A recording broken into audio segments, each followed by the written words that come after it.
now. We are streaming, boys. Yay. Yay.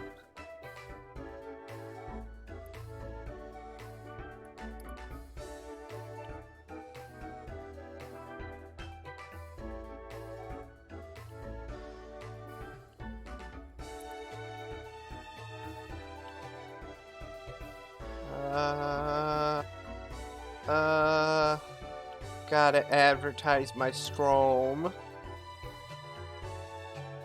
Can't do it there. Let's do it here.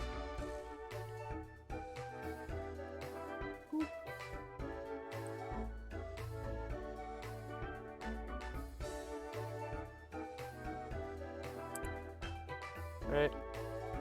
And finally...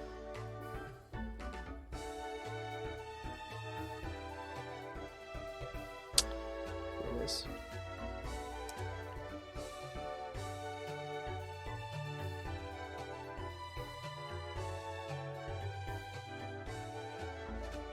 Alright. Hello, Crow. I'm gonna have the chat pulled up on my phone while we do this. Hold on, let me get it. Grab it real quick. Oop.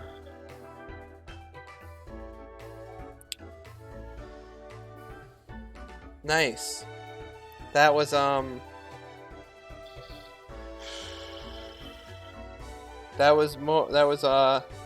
less than what I had.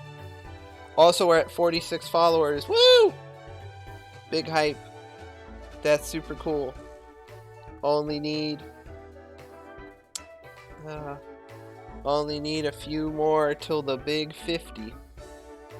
Welcome everybody to more Uranium. Now you might notice that the death number is one bigger than last stream. That was because I was an idiot and decided to do some grinding off stream. Now I shouldn't have done this.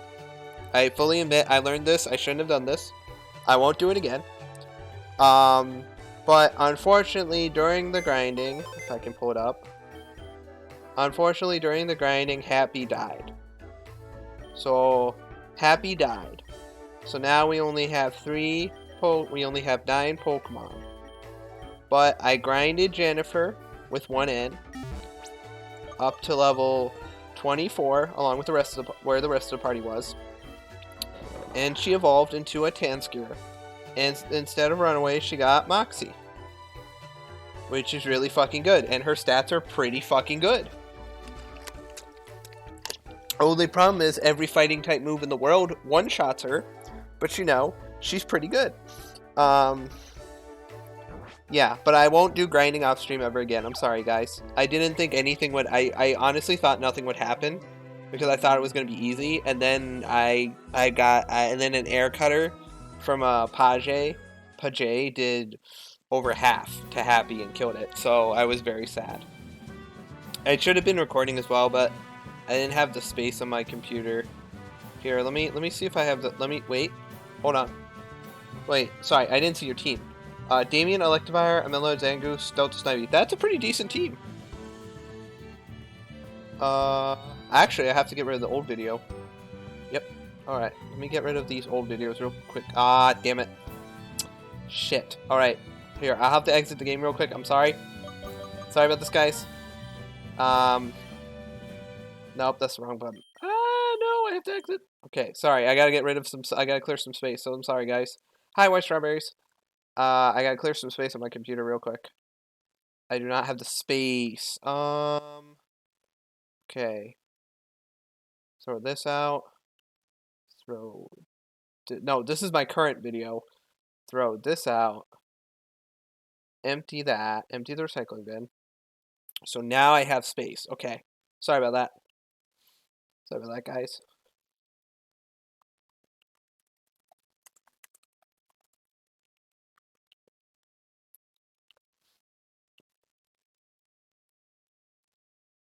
Alright. Sorry, the game. I forgot! No! I forgot to put back up the game! I'm an idiot! Sorry. Ah! People are pinging me on Discord. Ah! And I just started streaming. Oh no! Ah! Ah, Discord things.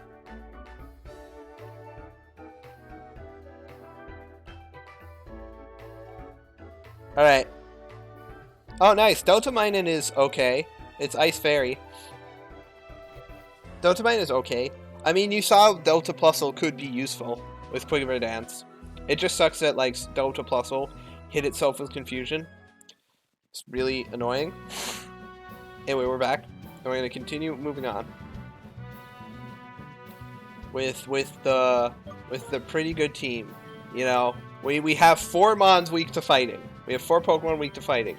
But, you know, we'll power through it somehow. Because every other Pokemon that I add would just add more weaknesses, honestly. Except the Bug type, but I don't want to use the Bee. Bee's pretty bad. Hello, Rose. Hello, Liam.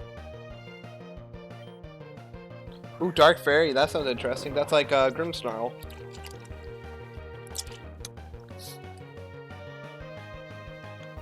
Nice. Pew. As you see, Jennifer grew up. Jennifer evolved. And Jennifer doesn't have Runaway anymore. Jennifer has Moxie. So Jennifer is pretty good. Yeah, I'm sorry I didn't get it. I didn't put it in recording or do it on stream. I'm sorry. I should have done the grinding on stream. But I didn't. Because that was my fault. I should have done it on stream.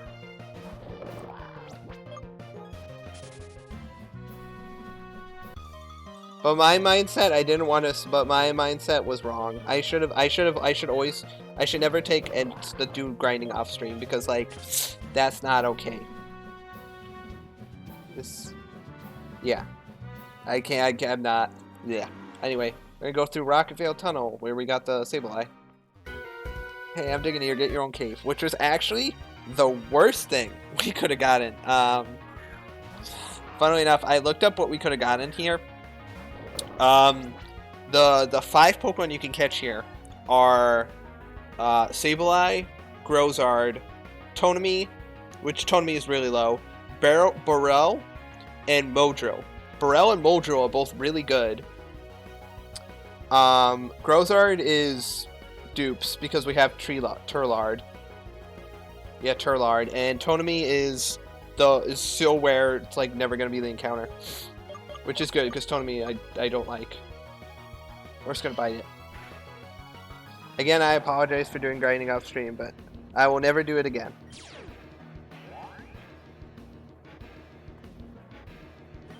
But now we are here fighting the boys.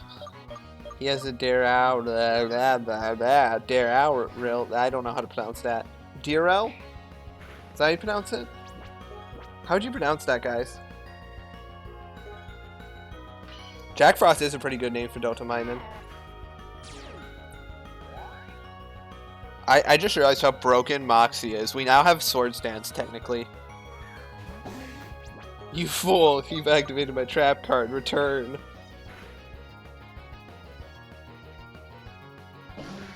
Oh, the crit didn't matter. Yeah, sorry. I didn't record it because I was like, I didn't have much space on my computer. I was like, I didn't want to like take up all the space. I shouldn't have done that. My bad. That's completely my bad. But oh, we could have gotten Gligar here too. So yeah, Sableye was like the worst thing we could have gotten here. Deerul? Oh, as in Drool. Okay. Deerul. Okay. Jennifer is so good. I love my giant raccoon with 3 tails. Do do do. Ba ba. Ah. So anyway, how is it going with you guys? Also, sorry for the late stream. Something came up in another server, and then it took like 2 hours. It took 2.5 hours. So yay.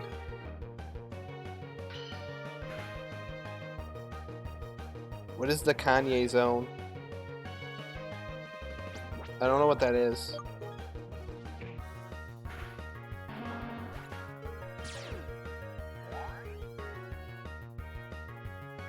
Banana. Fight me. Wait, what?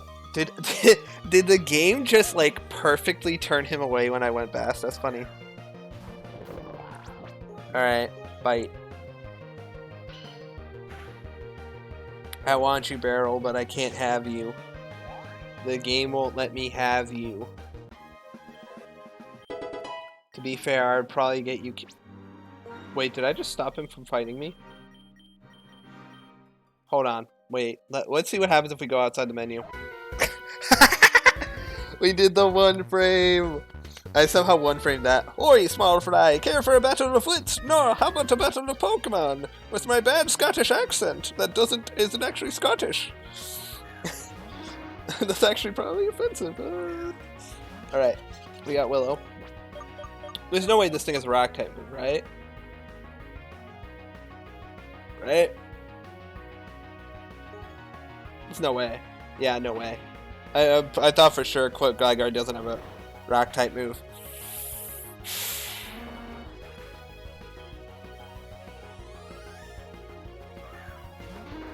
The other Gligar. Okay, this guy just has Gligars. We crit the Gligar. Nice. Nice. 25. Ooh, Dunsparce. I have a Dunsparce. You want to see my Dunsparce? I call it Diane. Diane's... Oh, Pursuit. Okay. Diane's a good girl. Diane... Nope, wrong button. Diane kills things for me.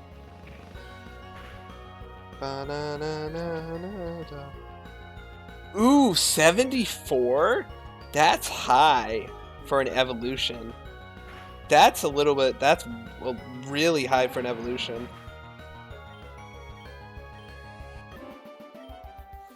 Nice job there. In the morning, I like to bench press my Pokemon to stay fit. As long as I keep them in their balls, they don't mind. Wait, how would you... Wait, hold on. Hold on. Sorry, my brain. So he says he bench presses his Pokemon, but they're in their Pokeballs, right? So they don't weigh any more than, like, normal Pokeballs, which like, if you can store, like, 99 in your bag, they weigh, like, nothing, right? So, like, he's bench pressing nothing. He's basically bench pressing paper. Sheets of paper. Oh boy. They say training in extreme locations makes you tougher. Bring it on. Is this considered an extreme location? It's a cave, dude. It's a well-lit cave. You're in a well-lit cave, my dude. You're not exactly pushing the boundaries.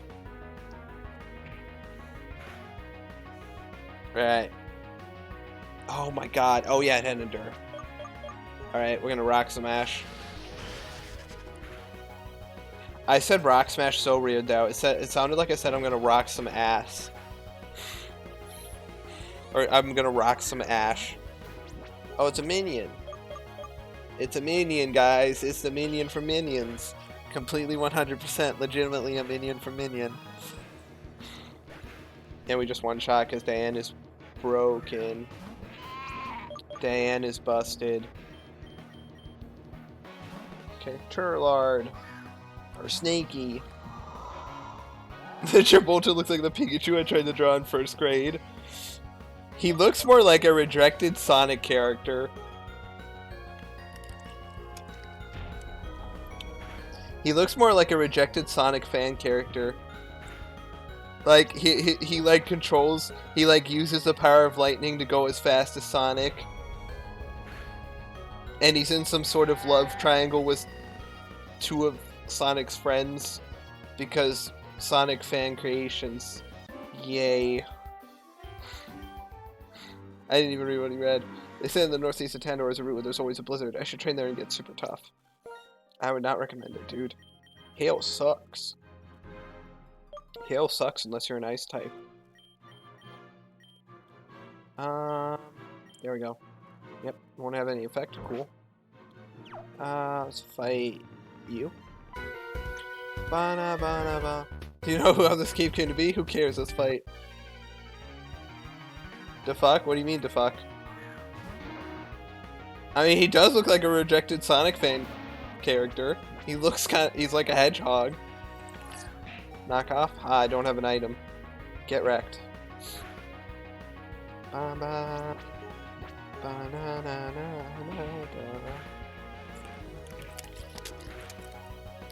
Why are you booing me? I'm right. Then get food, Rose. Roost. That's a good move. See, I kind of want to get rid of Rock Smash now. I'll get rid of Yawn. Roost is way better. Because I don't lose anything from using Roost. I actually, you know what's funny is, because Diane is a normal type, I don't lose anything from the story that you gave. What? I see nothing wrong with my story. It's genius. It's a genius work of art that deserves to be in the Congress library. The Congress library. Like all the special movies are, like Airplane and Terminator 2 and Alien.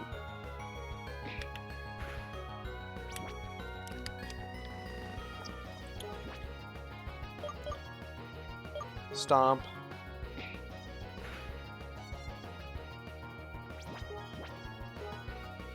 I still think 70 is way too high unless your level curve is like around like that or higher at like the league. Having that for a pseudo legendary is really high.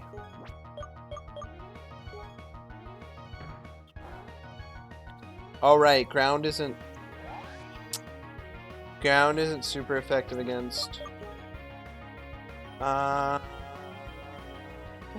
I can keep him in. We're gonna beat him up. Beat him up, boys. Gang up. Pile on. I'm really excited though. We're only 4 followers away from the big 50. What I plan to do for the 50, for when we get 50 followers, is I plan to do like on the weekend we get it. I plan to do like a 12-hour stream, like start at noon, end at midnight. Try to do that. That'd be fun.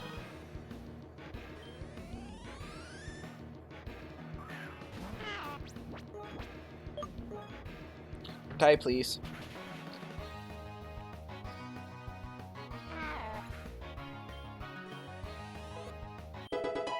Yep, got him. Revenge. Ooh.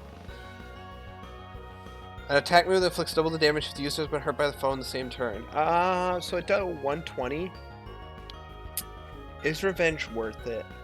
If I move last, yes. If I don't, no. But it is Brick Break is a TM, so I think it's fair to teach Revenge, and then if I want Brick Break, I can just always re-put it as a TM. Good show, Sonny. That's the plan. That's the plan when we hit 50, because it'll be like the whole like we got subs and all that thingy.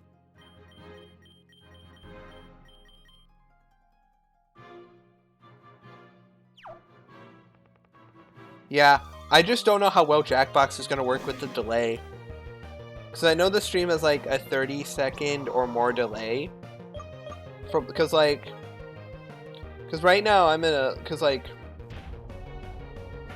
right now the stream is like at least a minute behind what like is actually happening in like real time. So I don't know. We could definitely do Among Us.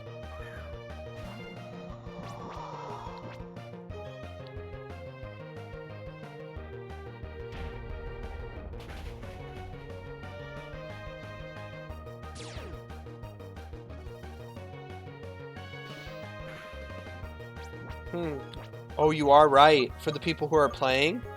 Huh. You know, that's not a bad idea. You know, that's not a bad idea. I didn't think of it like that. Okay, we're on Route 7 now.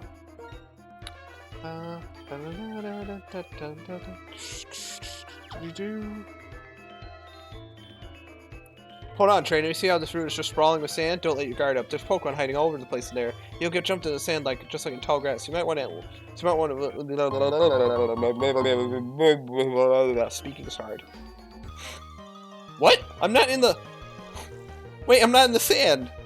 Game, I'm not in the sand. Well, we get a Kokoran. cocoran. We get a cocoran. We get a coconut. We get a coconut. A coconut. We get a coconut. Coconut. I'll leave Snake in. We're gonna slash. Wait, that might kill. Please don't kill. We're good. We're good.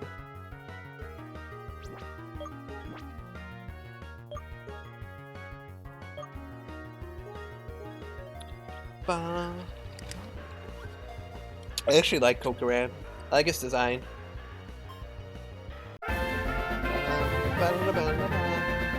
Also, when I was talking last stream, I talked about how when Cocoran retreats eyes and legs, it is almost indistinguishable from a coconut. Their shells are very buoyant, so they float in water.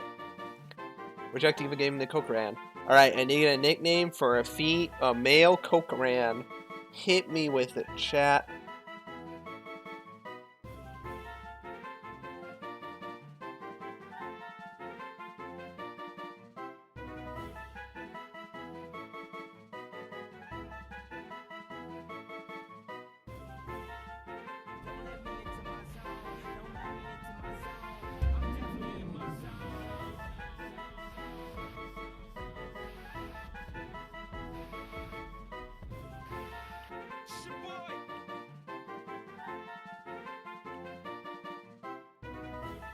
Hold on, I'm also doing something for that.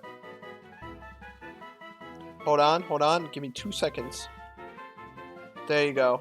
Crow, I submitted the thingy. I did real good. You can tell I did really, really good. And I put a lot of effort into it. Put a lot of effort into it.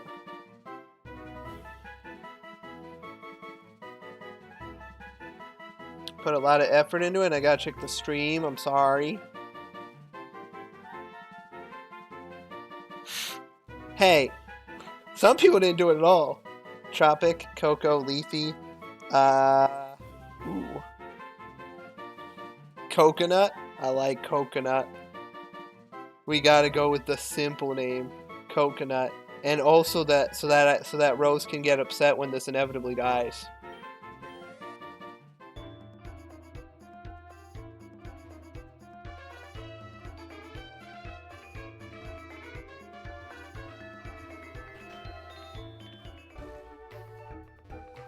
Alright. Hello, welcome to Beach Rest House. Basically a Pokemon Center, nice. Thank you for waiting. Yay! Yay. Yay, let's see Coconut. He's trying to make me cry on purpose. Nah, totally not. Lax, okay. That's decent. Oh, okay. Pretty good IVs. Kinda sucks with the bad special defense, but like, you know, because like I'm really weak to ice. Dude, look at all these special moves I have with my 17 special attack. Ooh, should I add Coconut? Ooh, I don't know. I should definitely add Coconut for the next gym because it's, you know what, I'll save it for... I'm trying to think. I should... Well, because it's grass ground, right? And all Turlard knows. Turlard is Magnitude and Slash.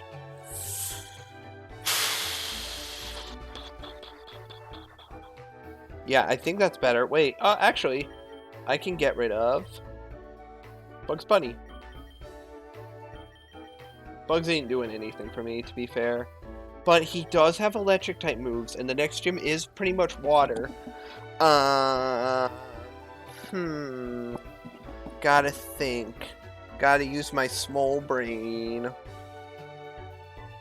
Yeah, Coconut is good, but so is my team right now. That's the struggle. What we can do is we can leave, like, because I'm gonna replace Bugs Bunny with something. I gotta replace Bugs. He's fallen off hard. Like, here, let me show stats. Like, Bugs offensively is like a mess. Look at the, like, offensively, he's just kind of a mess. He's just worse than everyone by a lot. He's worse than Dunsparce. Yeah. Yeah, honestly, Bugs is kind of useless. Let's replace him with Coconut. And... Okay. You know what I can do? I can just give Coconut the experience share and give him some experience. So we don't have to grind him a lot. It saves on grinding time. Where is it? Oh, it's in the regular items, right. I haven't played in a while. That's medicine, Brendan. Items. There it is. Give him the experience share.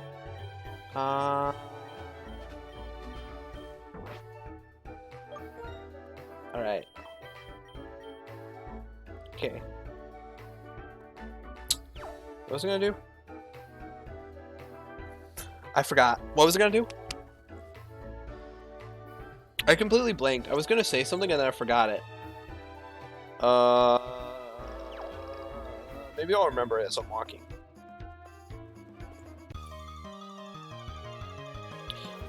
Oh, that's the other cool thing you can get here, Castanail.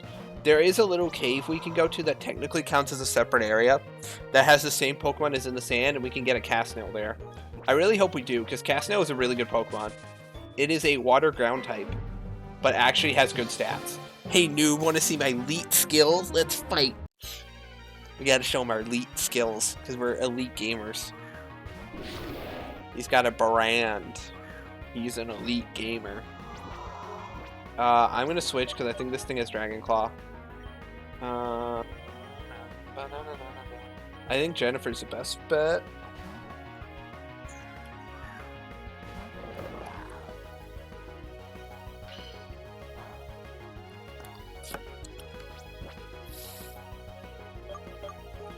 You fool! I'm just gonna bite you. Wow, that's a one-shot. Holy crap. Baran kind of sucks.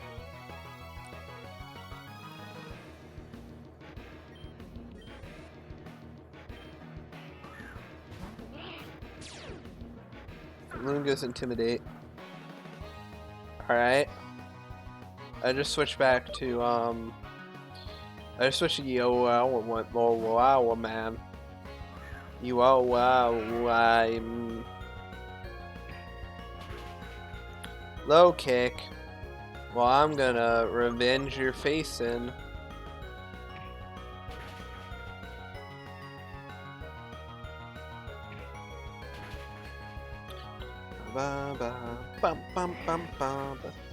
Oh, thank you for the huge raid, Pickles.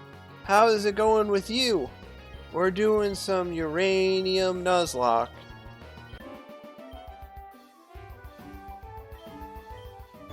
We're on our way to Gym 3. I found a great ball. Alright. Thank you for the raid, though.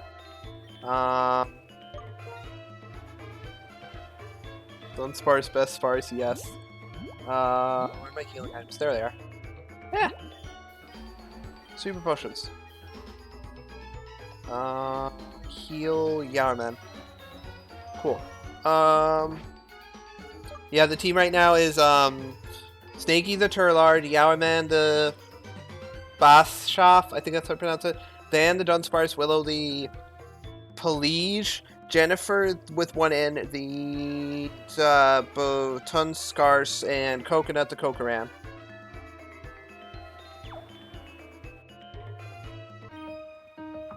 Yo, the beach is pretty nice, isn't it? It's very scenic, plus it has all sorts of interesting Pokemon. Let's fight!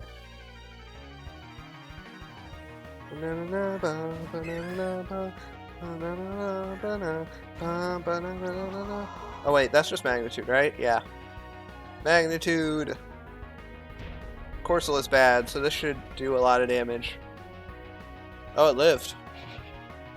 Alright. You're doing it, Corsola. I'm proud of you. You're doing it. So proud. Oh, you're hurting me so much. It's doing a lot. Nice.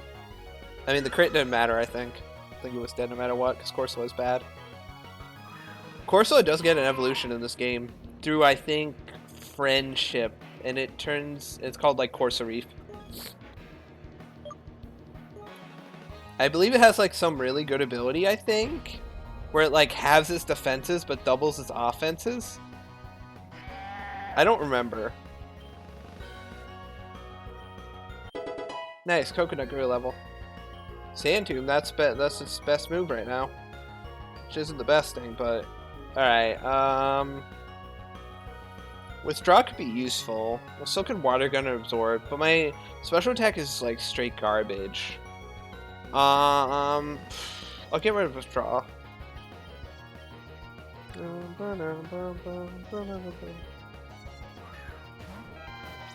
Nah, I won't. If I lose to a Corsola, that'd be funny.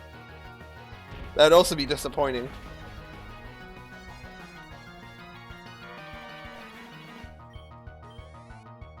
Because the only way I would lose to a Corsola is if I send in a fire type and only use like fire type moves. Snakey still in the front. Alright, fight me. And the ocean, it's sink or swim. It's like that in Pokemon battles too. Alright, fight me. Fight me, fight me, fight me. You did not look like a swimmer originally. You looked like a karate girl. I should be fine here. I'm not weak to water and I'm not weak to grass. Because I'm part dragon, even though my move pool does not look like it would be that of a dragon type. All I got are dragon and ground. All I got are normal and ground. I can't speak.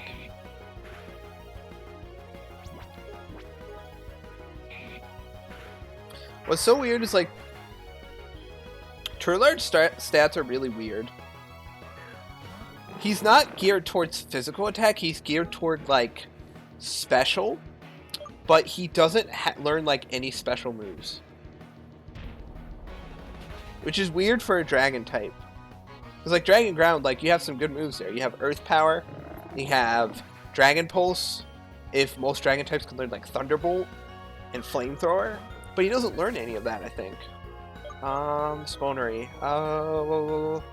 I'm gonna switch to Diane because I have Ancient Power. And then there's Spawnery. It's the that's what the little bubble bug evolves into. The bubble bug. Ah, it's raining. That's gonna hurt. Alright, I'm gonna Ancient Power. Struggle Bug shouldn't do too much. Well, it's gonna hurt my Ancient Power damage. Like a lot. Shout out to the Key of Sna. Wow, that Ancient Power did nothing. Might as well return.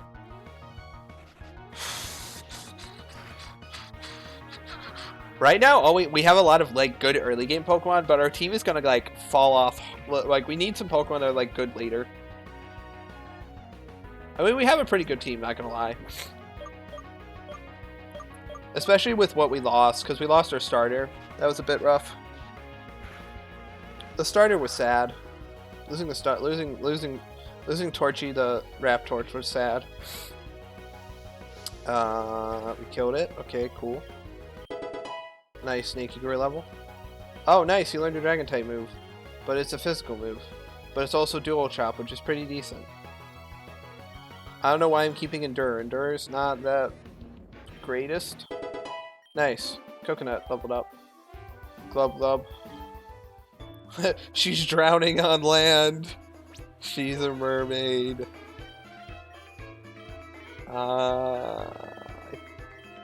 Yeah, you. Alright. So now I got a stab move that isn't magnitude. Yeah, see, look, its special attack is way higher than its physical attack. Alright, good luck, Crow. Yeah, magnitude is not, like, Endure is just weird. It's annoying when the AI uses it, but when you use it, it's like, it's very, like, situational. Because you have to predict you're gonna die, and instead of doing a damaging move, you do a move, you basically throw away your turn to live. Which I guess... it's just like, haha, I'm dead, but also not. Does Revenge have negative priority? I don't remember if it does.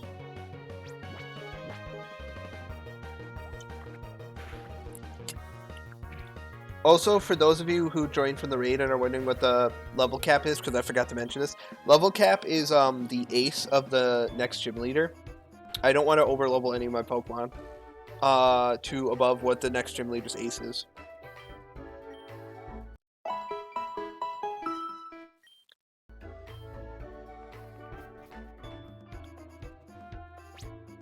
It's Squirtle with snail version, yep. But it's actually better than Squirtle because it's water ground. And it actually, like, evolves into something real, I think one of the better defensive Pokemon in the game. I think. Nice, we got a Firestone, but I don't know what to use it on. It's another Grozart. These things are everywhere. They're like parasites. You just see the worms. It's like the tremor worms. You just see them popping out of the ground. It's like, oh god, please no. I wouldn't say it's about as good. Like normal Swampert, yes. Mega Swampert, no. Mega Swampert is really good in like rain teams. I'm gonna Revenge. Nice. Revenge should do a lot. Yeah. Nice. There are Mega Evolutions in this game. It's brains.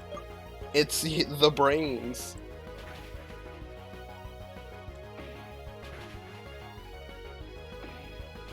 Now I was looking up Braylip earlier today because like because Braylip is kind of common to get like as an encounter. Sorry, and the funny thing about Braylip is one of its two abilities is Rock Head. One of its two like possible normal abilities is Rock Head. The problem is it doesn't learn any recoil moves, like at all. So Rock Head does nothing. It does nothing. It has Rock Head for no reason. I don't understand why it has Rock Head. Is it a joke? Because like its brain is on the outside of its head, so it has to have like a hard head to even like survive existing. I don't get it. Alright, pull the rod.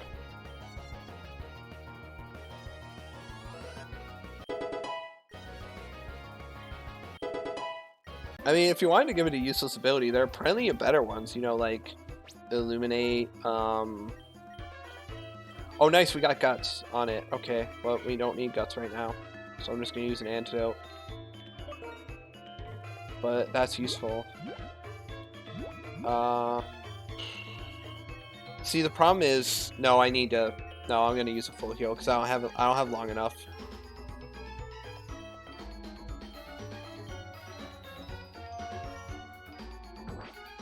But I think the other ability it has is like Analytic, which is like really good. Or I might be thinking of something else. These things are really like parasites. They are everywhere, and they never stop. At this point, Grozards aren't even threatening. They're just not. They're just there. Any Pokemon you have can pretty much one-shot a Grozard because it's just so bad, stat-wise. On a bite. Alright, cool.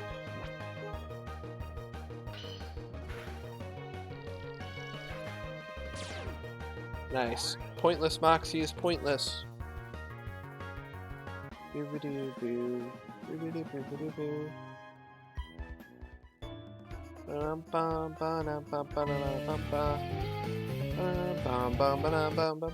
gonna use my sweet judo skills.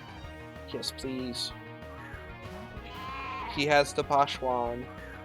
We can't keep in Yennefer because the Yennefer will get one shot. I'm gonna send in Willow. Because Willow resists a fighting type move.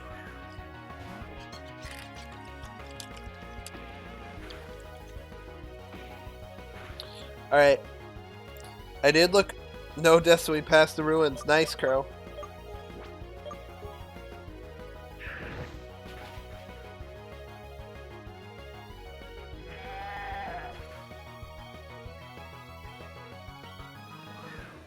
Bashath. Oh, he has the upgraded version. Ooh. Oh, we one-shot it. We're just so good. There we go, Willow. Willow's really good. Oh, the funny thing is if we had our starter evolves at 29, so he would have evolved like right after the gym battle. But you know, our starter's dead. So it doesn't matter.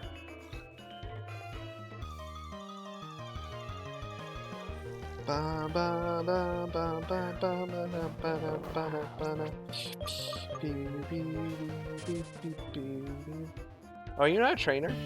Oh, you are. I do not desire to initiate conflict. Therefore, I shall give you a choice. Would you like to battle? Yes. Very well, let us fight. Who needs starters? Not you, not me. Oh, that's why you have to initiate. He has a Turlard. He has one Turlard. Well, I hope you don't magnitude me into oblivion. I'm gonna bite you. That's gonna do quite a bit.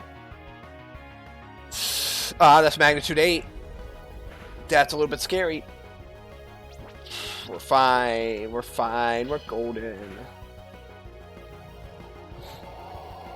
Dude, Jack Frost, don't you know Jack Frost is a paraplegic? He got shot in the spine in the good old in the third Santa Claus movie.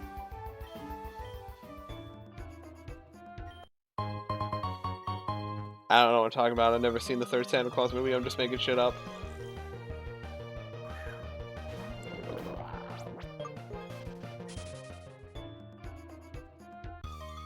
The only Santa Claus movie, the ones with Tim Allen as like Santa Claus, the only ones I saw I think were the first and second. Because the second one had the weird like fake Santa, right? With like that was like all like made out of plastic. It was really weird. That's all I remember. It was just a weird movie. Even as a kid, I thought it was weird. And then I never saw the third one, but I did like, I think I remember it being not well liked, even like back then, like when I was in like kid. When I was a kid, I was like, this movie isn't well liked.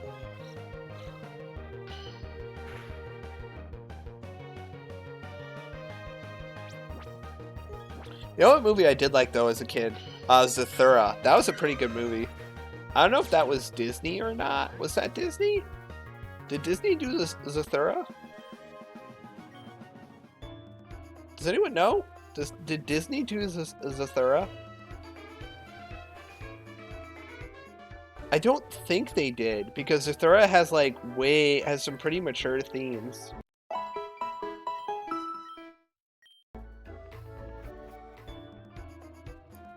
Especially with the whole like, you know, the whole like astronaut subplot.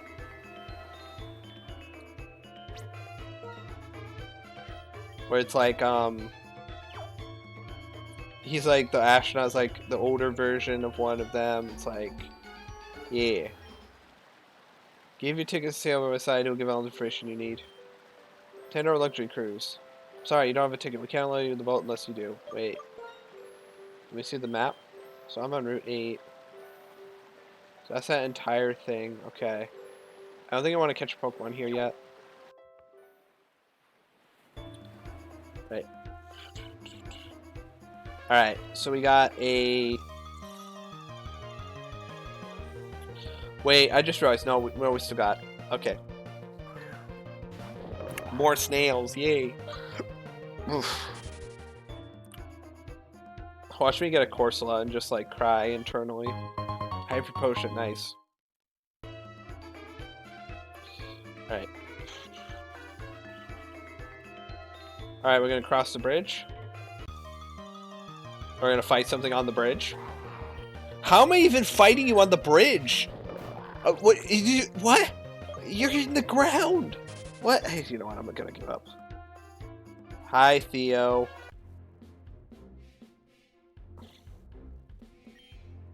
Hey, is that who I think it is? Yeah, it's Combi. So you survived the trip here, huh?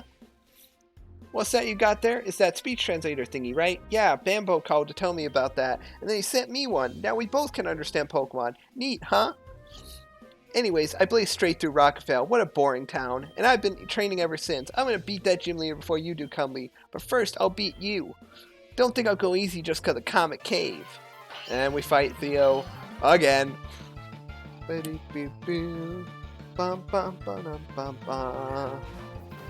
He has a snail this time. That's actually a pretty good Pokemon for him to have.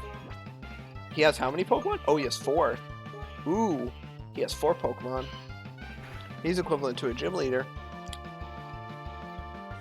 Ooh, Mud Bomb. That's gonna do some damage. That's gonna lower my accuracy, right? Yeah, that's gonna suck.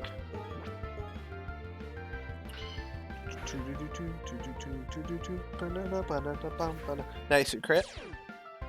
I like Theo's theme, it's pretty good.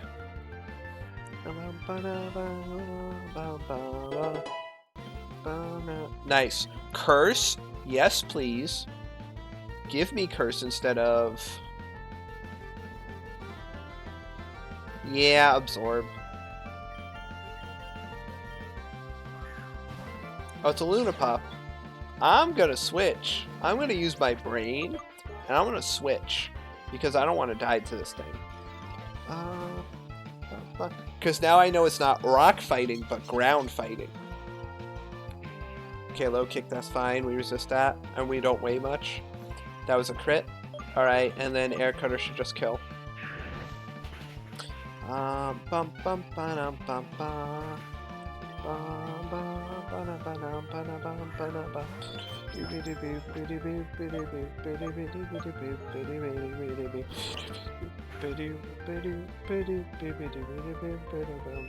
Nice, we one-shot it. Alright guys, it's time for the ultimate strategy. He's got his starter, his highest level Pokemon. As you can see, we're going to use some expert level strategy to beat him. First off, we're going to use the move Flame Burst. Now I know this doesn't do much damage, and he's dead.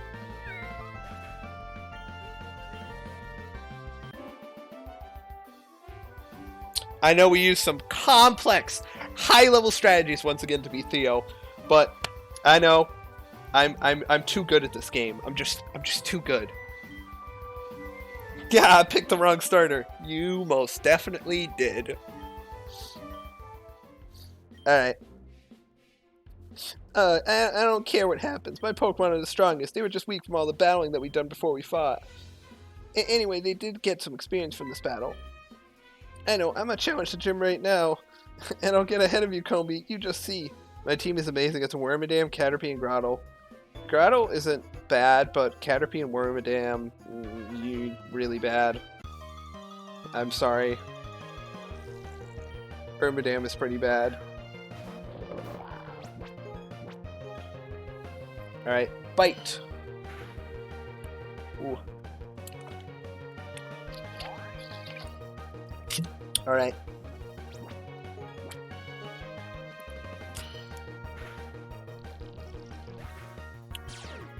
Alright, we got Moxie.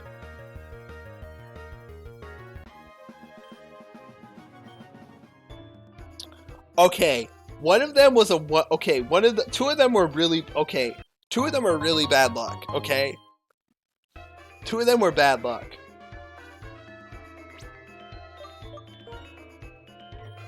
Alright, let's get a new Pokemon. This is technically a new area. Please be the snail. Alright, let's dupes. We're fine.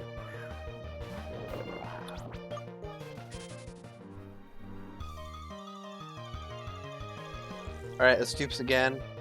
Just give me the snail. You know you want to, game. Give me the snail. Give me the snail. That's not the snail. That's dupes again. I can't. Okay. Fine. Fine, I'll kill it. You want me to kill the Grozard so bad? I'll kill it. There, it's dead. Alright. Hopefully I get the snail, because the snail is probably getting added to the team. We're gonna be changing. There's gonna be a lot of team changes. Yes, we got the snail! Snail time. It's snail o'clock. I have a bad sense of humor.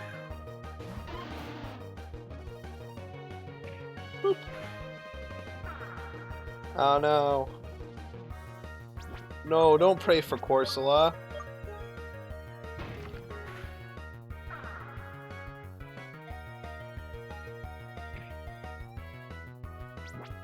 Pray for Snail Boy.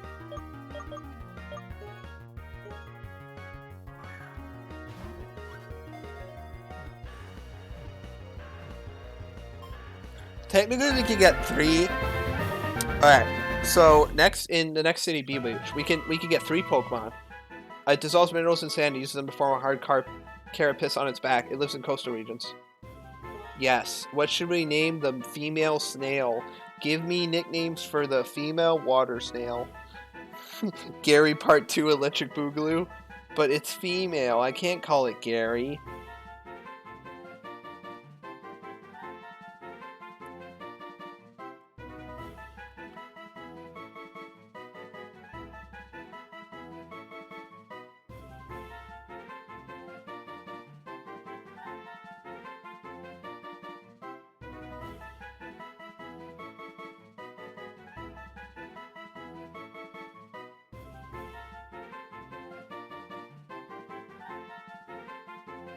Can't call it Gary.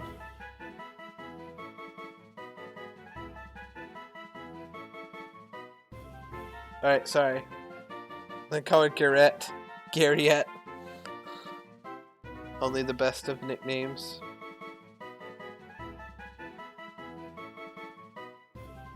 Sorry, I'm trying to think. Garriette? Let's call it... what's a girl's name that starts with G? We could call it Gertrude. Kind of fits in with the whole snail aesthetic. Or...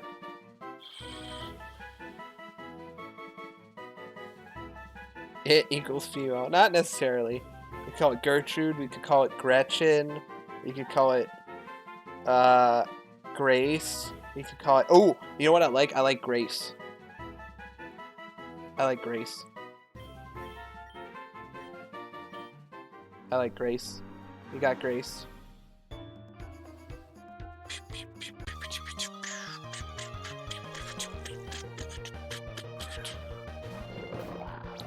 Alright. Bye, coconut. Wow. The coconut survived.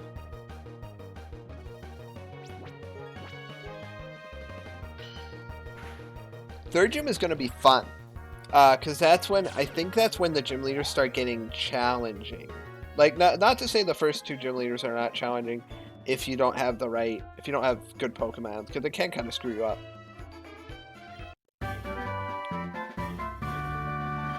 Nice, we got the TM for Sunny Day. And right before the water gym, too. That's nice. Yeah, I'm fine with these 2 out in front. Looks like a challenging trainer. Ready, Jenny? We're fighting Billy and Jenny. Ha, joke's on you. I have the evolved form of both of these. No, I don't. What? That's a failing. I'm stupid. I'm gonna stop now while I'm ahead. That's the more threatening one. That's the less threatening one. Alright, failing is Dunzo. Now, does Moxie work when a Pokemon faints, or do you have to KO it? I don't know. I actually don't. Nice.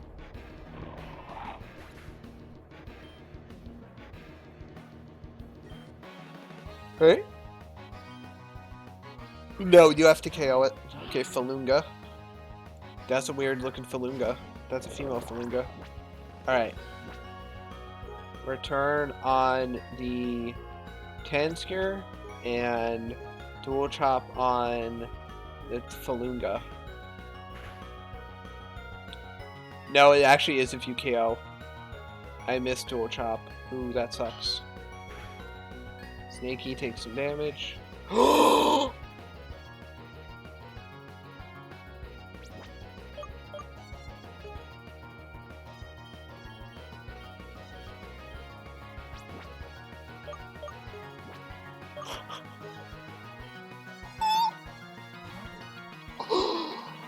Oh my god, I almost lost my Jennifer. I almost lost Jennifer. That was bad.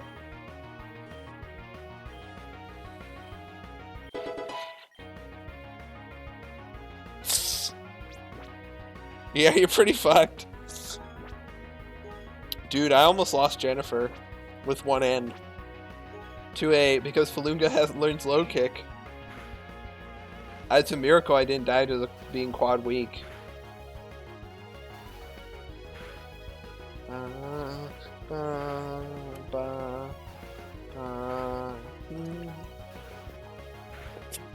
Did you seriously hit 5 times? What an asshole.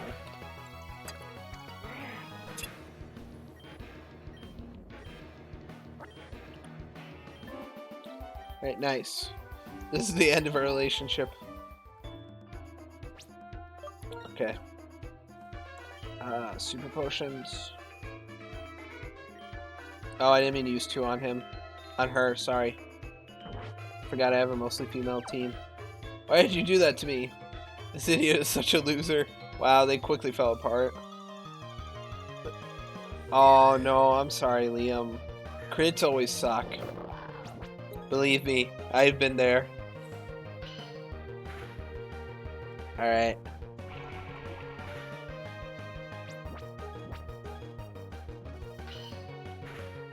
Oh my god, you're so unlucky, Liam.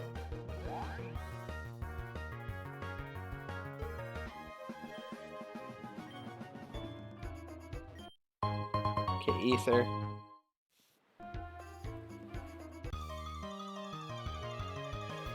It's another snail. Snail boys.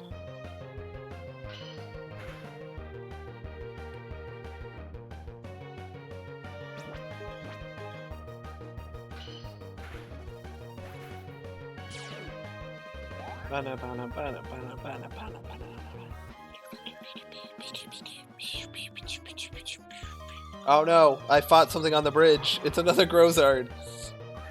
Dude, what are these Grozards? They're like the worms in the sand, the really bad horror movie about, like, you know, the thingies in the sand that kill people.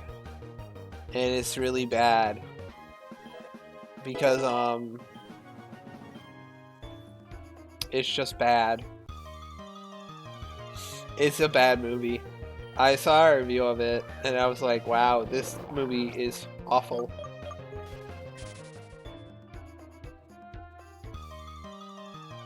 It's just bad, like, effects and then bad acting on top of just a not fun premise.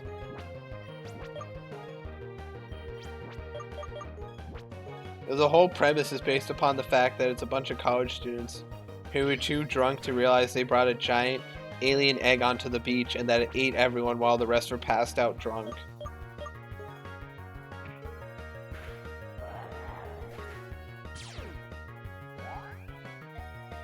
Do.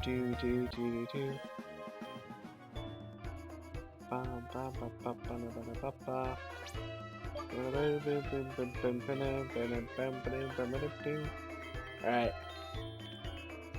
We are almost at Beale Beach. Oh, we're at Beale Beach right now. The biggest city. Dad, I had to go to heaven because I'm in paradise. The sky is blue, the sea is warm, and the girls are smoking. Nice. Fresh coconut milk right off the tree. Sweet, tasty, delicious, good for humans and Pokemon. Only $800. Want some? I will actually take coconut milk.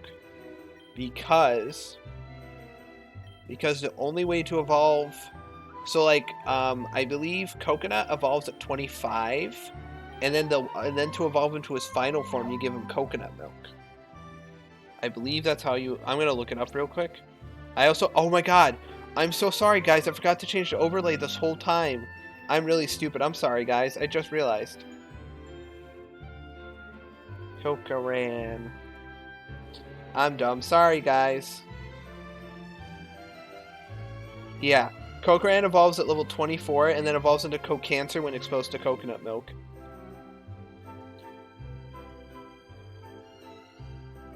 Here, I'm actually gonna look up the Pokemon real quick just to see if like I'm gonna evolve it immediately. Because it's 3 levels away from evolving, so there's no point in having the basic form when I'm just gonna get the secondary form like super soon.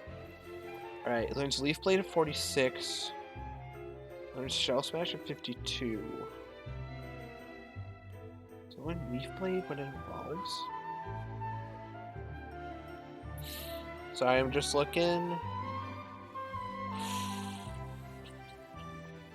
It learns Wood Hammer instead. So if I want Leaf Blade, I gotta keep it as the basic form. So we're gonna get the secondary forms picture. I'm gonna put that in the overlay. Or, you know what? The smart thing is to grab both pictures and then just flop them out, just to not spoil you guys what it looks like, in case some of you guys don't know. That's the smart decision. That's being a smart boy. Yeah, you never heard of coconut milk? Yeah, you can milk coconuts. It's just the liquid inside of them. I don't know why coconuts have milk. It's weird. But yeah, I'm gonna milk, like, oh, you mean like coconut as the person. Well, he's a male. You can't really milk him, because the milk isn't milk. The milk, what you think is milk ain't milk. So don't drink that. Seriously, don't. Seriously, don't. I don't know what happens if you drink that stuff. You might get sick. Like, please don't. Please don't. Okay, where is Castnail? Castnail, where is it? Nope, that's Corsola. Where is it? I think it was this far down. That's definitely not this far down. Why am I going all the way this far down? Whee! Yeah, that's the legendaries. No, I'm way too far down. I'm way too high up. Water ground. Am I missing it? There it is. It's groundwater. That's why I couldn't say it. Demon voice, please. The demon voice was a complete accident. I don't even know how I did it. It was something wrong. Okay, so it either gets shell armor or sand veil. Those two abilities are pretty good. His stats are pretty nice. Wow. Okay. I hope I got shell armor on it, 'cause shell armor is obviously the better one. It involves so 25 then 45. Okay. Sorry, I'm just looking stuff up. Oh wait, I forgot to add the overlay. I'm stupid. The whole point of this. I'm sorry, Bugs. You're leaving the overlay. You were supposed to leave a long time ago.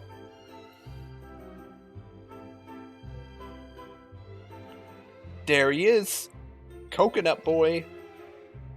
There he is. He's just there. He's just there chilling. Alright. Beachside Resort and Casino. Okay. So many hot girls, so little time. That man's got his priorities straight. I have to use sunblock every day or else I'll burn. You remember yours too, okay? Thanks. I'll take my Pokeball. I found a full restore. Yay. That'll be really good. But I can't use it. I'm not going to use it during gym battles. I'm going to try to avoid healing items during the major battles. Or for most battles. Found a coconut milk. Oh, so I didn't need to buy the coconut milk. Good job. You new here or something? What's with all those clothes? Take them off! Put on a swimsuit or something. Strip for me, child.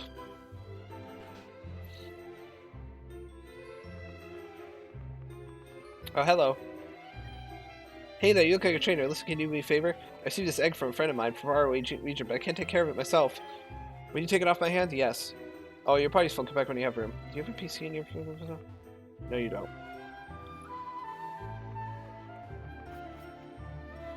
Hello. You know the gym leader, Kali? Oh man, what a hottie. You're too young to understand. I get it. She's hot.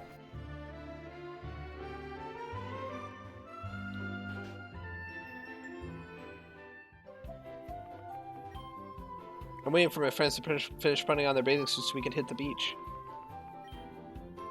I just want to stay here and never leave, until my pockets are empty, that is. Each year, my family vacations here for several weeks. I won't settle for anything less. This is the Pokemon Lottery Corner. Okay, let's do the lottery. Yeah. Do I win? Oh, I won! What did I win? Oh, I got an Ultra Ball. Nice. Please visit again. Goodbye. Welcome to the world-famous beachside resort and casino. How can I help you? Beachside is a 5-star locale known around the world for the highest quality entertainment, lodging, and dining. Located in picturesque Beale Beach City. All patrons are welcome to enter our daily lottery drawing at the counter to win prizes. You are also invited to enjoy the wide range of entertainment in our casino for the chance to win rare and valuable items and even rare Pokemon. Alright. Directions. To your immediate right is the casino, where you are free to enjoy a variety of exciting games of chance for the opportunity to win prizes. To your left is our 5-star restaurant and bar, which also contains our Pokemon Care Center, where our specialists will make your Pokemon feel pampered and refreshed. The elevator leads to a hotel. We offer a variety of room types: single, double suite, deluxe suite, and penthouse. Can I get a hotel booking? I clicked info. Rip. Rip, rip, rip, rip, rip, rip, rip, rip, rip, rip, rip, bop, bop, bop, bop, bop. Ah, God! Damn it. Well, guys, if you wanted to learn about the hotel, let me just tell you about it for the 3rd time in a row, because I'm not good at pressing buttons. Alright. Hotel booking. I'm sorry, but you need to be 18 years of age or older to reserve a room in our luxury hotel. You're still looking to partake in the other features of our resort. I'm sorry, but access to the hotel is limited to hotel patrons and their guests only. What is over here? Want a coconut milk? The Beale Beach City special delicacy. Sure. Do I have to buy it? Yeah, I have to buy it.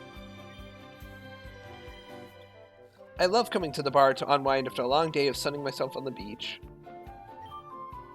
This would be more romantic if he wasn't ogling that other lady over there. Oh no. Want a romantic date together. I don't know. Dude, you're failing. Yo, I heard the gym leader's a real hottie. I'm gonna train Pokemon so that I'm good enough to battle her. Then I'll ask her on a date. Alright. Hello there, trainer. For a small fee, I can make your Pokemon the happiest it can be. I have a very busy schedule, however, so I can only do it once a day. What Pokemon wants some grooming? I do not need friendship. Come back if you'd like to treat any of your Pokemon. Alright. Guys, we get to play the best. Oh, no, wait. Hey, this area is not for kids. Oh, I see you're a Pokemon trainer. Pokemon battles are basically a kind of gambling anyway, so there's no reason I shouldn't allow you to enter. Not to mention you may want to win the many rare Pokemon we offer as prizes. Here, take this free of charge. Alec is like, hey, kids aren't allowed to wait a minute. Pokemon trainer? You know, you are a kid, which is illegal, but you also do Pokemon battles, which is, you know, gambling in a way, so I'll let you go. Am I just, don't tell anyone I let you do this, you know? So I don't get fired and arrested? Yeah, okay. Enjoy your stay at the Beachside Casino. Happy gambling. That reminds me of, I was watching Breaking Bad earlier today, and I got to, and that was like, they were talking about gambling and like counting cards in it. I was like, yeah. I always love the concept. I always like the concept. Oh, I won big today. I'm gonna buy a cute Pokemon. I like how like the concept of, like, counting cards, where like you could like mathematically break card games by just like being like but just through like prediction and algorithms to like always win or get the highest chance to win. Oh, to Beale Beach's Casino. Do you need some game coins? Would you like to buy some? No, I don't need coins right now. I want to save my money. No funny business, you hear? You're on camera. There's no clocks or windows in here. How long have I been at this? Well, might as well go another round. This poor man. Yeah, they call me Lucky Jack. Every night I drive tourists around in a limousine. Every day I take my winnings to this here casino and gamble all day long. I always end up with more than I started out with, too. I like your style, kid. Here's a little gift from me to you. Thanks for the 100 coins. Maybe some of my good luck will rub on up anyway. Spin, spin, spin, spin, spin, spin. Win, win, win. Voltorb Flip is a low-stakes, low-payout game. I actually find it very relaxing to play. See if you can get a good streak going. Alright, guys, you know what time it is. Since I count... So, you know what, guys? It's time to gamble to get Pokemon. Yay, it's Voltorb Flip, the thingy from Heart Gold and Soul Silver. Yay. Voltorb Flip is actually fun. It actually requires skill. Alright. Time to use my brain. Alright. So, time to big brain this. We might be here for a while. We're going to get a lot of coins, and we're going to get a good Pokemon from the casino. Alright, so, top row has nothing. Second column has nothing. So now we're down to a 4x3 grid.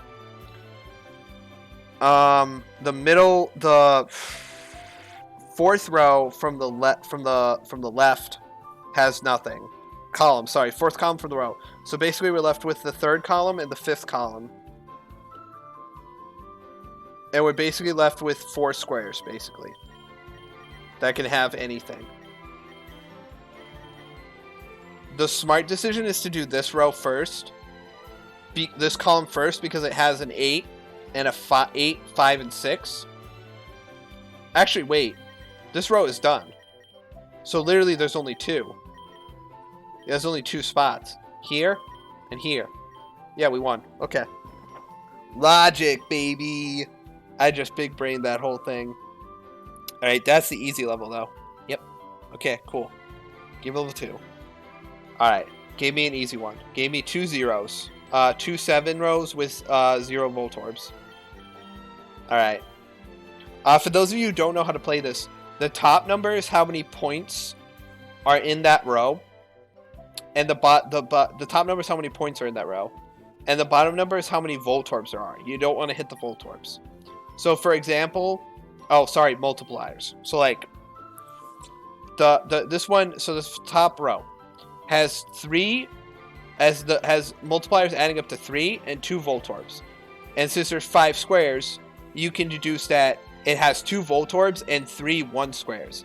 And pulling up 1 squares does nothing to add to your total. So we can just ignore the top row completely because it has nothing we want to pull. And we can also ignore the fourth row completely because there also is a 3-2, and it has nothing we want.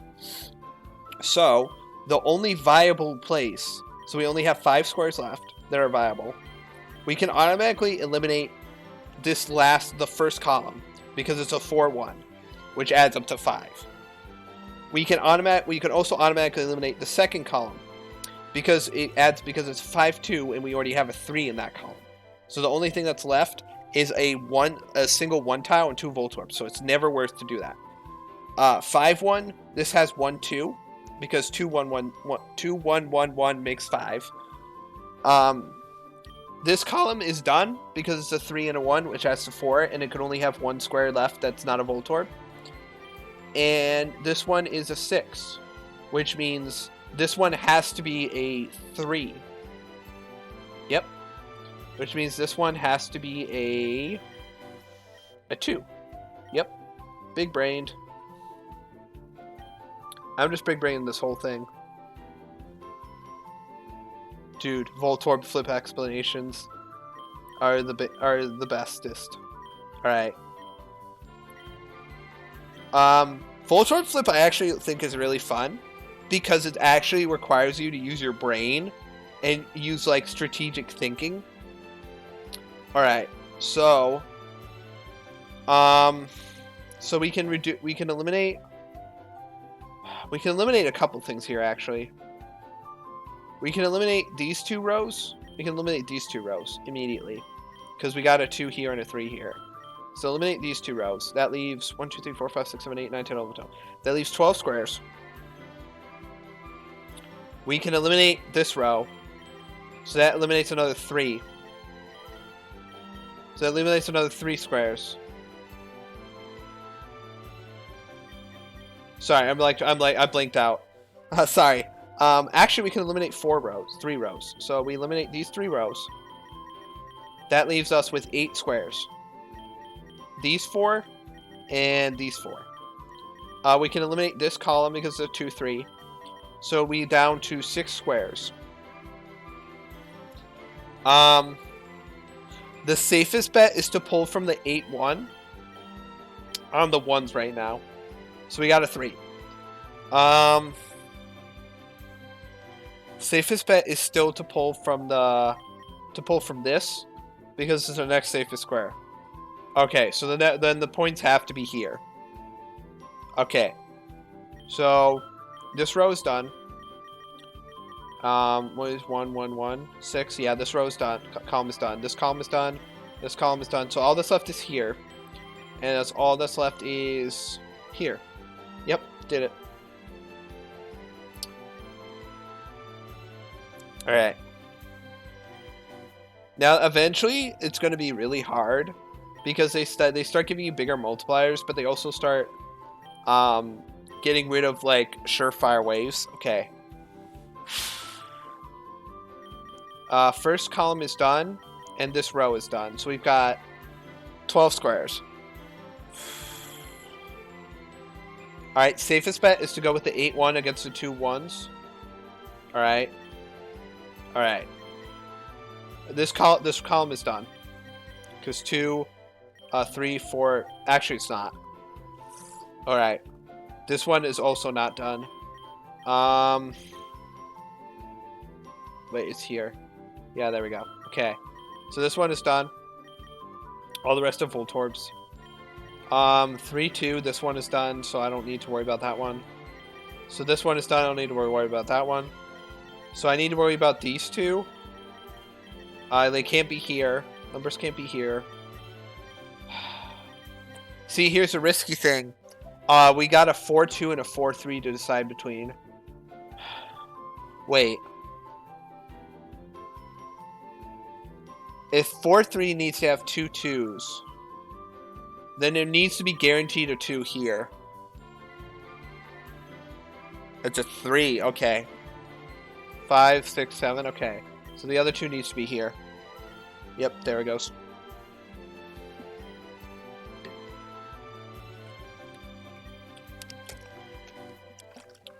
It's just logic puzzles, which I'm somewhat good at.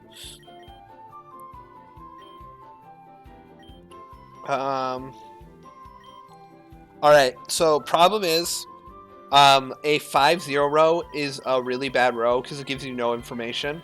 It just says, oh, there's just 1s here, which doesn't really help in any way, shape, or form. This one is actually going to be really tough because we don't really have any guarantees. We have an 8 1 and a 7 1, but the problem is all the rows have a lot of Voltorbs. Well, we can guarantee that like these 2 columns are done. So we've narrowed it down to 12 squares, and none of the 12 squares we can eliminate right now. So I think the smart decision is to go for the 8 1 and 7 1 on the 7 2, because that's the smartest decision and that's the most safe. And if we get unlucky, that's just the bad luck of the draw. I can't really control that. Okay, that's a 3. I'm going to assume the 2 might be here. Okay, it's another 3. Okay, this row is done. Alright. So, that kind of... Alright, that's kind of scary. If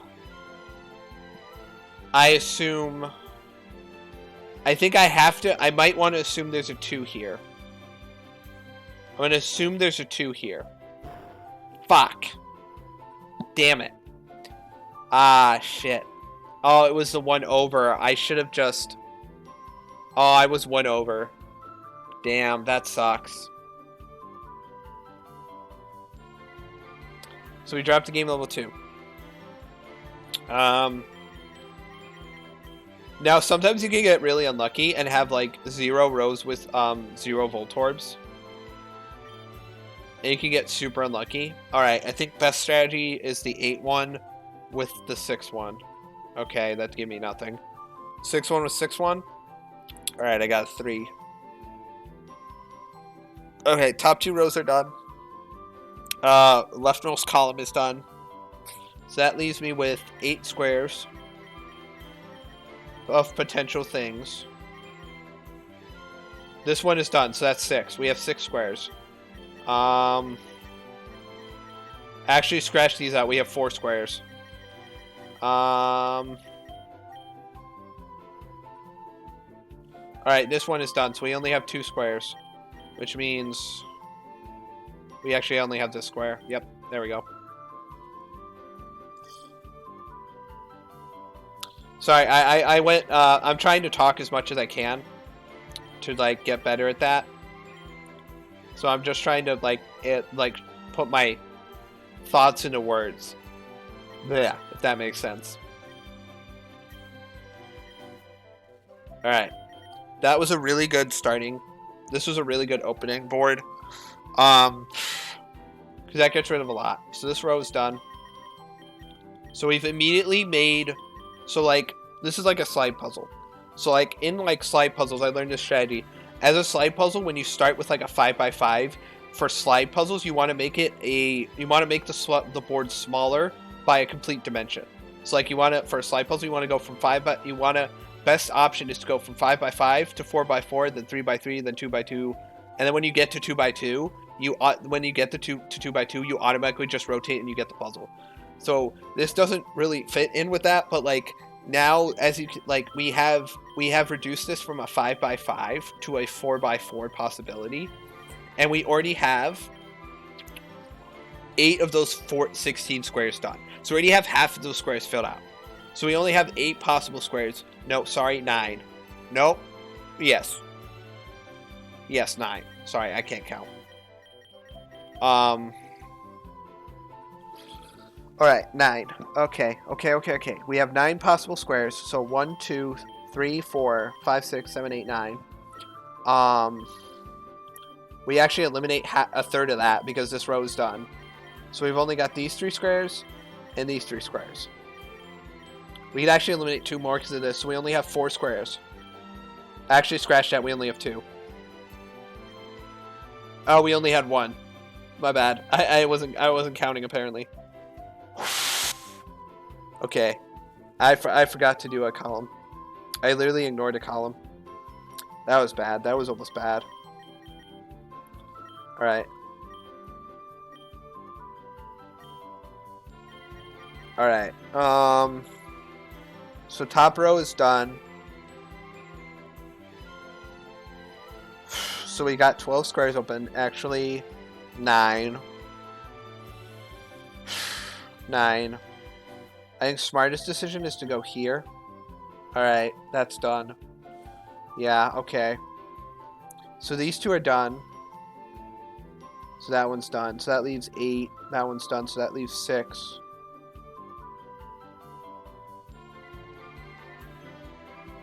I'm going to assume this is it. Damn it. Fuck. I had to guess. Ooh, it was the one down. Oh, wait. I stayed at level 4? What? The game kept me at level 4?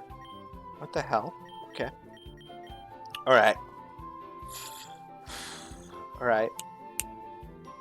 Alright. Bottom 2 rows are just done. So that eliminates a lot. So that leaves me with 10. Middle row, middle column is done. So that leaves me with 8 squares. Best odds are taking the 1. Alright, this one is done. Alright, so that's probably a Voltorb.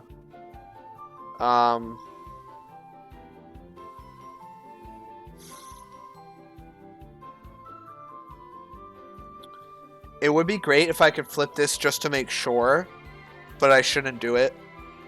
That'd be too risky. Alright.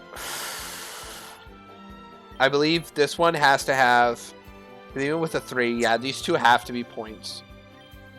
3, 4, 5, yeah, this has to be points. Yeah. Okay, nice.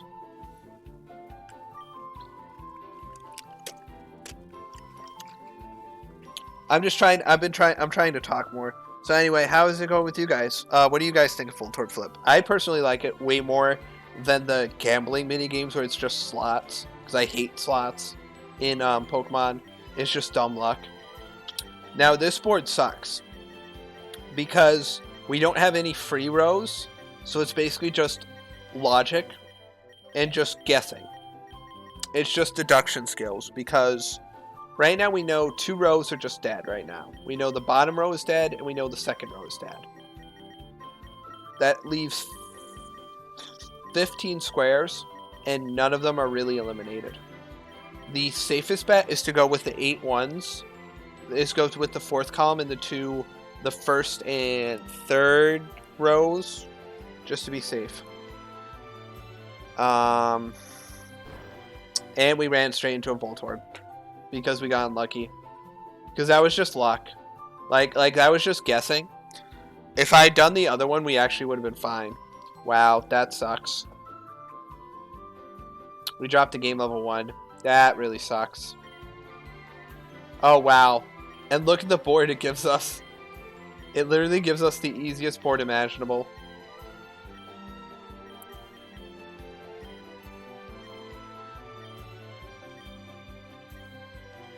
It gave us all... Sorry. Alright.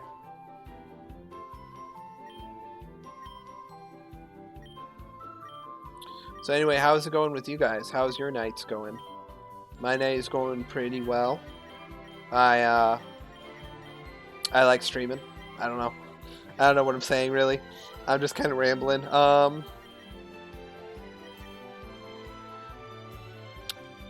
So it has to have a 2. I assume the 2 is here. Yep, okay. That was just a guess. Which means... That's good to hear, Liam. You do anything cool today? I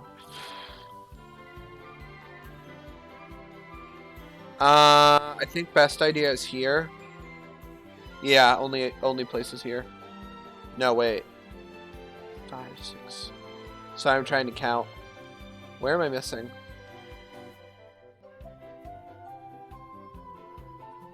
Oh, wait. No. Oh, I forgot about this. There we go. That sounds relaxing.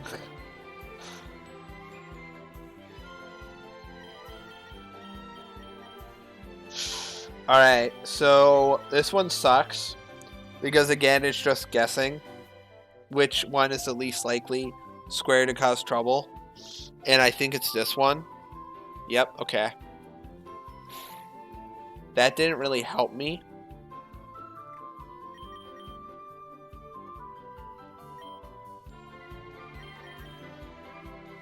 Alright, that's nice. This column is done. This one is done.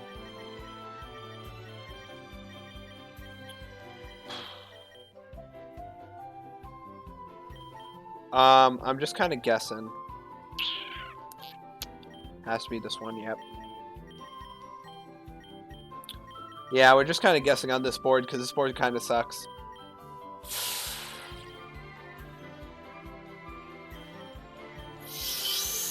Oh, that's risky.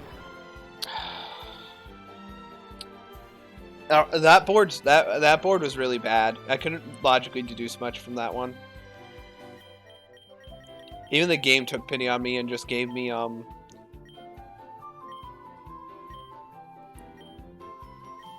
game just took pity on me and didn't even lower my level. All right.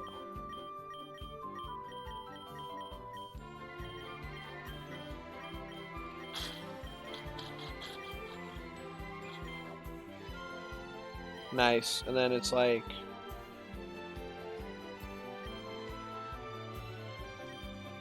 Here. Yeah. 2. Got it.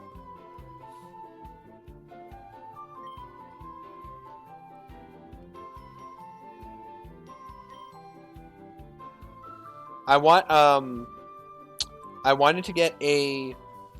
So there's some good mons you could get from the casino. The first two aren't that good. But you can get a Braylip, a Barand, and a Tractor. Tractor is pretty cool, but I want the Braylip. Or do I want the Tractor? I have to think.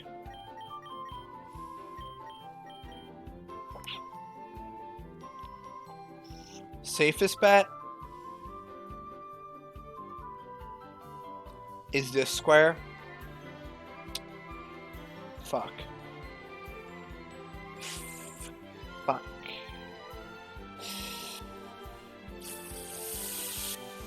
Okay. It has to be the square. Alright.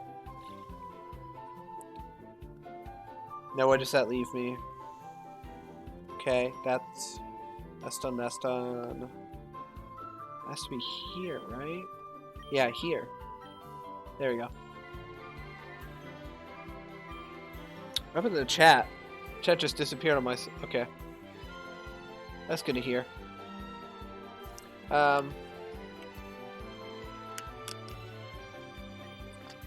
Tis be a slow stream day. But that's fine.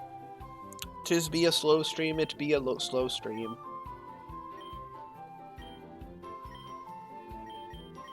Yesterday was pretty slow as well. Which is fine. Sometimes it happens. It's going to be super hype when we get to 50 followers though. Because that's when we get affiliate. That's when I can apply for affiliate. And then I can do channel points. I can do sub stuff. I can do like sub goals. Like for stuff. I haven't really thought about it for like, but like sub goals for things is like a thing. I'm very good at... Can you tell English is my first language? Because I can definitely 100% tell. It's literally a 50-50. I mean, what am I supposed to do there? It's a 50-50.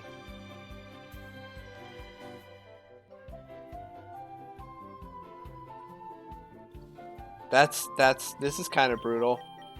Oh my god, you give me nothing? Oh my god. We're straight back to fucking guessing again. God damn it. I don't want to guess. Holy shit, I picked the wrong square immediately.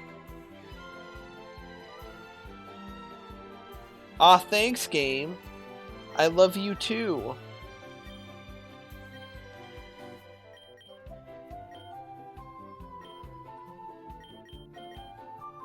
My luck is something else. Actually, I'm gonna quit. Yeah. I want to see how much a Braylip is. Boop.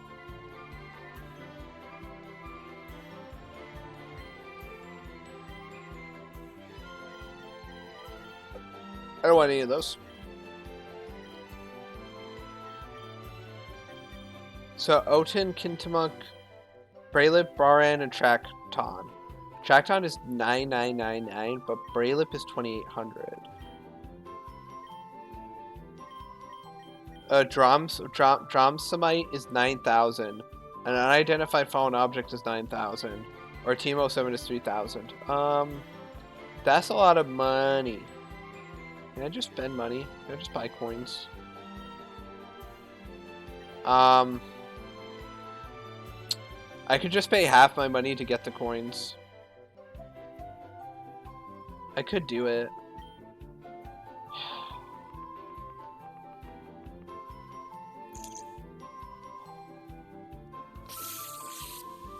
I could do it.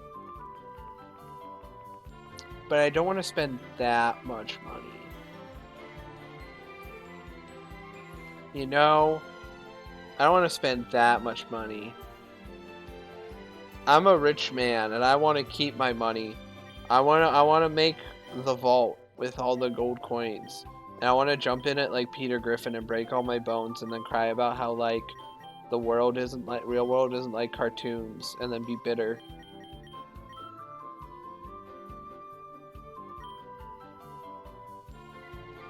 All right. should be here. Alright. I just need to get to like... Probably like, I can probably get to 2,200. I'm already like most of the way there. Ooh, there's a helicopter outside.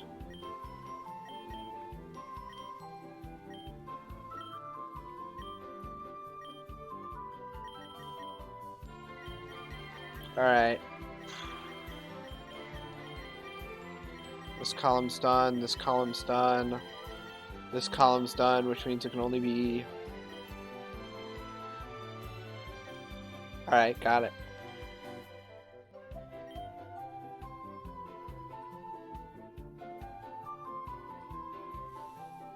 Alright, advancing game level 3.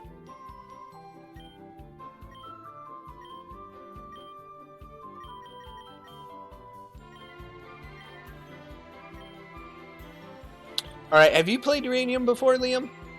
Or have you not played it before?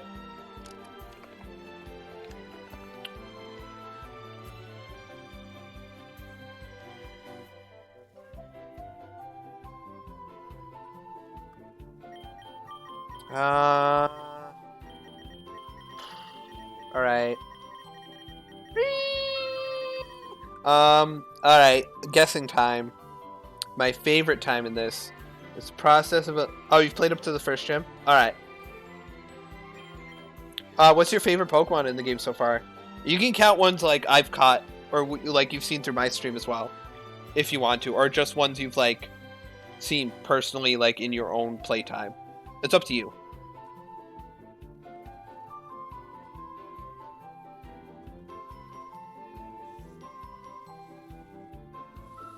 Alright, guessing time. We have to do this one? Okay. Alright.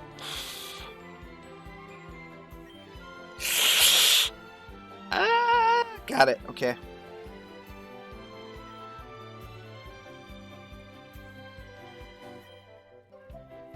Oh, does that... Oh, wait. I just realized. Am I, like, spoiling the game for you? By stream... Oh, wait. How am I spoiling the game for you? I'm, like, streaming... And, you know what? Fuck it. I'm not thinking straight. Alright, that's a 3. That's a 3. This is gonna be 2. So it has to be... Yep. Okay. There has to be a 3 somewhere. Can't be a 3 here. Stun. Has to be a 2 here. Which means a 3 has to be... Has to be here. It has to be there. Yep. Cool. That's a lot of coins.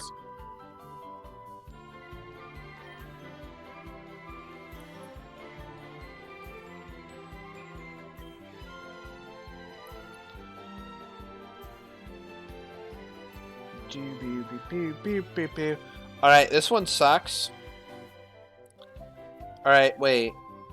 Alright, if I just assume that these 1 rows... Oh, wait, there's like guaranteed these ones Voltorbs are right here. So like... Alright.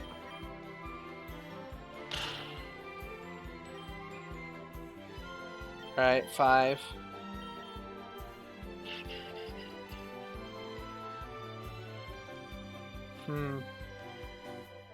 That one has to... That could have a 3 there.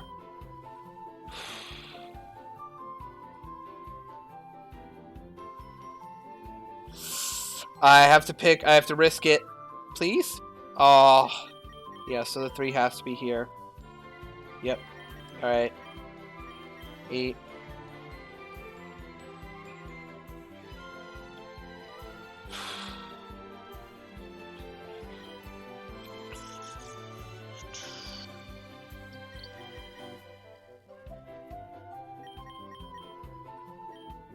Sorry, I was just thinking to myself. Sorry for being quiet.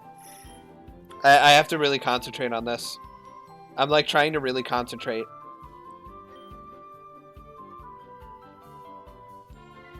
I'm trying to really concentrate so I get the... Wow, there's a row with just all Voltorbs. Look at this bullshit. There's a row with all Voltorbs. What the fuck? Come on, man. What is wrong with you? Wrong with you, game. I got like nothing from that. Fuck. Alright, that gets rid of a lot. That gets rid of nothing, really. Okay.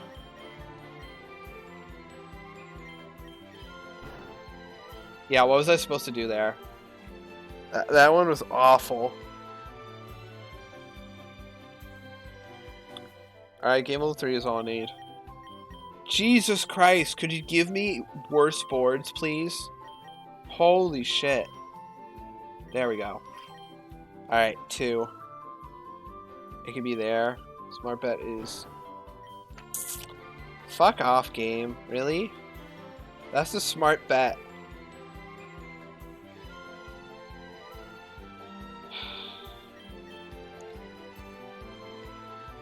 I could open this robot, Lily. Gives me no coins or tells me anything. Alright.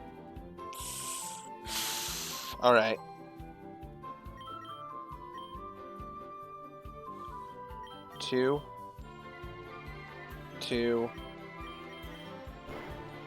Wait, what? Oh, it was 5. It was 6. I thought it was 7.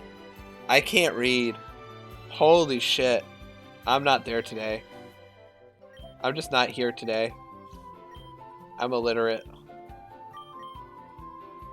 All I need is like 200 more coins. And I'm good to go. Yeah, because we're gonna get a Brainy Lip. Because I could, like, grind up for a Tracton. But, like, I don't really want to.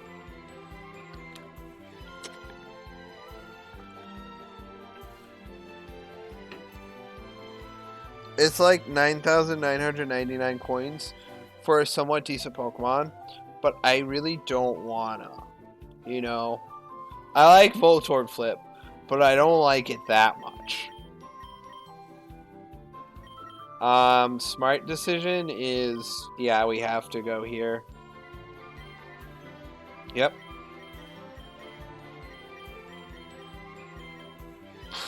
Yep. Here we go. Alright. Game level 3. GOM level 3. 3, 1, 1, 1, 1. God damn it. Penis. My god, you cuck and a half. Could you not cuck me so much?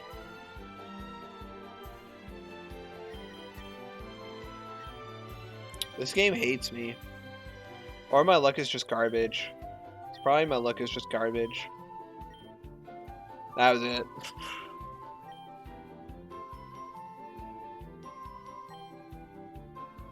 Alright, I just need a couple more coins.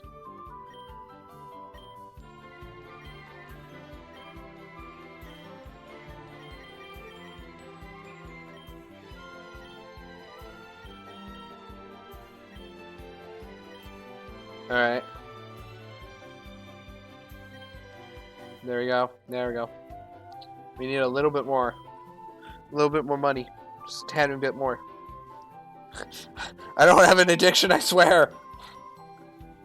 One more round. That was a misclick. Just like, get addicted. Because Theo comes and goes like, Kobe, where you been? It's been 2 years. Where have you been? Just one more flip. Just in the corner, like just like scratching himself, like just like one more flip. Nice.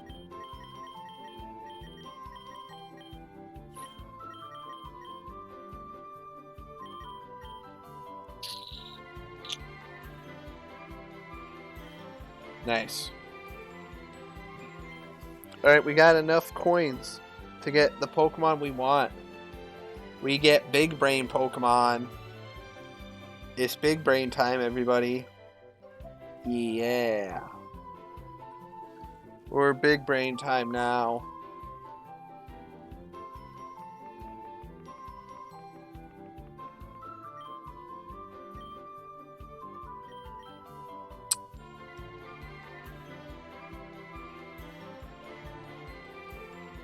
Alright, 2 seconds.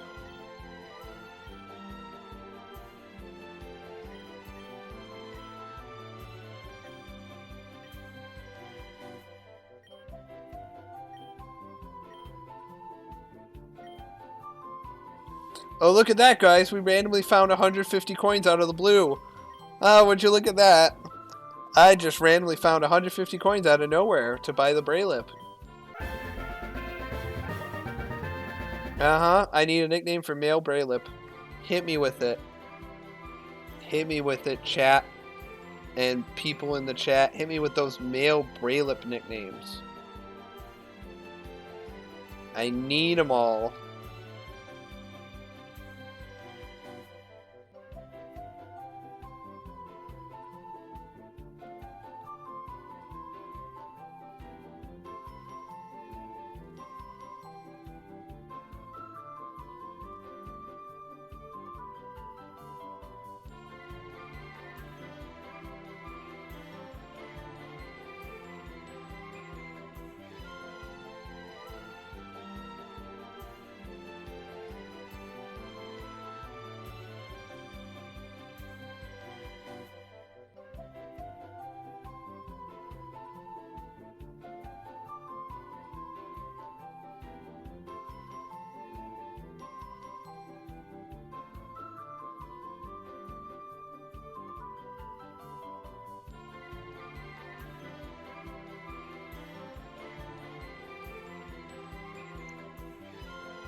Sorry, I'm like reading something. This thing is so weird.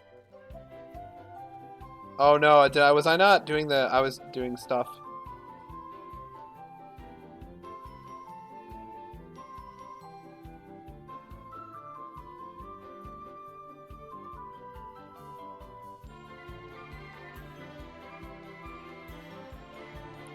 Sorry.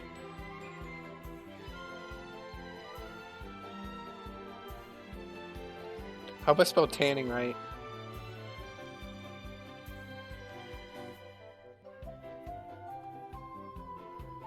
Come on, Liam. I need the nicknames, and I demand the nicknames for Big Brain. I demand the nicknames. Give me all the names. I need all of them. Every single one.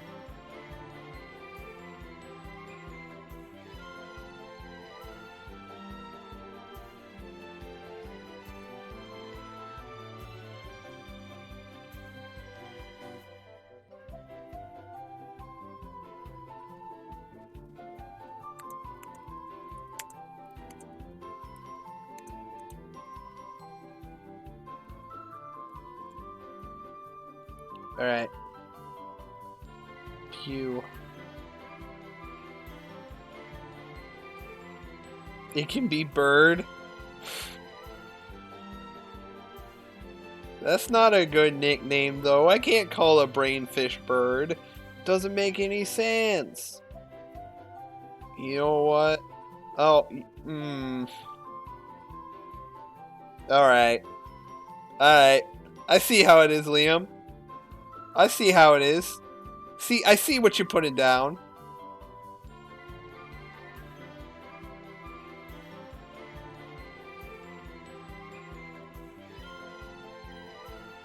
I don't need your sass.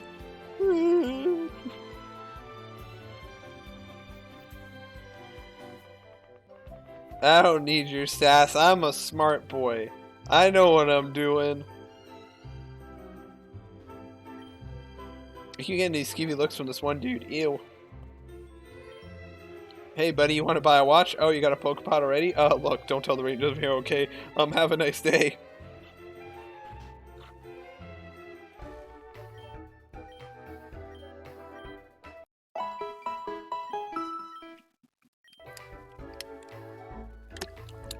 I'll have you know, I am a very smart individual. And alright, nope. Okay. Ooh, we got shell armor. Sassy. Ooh, really good nature. Pretty good IVs. Except for special defense, that kind of sucks. We got Brainiac with Swift Swim. Hardy nature. Ooh, look at that Pokemon. Water Pulse. Spicy. Alright. We're gonna do a big team change. Big team change. Mainly because we got some good water types in these two. And we're gonna get one more Pokemon. We can get 2 more, but I want to save the second one until later. For a very specific reason. I tried to fight Callie, the leader, but she wiped me out. Gotta train up and try again. Hey, want a battle? Not right now.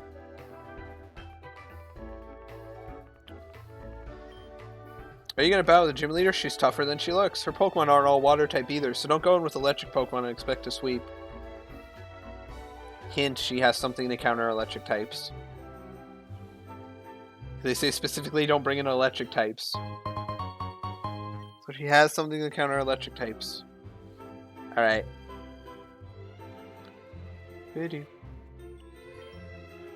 Hoo-yee! Beale Beach is bigger than I could have imagined. The lights, the sounds, I ain't got the first idea what I should do here. I reckon, with my bad country accent that I just made up, that isn't even close to being realistic. I've been around people who are like, who have the southern accent. I can't do it. Yo, dude, you ever play like Pokemon Red? That game's so sick. It's like black and white and horribly imbalanced. And, you know, is it glitchy mess? You know, it's got a lot of glitches. You know how like the first forest just doesn't have a lot of areas programmed to have wild encounters? Is it just me, or is this game really broken? Statistically speaking, Mewtwo is basically unbeatable. Thank you. No, Charmander's poisoned him in the middle of Ruined Forest without antidotes. Why did I do this stupid challenge anyway? This ring is so broken. Hyping me is like an instant KO. That's not how it works in real life, right? Oh, okay. I won't win this battle. I got Charizard. Nobody beats Charizard. Everything beats Charizard. A lot of things beat Charizard, dude. Someone want to tell him? Okay. Go to Beale Beach's famous department store. Here you can find all sorts of goods from all sorts of people. Do you want more information about what you can find in each floor? No. Shop till you drop. That's my motto. I won't shop till I have more than I can carry. Daddy, buy me a Poké Doll. Alright, sweetie, but that's it for today. Oh, it's the same thing. If I talk to him. So many choices. I'm paralyzed with indecision. Guess I need a paralysis, but it's heal. Oh, it's a elevator. I have to go. There's no, like, stairs. That sucks. There's no stairs. That really sucks. I don't catch Pokemon. I just like to collect Pokeballs. Okay. I'm about to go on a big expedition, so I'm stocking up on supplies before I leave. The mall has everything a trainer could ask for. It's important to have status healing items while working as a Pokemon Ranger. Some wild Pokemon end up paralyzed or poisoned by passing trainers, and it's up to us to heal them. Welcome, how may I serve you? Okay.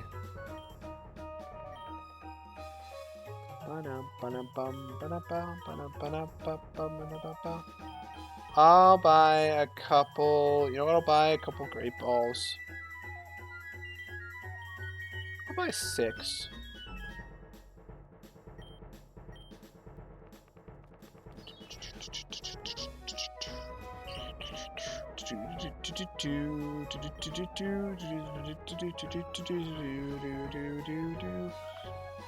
I am not dumb. I am very smart.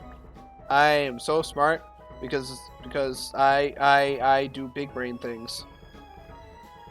I can't talk to you over here. How may I serve you? Either one. Oh, Blizzard, Hyper Beam, Light Screen, Protect, Safeguard, Thunder, Reflect. Fire Blast, Focus Blast, False Swipe, Giga Impact, Flash, Natural Gift. Alright. Alright, TMs. How may I serve you? Stones, okay. Evolutionary stones are essential for evolving Pokemon like Eevee, Arminion, and Lunapop. Good thing they have them all here. Hyper Beam, go! Neom! Hyper Beam is one of the strongest moves there is, but it takes some time to recharge after use. Fun fact: Hyper Beam was really good in the original games. In Red and Blue, Hyper Beam was a physical move. So, and most normal types were like physically oriented. So they did really. So Hyper Beam was really good. Another thing about Hyper Beam was, if you KO'd the Pokemon you were fighting with Hyper Beam, you didn't have to have a recharge turn. So what you could do is, like on a Tauros, like Earthquake something, and then Hyper Beam to kill it, and then you'd be able to move the next turn because you KO'd a Pokemon with Hyper Beam. Yo, Comey, my main homie, this is Sack. Want a battle? It's not going to be a repeat of the last time we met. I'll be waiting for you around Route 3. Click. Alright, Sack. These technical machines are so expensive. I remember when they were cheaper, but then you could only use them once, so I guess these are better. If you make your Pokemon hold an Everstone, you can keep it from evolving. Make sure to take it back when you want it to evolve. Hyper Beam was just... Gen 1 was just kind of like a broken mess.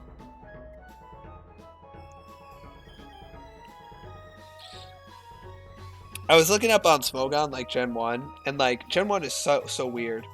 The type chart is all messed up. I pumped my Pokemon full of protein to supercharge its attack power, but now it doesn't look so good.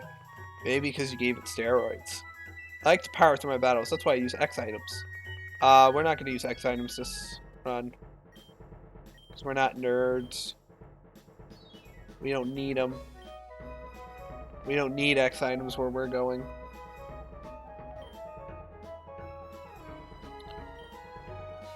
I will say though, so like for example, the type chart is messed up.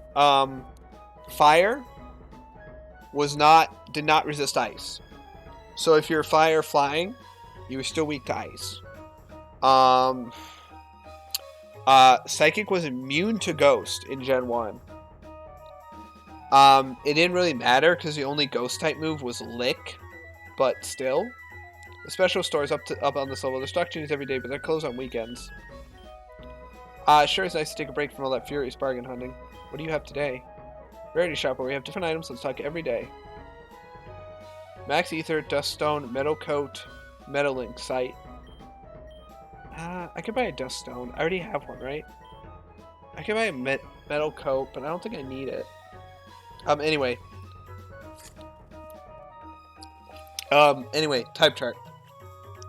Bug and Poison were also weird. So in Gen 1, the only thing that was super effective against Psychic was Bug. The problem was, the only Bug-type move, the only Bug-type offensive Bug-type moves in the game were Leech Life, which had 10 base power, and String Shot and Twin Needle, which had 25. And the only Pokemon who learned Twin Needle was Beedrill, which got one-shot by any Psychic type. So, and Leech Life so basically Psychic types had no weaknesses in Gen 1. And then, just to top it all off, just in case you thought Bug types were bad enough, Bug types and Bug and Poison types also had extra weaknesses.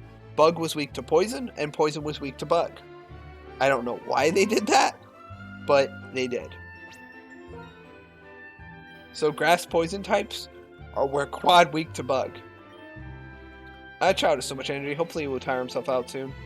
Yay, yay, wee, you never catch me! Found a full heal, okay. I believe there are some trainers here. We should be fine though. We got a coconut. Standing on solid ground makes me land sick. He's land sick, guys. He's gonna start vomiting all over the place. Sailor Perry. He's got a Pahar. I remember the first time I played this game, this guy kicked my ass. He destroyed me.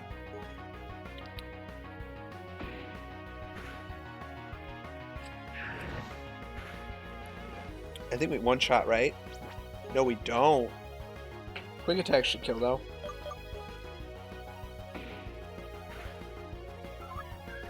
Bye, Pahar. This time I prepared. Alright, Tubjaw. Tubjaw, not gonna lie, is kind of scary. Mainly because Tubjaw has a lot of attack. Tubjaw is actually what I'm trying to get in as an encounter in this city, but I have to wait until after a little bit later. Because I need to catch something in another town. I need to catch a Magikarp in another town so that I can guaranteed catch Tubjaw here. Also, we are definitely switching because I'm taking way too much damage from this Tubjaw. It is way too damaging.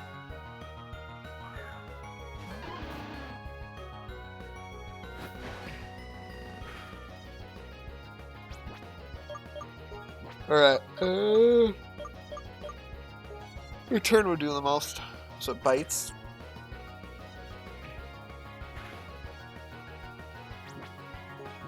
Of course, it lived on 1. That's fine. We're gonna roost. It has Ice Fang. That was what got me. Wait, I almost killed my Turlard because of Ice Fang. Wow, good thing I didn't use Ice Fang. All right.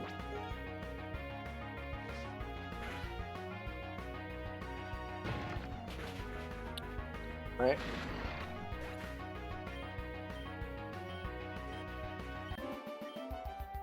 Erp. We defeated Sailor Perry. Alright, we gotta heal.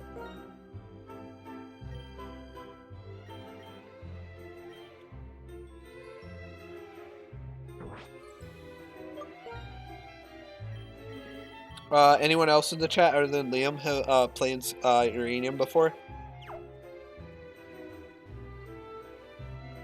Here's his ship. I choose the homeless life. Who says you gotta own a house? Ain't about that kind of life. Alright, dude.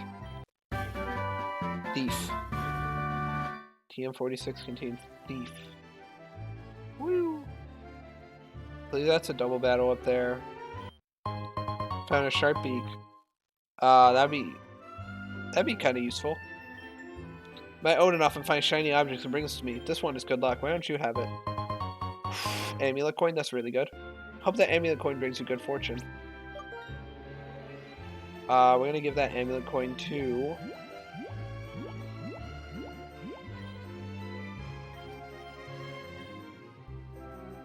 I don't know why it went up there, but okay. I'm gonna also give the sharp beak to you. Give this black belt to you.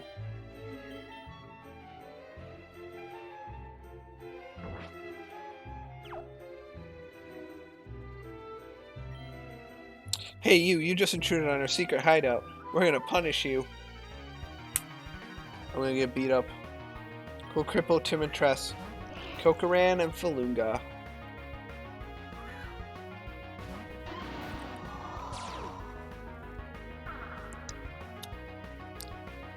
Ba ba ba ba na na na na na ba ba ba ba ba ba ba. We're gonna get rid of the Falunga first, because it's definitely the bigger threat.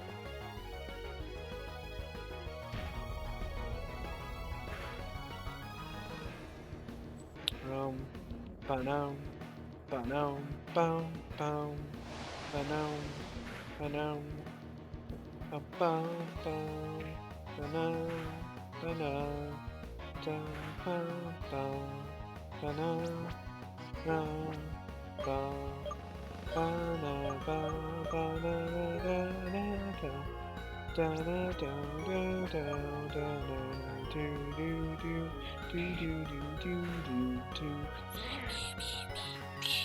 We killed the kitty.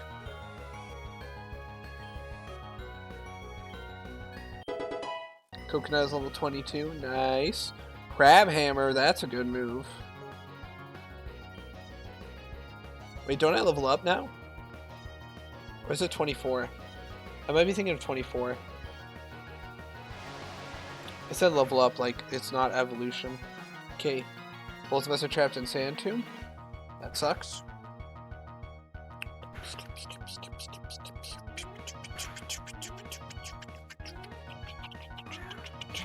Oh shit, he has more Pokemon than he has.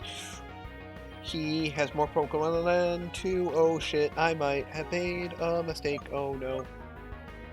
I don't want to... Slash.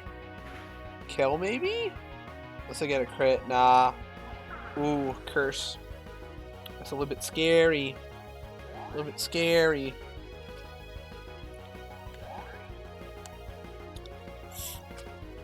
A little bit scary there.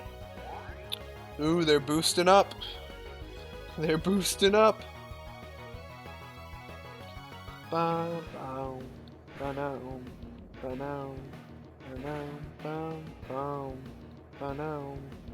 bow.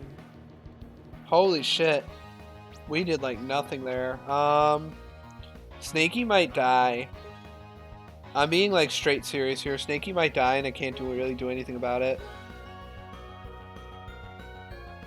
If he does, it's alright, because, like, Snaky's not too big a deal if we lose it. But I'm trying to avoid using healing items. And we can't switch out until we get rid of the Sand Tomb.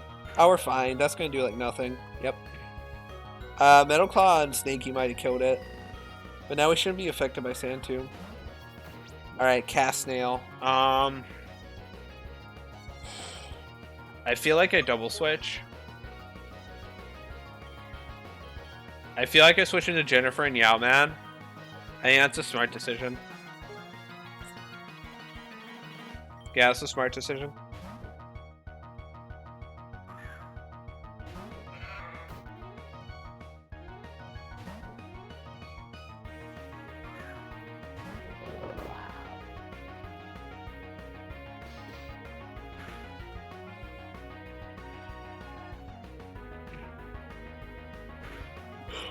We might have been fine, but I just didn't want to risk it. Alright. Yeah, return. And we're gonna stomp on the Modrill. Actually, we're just gonna revenge on the Modrill. Honesty.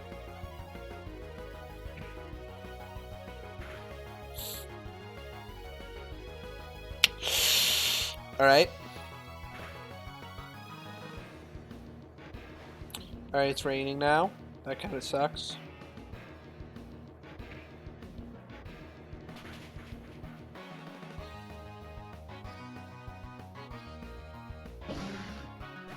Right, dead.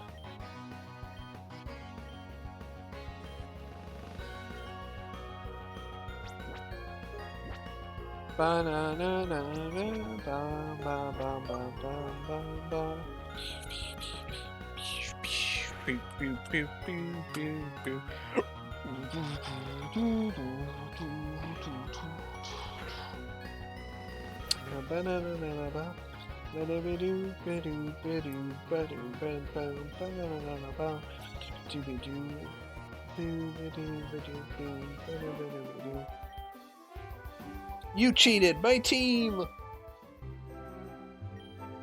Don't you even think about trying to steal my girlfriend. I'm pretty strong, I think you're cool. We're stealing his girlfriend, guys. We've got the girl. Wait, who's the person who gives me the egg? Oh, it's like, I remember now. I'm an idiot, I completely missed her.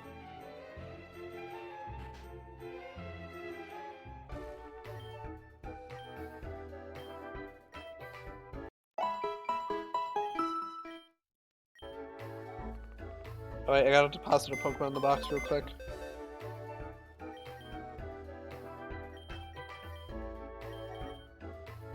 Coconut, you go in here real quick. I'll be right back for you.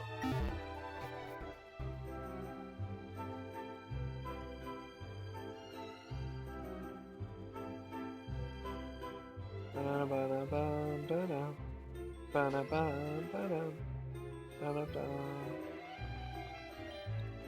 there, you look like a trainer. Listen, can you do me a favor? Take this egg.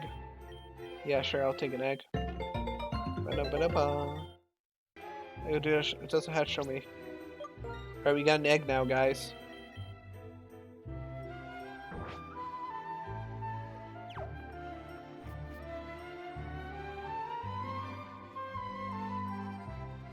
Alright, how do I want to change this team up? Alright,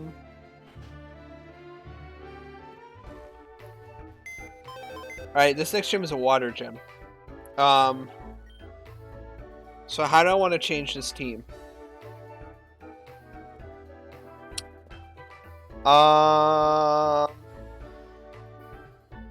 Let's see.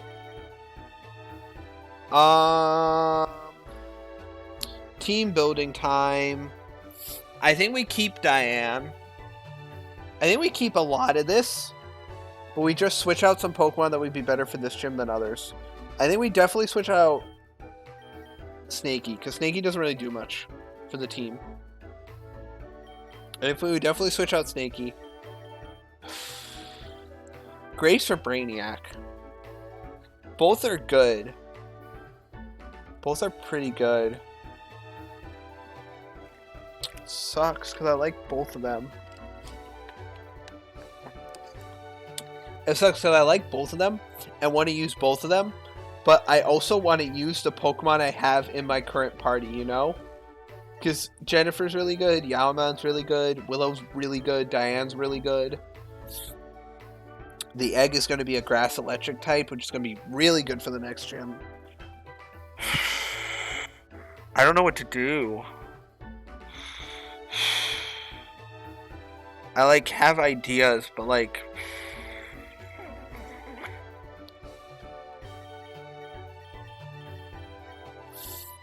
sorry, I'm trying to think. What if we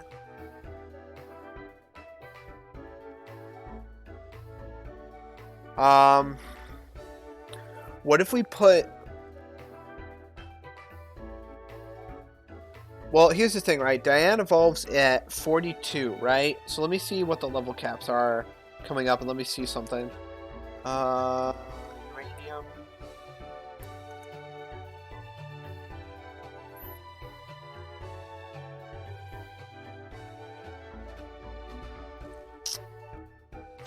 So it's not going to evolve until Gym 6.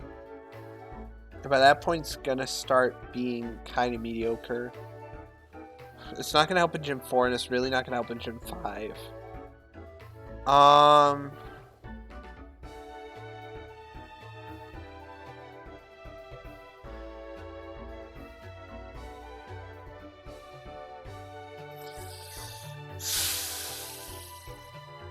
Sorry, I'm trying to think. I'm trying to team build here. Do you guys got any suggestions? Chat, you got any suggestions? I'm trying to think of stuff, but like I need feedback. 'Cause I don't know. I'd like some feedback. 'Cause like I don't know. I'm indecisive because I also want to build a team for the next gym afterwards, and the next gym is like Steel. So I don't think Diane is gonna be the answer.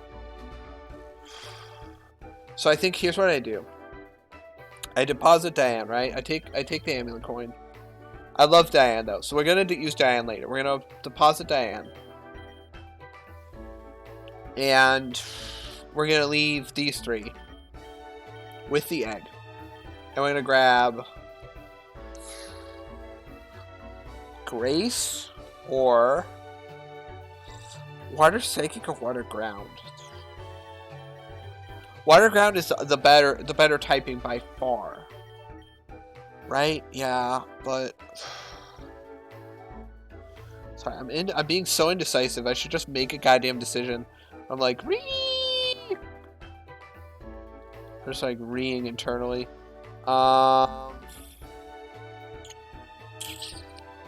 It's just a constant reeing in my brain.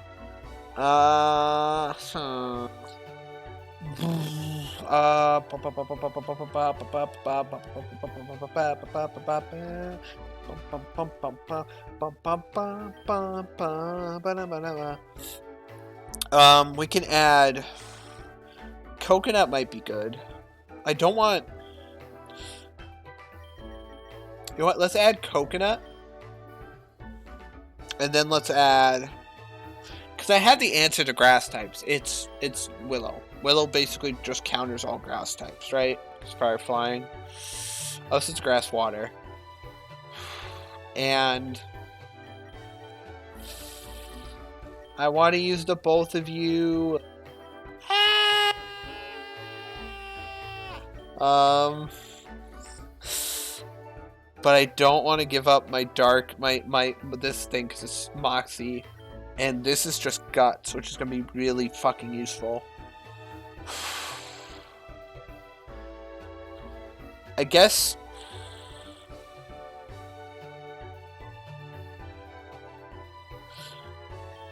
You know what, we'll add Grace. And then what we'll do is, if something dies, we'll put Brainiac in the party. And then the minute we get to, like, 6th gym, like, the level cap, like, above 40, we'll add Diane back to the party. I think that sounds good. So I gotta change the team overlay real quick. Because we got a new party we got a party. Blah, blah, blah, blah, blah. Hey, Combi, put the egg away. Why put the egg away? We're gonna be, while we're grinding, the egg will hatch. Sorry, I gotta get the things for it. Uranium, snail, cast snail, okay.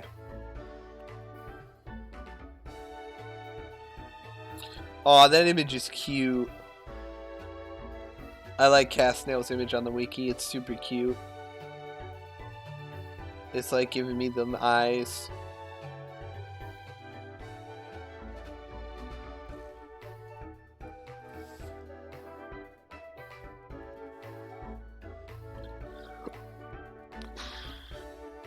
Sorry, I'm like... I saved the image, right? Come on. There we go, save. What are stats mid-evolution? No, the stats aren't bad. Mid-evolution stats aren't bad. And it evolves at... Final evolution's at 45. Cool. Alright.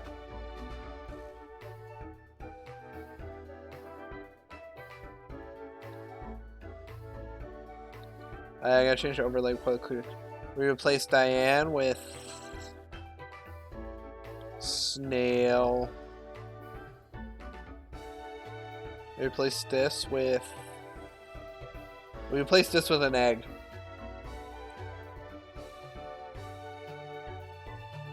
Wrong one. What?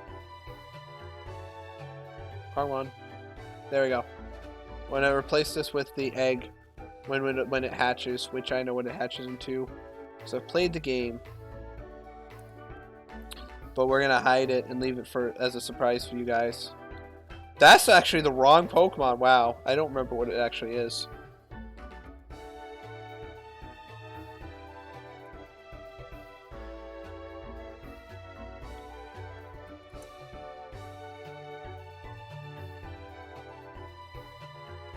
Oh, nice.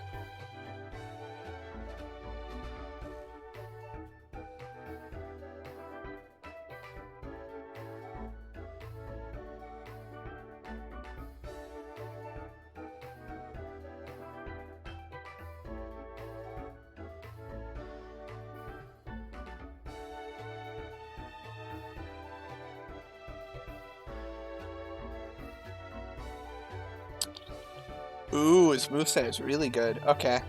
I know what this turns into.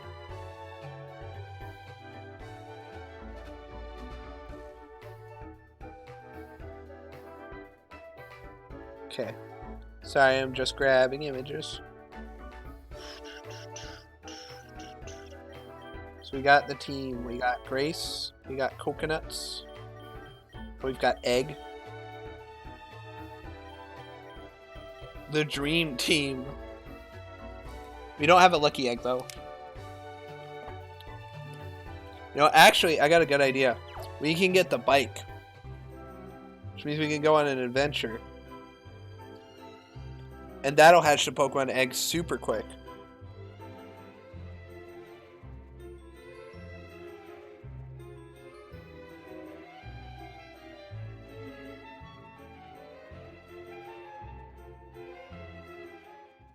Or just fight everything along the way. That's a new Pokemon. It'll be a grind. It'll be grinding. It'll be a grinding extravaganza. We got a cute snail boy.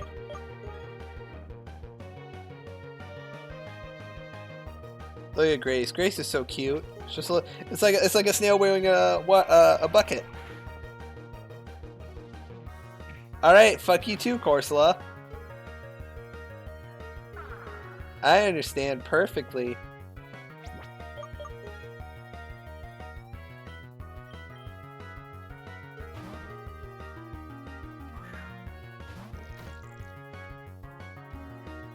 I love its little, like, the image they made for it on the wiki. It looks really cute. Oh my god, I miss Crabhammer. Hate everything.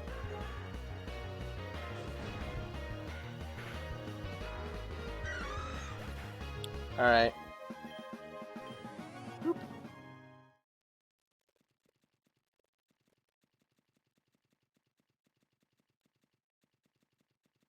The music is just non-existent. We just killed the music. Which is nice. Who needs music? I don't need music. Do you need music? I don't need music. Woo! Corsola! I need to switch out because I didn't heal. I'm smart. I'm a good trainer.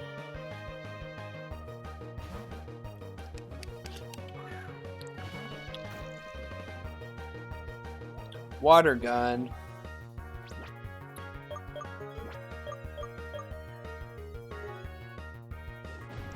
Boop. Ooh, bubble beam. That might kill.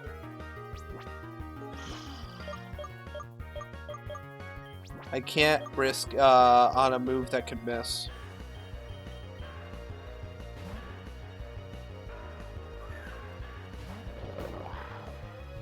I've got an angry raccoon. Don't worry, guys. I got an angry raccoon.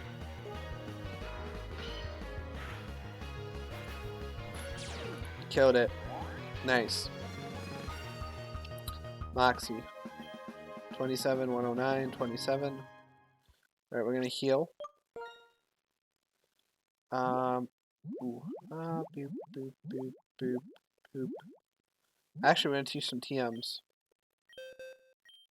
Giga Drain. Yeah, we're gonna teach Coconut Giga Drain.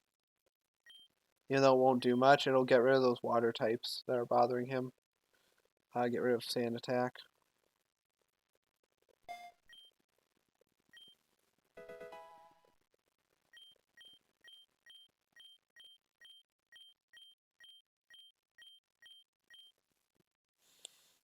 Brick Break.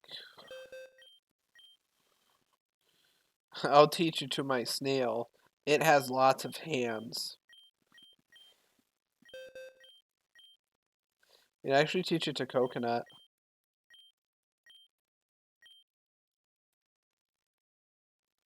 It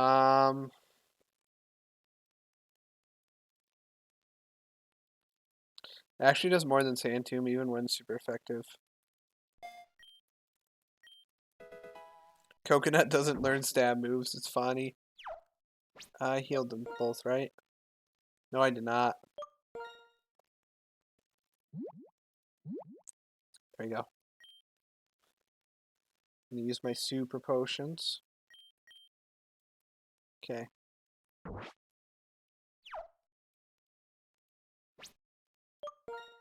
Actually, you know what I should probably do? I should probably switch in Coconut and give Grace the experience share.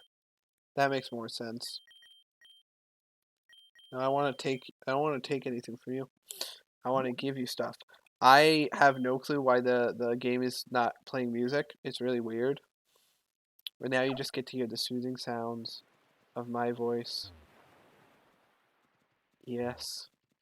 If I had food, we could be doing eating ASMR. But I don't. I ate my food before the stream.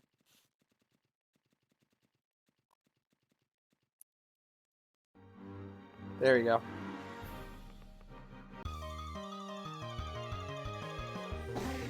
Oh, there's a Modro. What if we find a shiny on the way to get the bicycle? That'd be funny.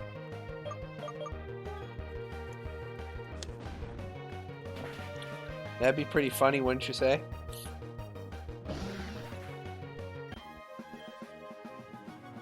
Clean Cresselia and Combium are starters. I feel like it's obvious. Pick Combi, right? Oh yeah. The 25% chance that you actually get the Combi, the Combi gender that evolves. Yeah, definitely pick Combi. Nah, it's Cresselia.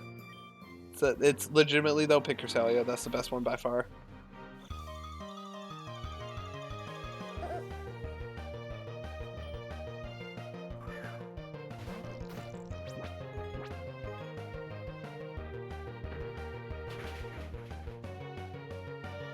Alright.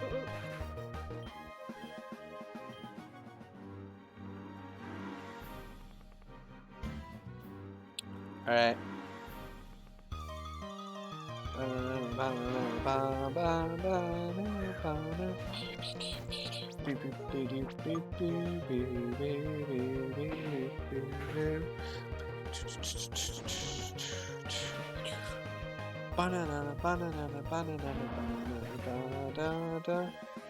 Wait, Liam, didn't you have a Darkrai in one of your runs, and now you're getting a Cresselia?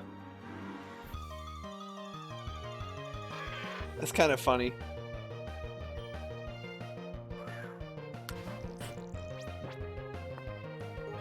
Alright, Sableye. I can just Crab Hammer. The Sableye is bad.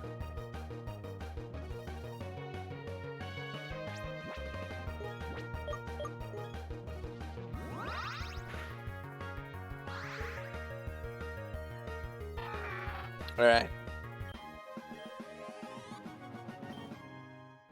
Especially since I can't get his Mega Evolution until, like, way later in the game.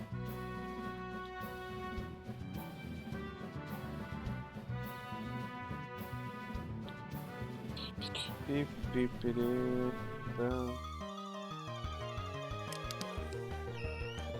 Alright. Go, go, Coconut.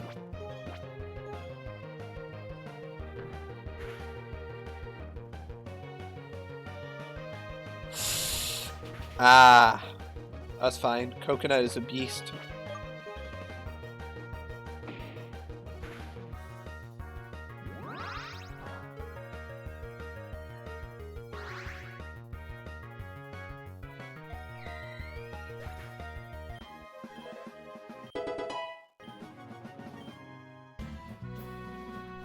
Nice, we're one level away from evolving Coconut.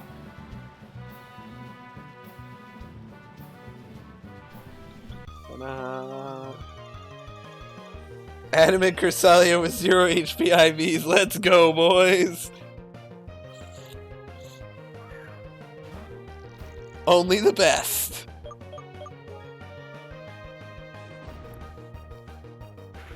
Alright. Alright.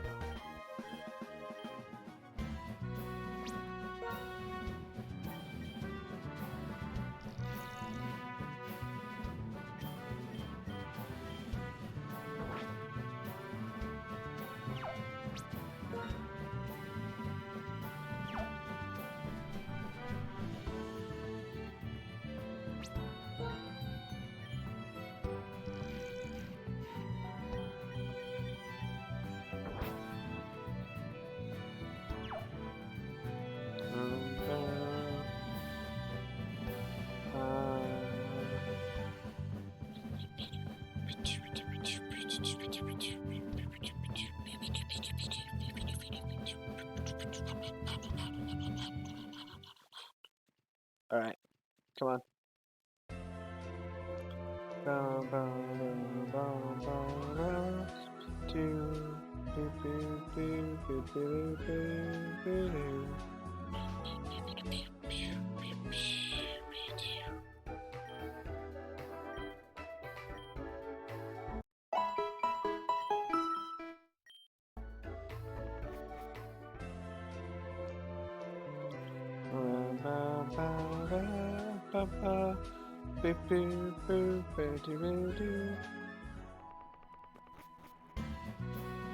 Alright. We're making a journey across the region.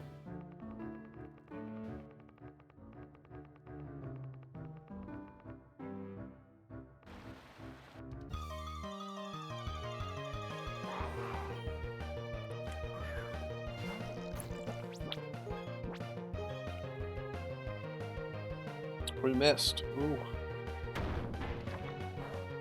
Oh my god, Nate, my encounter is a modest temple. Woo! I mean, modest temple isn't super bad because, like, you know, boosted bubble. I don't know. You're just not having a good day, are you?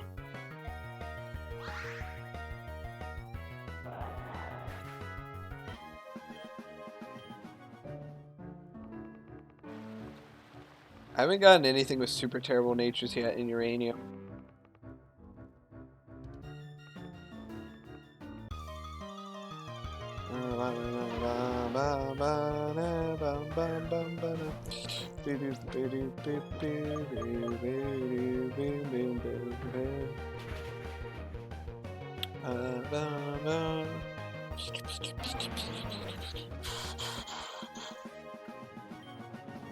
Nice, Grace is 16. Grace is trying to learn Bubble Beam, nice.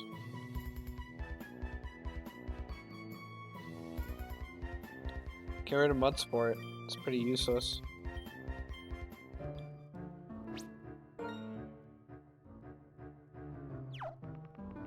Alright.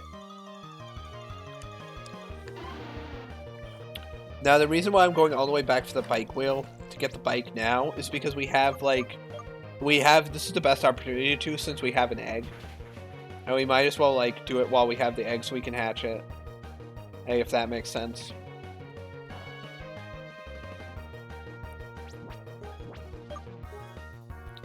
Plus, if I fight every wild Pokemon, we should get some decent experience.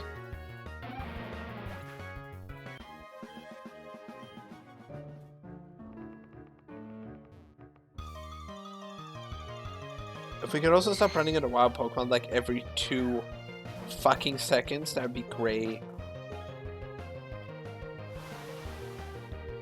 Thank you for poisoning my coconut.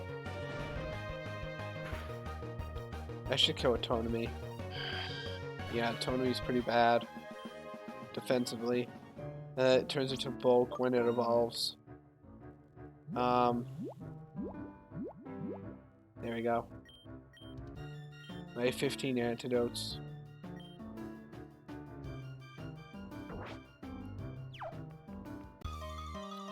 Okay.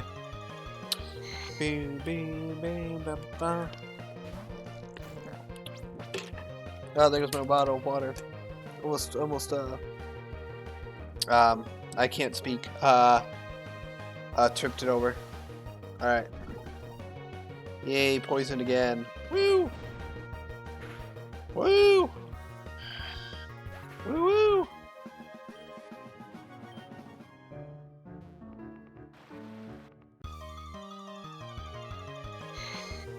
Woo!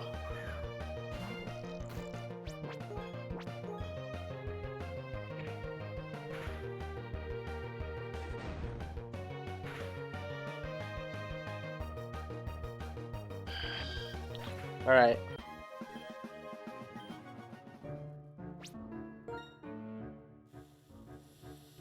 More poison healing, yay. All right.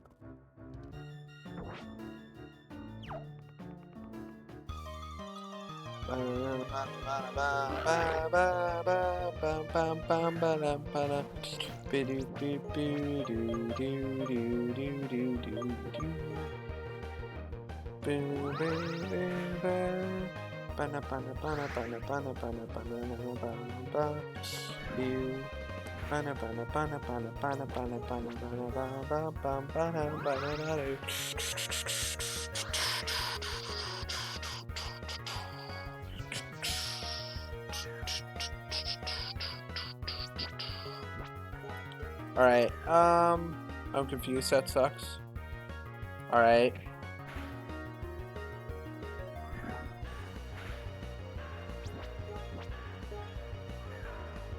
Come on.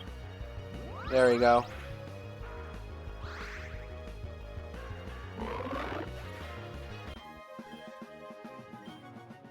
Dude, I remember when some of these Pokemon had like old Pokemon cries. So like Tonami used to have Zubat's cry in the early like builds of this game. And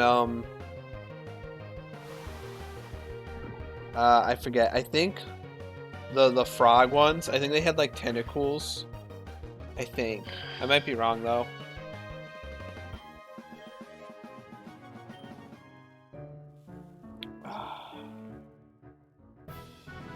Woo! Route 4. I'm poisoned. Damn it. God damn it, I wish I would stop getting poisoned. All the damn time. Ah, poison sucks. It sucks a hell of a lot. Woo!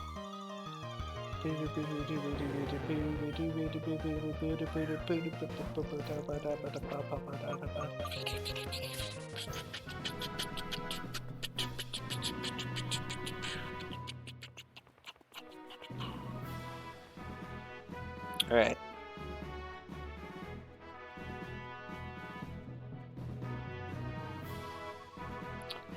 Gonna go down here.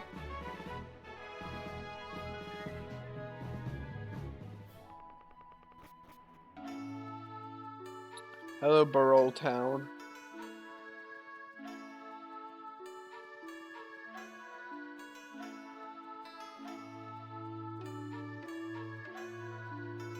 I go down through here.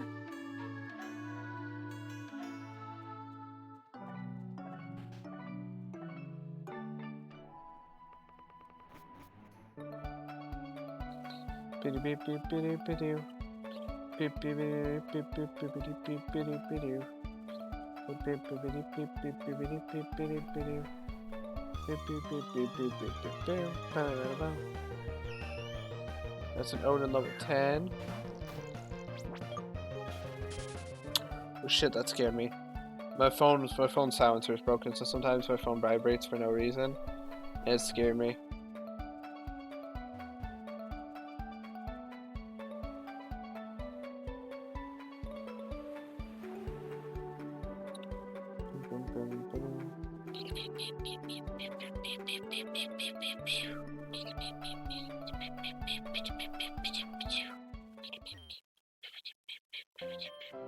Oh, I don't have...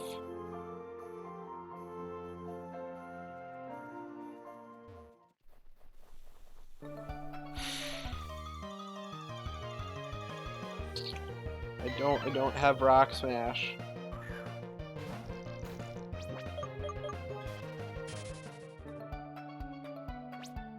Was the egg close to hatching? How is it not close to hatching? We've walked at least 1,000 steps.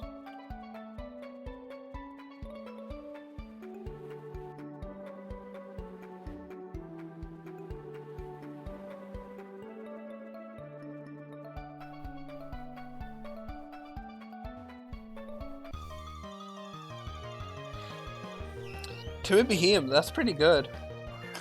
Wait, yeah, that's pretty good. Especially since I think Analytic is its hidden ability. So like, the problem with Behemoth is it's really slow. So Timid might not let it outspeed like anything.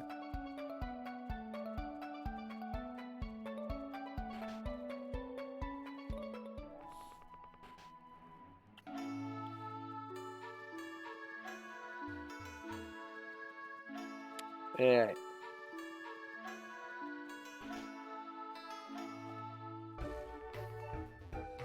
Right, gonna get... Nope. Welcome back to the team temporarily, Diane. I need you for something.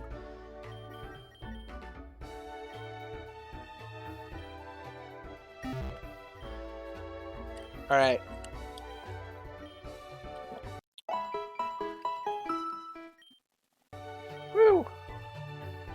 I fought 2 trainers and fought 2 Latiases. Wow, that sucks.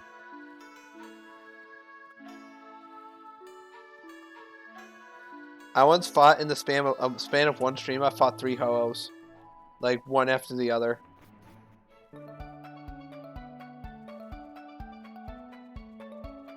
And I also had 1 trainer that had 2 Delta Ruin Metagrosses, and both of them had Rockhead Head Smash.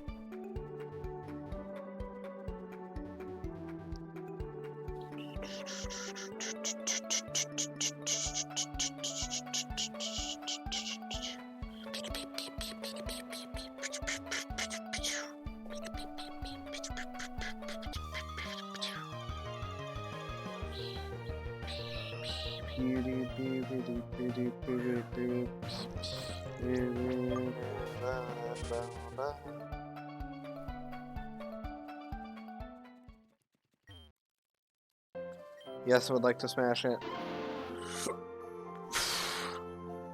Sorry. Alright, gonna go up here.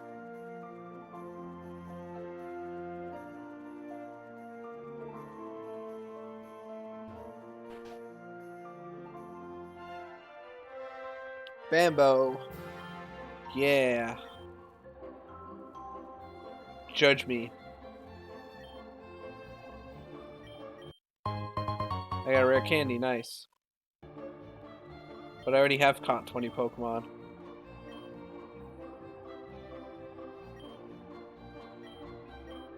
Got a PP up, nice. 30 Pokemon, okay. I got another rare candy.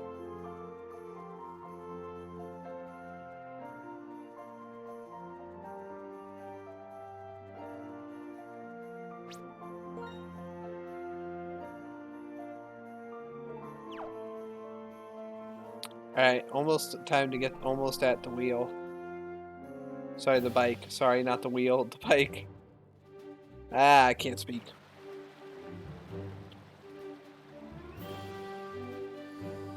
Alrighty. That's a log.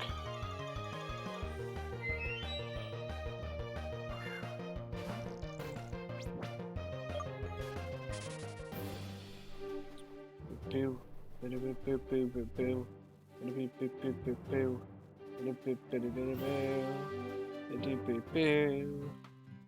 Nice, we're at the town that gives us a new bike.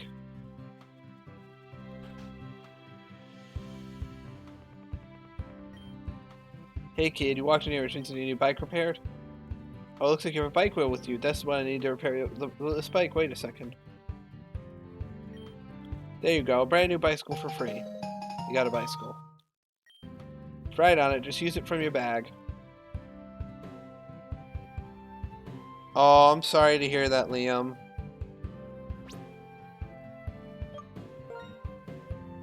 That's really unlucky.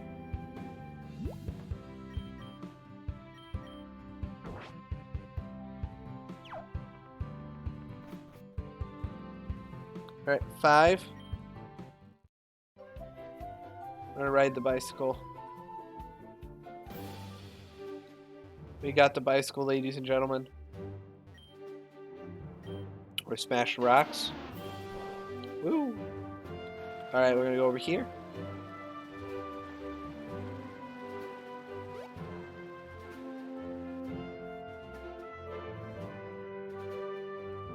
Go over here. Go over here.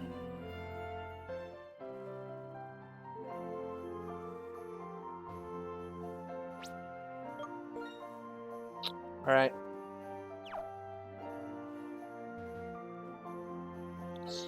I could have switched into Cresselia since over 40 HP, but I didn't want to risk not being able to run with that and just use Cresselia. Yeah, that's fair. That is fair.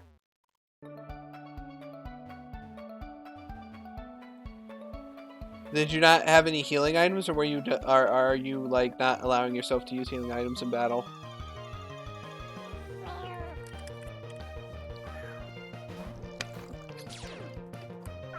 That's really good failing. Okay. That's Intimidate, but I can't get it because It's not shiny.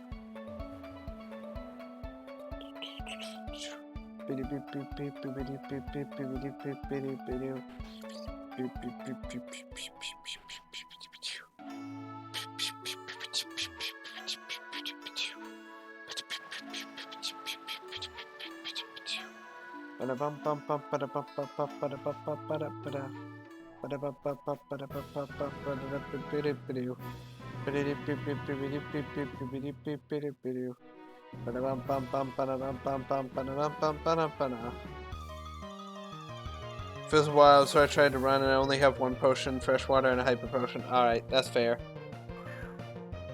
That's understandable. I understand your actions. It just sucks that you lost something. Because I've been in that situation beforehand where I tried to run away and then I couldn't, and then the wild Pokemon one-shot me. Cute insert picture of Aaron here. Insert picture of Aaron, the Aggron here. May he rest in the pepperonis. Fine, we'll crab hammer you if you want to die that bad.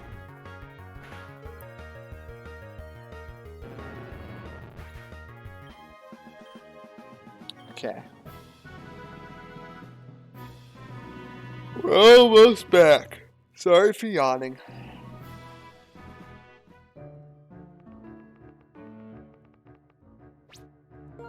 Why is it so dark in here? That's weird. Anyway. What was I gonna say? Oh yeah, sorry for yawning. I'm running on like about 6 hours of sleep right now. Maybe less. I stayed up until like 2 a.m. and then I woke up at 8. I don't know why. I don't even know why I woke up at 8. I didn't have anything at 8 a.m. I just woke up at 8 a.m. And I was just like, you know what? Screw it. I just decided to, you know, watch some YouTubes. Did I watch anything good on YouTube today? I think I just watched... What did I watch? God, I can't remember. Was it just Hell's Kitchen stuff? I don't remember. It probably involved Gordon Ramsay yelling at people, because I like watching that. It's cathartic watching people fuck up something more about as much as I could. It makes me feel that I don't fuck up everything, you know?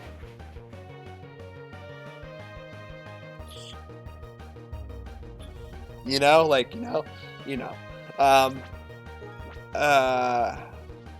And then I decided to watch Breaking Bad while, uploading, the stream from last night. And the finale of Insurgents, which I did, I think, the night before. Oh yeah, and I also was watching Breaking Bad while I was grinding, where I was grinding up the Jennifer. I was like, what do I want to do while I'm grinding? Because, like, I could minimize the screen from full to, like, medium, which is kind of small for medium, but whatever. And I was like, you know what? I'll just watch Breaking Bad. Like, Netflix Breaking Bad, why not? So, why not? I like rewatching Breaking Bad.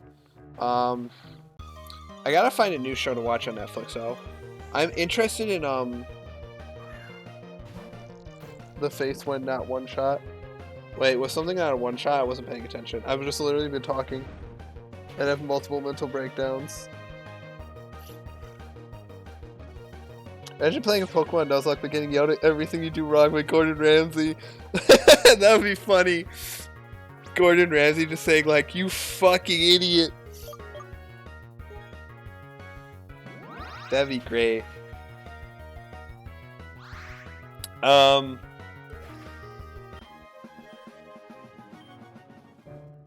What do I want to say? You interrupt my train of thought. Oh yeah, new Netflix shows. I wanted. Also, hello, Mike. Oh yeah, I need to get into a new Netflix show. I want to watch Sweet Home, because I read the manga of that. Because like Sweet Home is like a webtoon series. Like you can like webtoon is like an app on like your phone where you can read like kind of like mangas, but like weird like Korean, mostly Korean like mangas, maybe like freelance artists, I think. But anyway, I digress. Um, I read Sweet Home. It's in its entirety, and I liked it a lot. I thought it was a really good story. The characters were good, like the manga, the webtoon. Sorry, the characters were good. It had some great moments. It had good action, and it was just good. And it had a pretty good ending. The ending kind of is a little bit up in the air. I mean, like, I can see why some people don't like it, like of the webtoon, but I thought it was fine. But anyway, yeah, I liked Sweet Home, and then I saw they were making a Netflix series out of it. I was like, cool, I want to see that, and then I never watched it. I haven't watched it yet, because I know they did one of Alice in Borderland, and that one, I watched that entire thing on Netflix, and that got me interested in reading the manga. So then I read the entire manga of Alice in Borderland, and Alice in Borderland is pretty good. It's a pretty good manga. Although the ending is a bit weird. I don't really get it. I really don't get it, but I mean, I don't really get what they mean, what the ending is for Alice in Borderland manga. I'm not gonna spoil it, but like it's kind of weird. The TV show was pretty good though. Like it was pretty faithful to the manga, and the changes they made fit more with like a TV show where they could do like it bigger and more flashier than what the manga does, because in the first challenge for Alice in Borderland is different in the TV show than the manga. The TV shows is much more flashier and the more like the games are more high budget instead of like, because it's more high tech, I think. Yeah, I think that's the word, high tech. Because I can't speak. This game is taunting me. Because Alice in, I can't speak today. Oh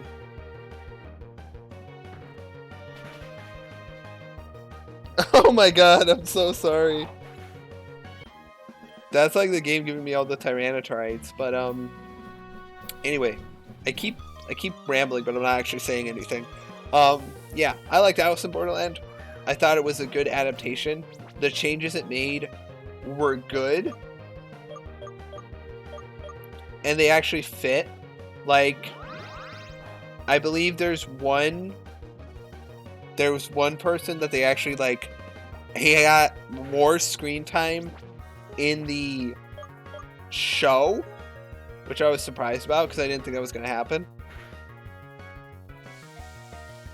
He actually got more screen time in the show, so when they get to like his actual stuff in the manga, it's going to be better. I just keep on talking and talking and talking and talking and talking and talking. Yeah, so that's good. I want to see the Train to Busan. I want to see the Train to Busan sequel, Peninsula. Even though I've heard it's not the best, but I kind of want to see it still, because I love Train to Busan. That was a really good movie. That was a really good movie. It had heart. It had action. It was a good movie. It had suspense. Also, I also liked. I saw. I think. Did I see Parasite over the summer? Yeah, I did. I saw Parasite over last summer. Yeah, with some friends, and before my friend was moving. Because I helped my friend move his stuff out of his house, and I helped him move my friend then move his stuff into another house. Oh my god, that sucks, Liam. I'm so sorry. But anyway. But I saw Parasite, and Parasite is really fucking good. Like, it's like, it's not like me being like, oh, it's a foreign film, so it's good. No, it's like an actual, like, good film that, like, is good because it's, like, it doesn't, I can't speak. It's just a good film. Like, if you haven't seen Parasite, Parasite is a really good film. I remember some people were mad because it like won in like it was the first foreign film I think to ever win in a like an Academy Award, or was it a Golden Globe? No, Golden Globe is global, right? Was it an Oscar? Was Parasite the first foreign film to win an Oscar, or was it the second? Because there was that one French film. I don't know what I'm saying. I'm just kind of talking. I don't actually know. I remember some people were upset about that, and it's like, okay, it's just a film. It's like there's nothing that says the awards are just for American films. It's just like it's good films. It's just they focus on American films because usually like foreign films don't get big in America. But Parasite was like one of the few movies to ever get super huge in America because it was just that good.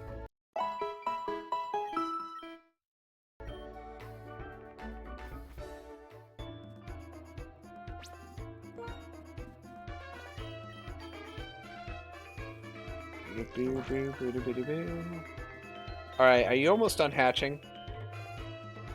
God damn it, you stupid egg. Get to fucking hatching already. Alright, I gotta switch out Diane. This egg is not hatching. I call blasphemy. Are both music tracks playing at the same time? You guys hear that, right? You can hear the beach music in the background, just really faint. It's so weird. Maybe you can only hear it with headphones, but I can definitely like hear it.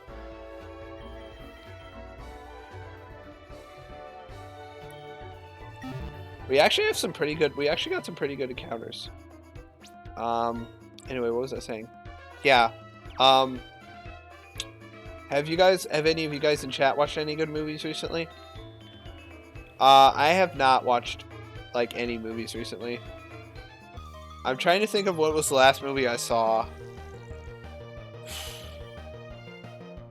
Because I saw The Mandalorian, like the whole thing over winter break. And I like The Mandalorian. I liked it a lot. It was it had good characters. But anyway, like movies. The last movie I saw was, what was it? I think it was Curse of Noroi on Shudder, because I was like, I want to watch a horror movie. And like I was looking through it, and it's like Curse of Noroi. I'm like, is that a good movie? And I'm like, oh, it's a good found footage horror movie. And then I watched it. I'm like, this is actually a good found footage horror movie. Like, wow. Like, it was legit good. Oh, our coconut is evolving.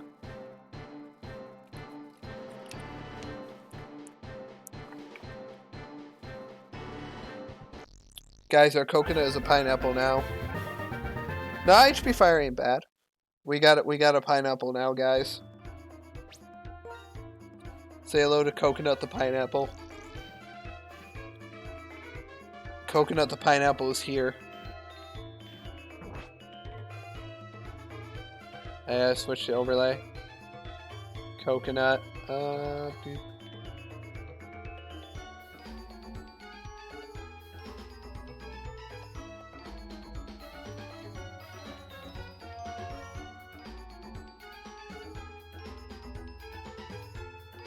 We have Coconut the pineapple.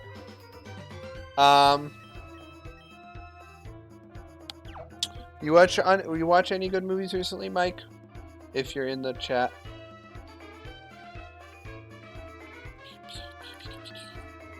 I don't know if you're still in the chat or not. I can't get to that item. I can't tell who's still in the chat and who's not. I know there are a lot of people in the chat that like can't chat in the chat because like they don't got accounts. But word. I don't know what I'm saying. I'm just trying to fill the void. I do like how Kokoran goes from a coconut to a pineapple. It's kind of cool. Anyway, what is the? What movie do I want to watch that's coming out? I want to watch that one movie that they've been showing trailers of with like Denzel Washington, with the new crime movie he's in with the serial killer, played by or the creepy dude played by what's his name? What's his name? You know, the dude who the dude Jared Leto, the dude who played Joker in Suicide Squad. I think that's going to be an interesting movie. What's another interesting movie coming out? Oh, the new Saw movie. It actually kind of looks somewhat decent. I just hope they don't do the stupid plot twist like they did in the most recent in the what is it now? The 8th Saw movie? Jigsaw. That was the plot twist for that one wasn't very good. You could also see it a mile away. Like you could predict that shit like that. I pretty much predicted it immediately. I was like, the minute I saw this movie, I was like, all right, this is super obvious. There's no way they're doing this because it didn't make any sense. I was like, this just doesn't make any sense if these two events are like. Does anyone in the chat care about spoilers for the 8th Saw movie? Does anyone care? It's the 8th Saw movie. Does anyone really care? I won't if anyone if people speak up, but does anyone care?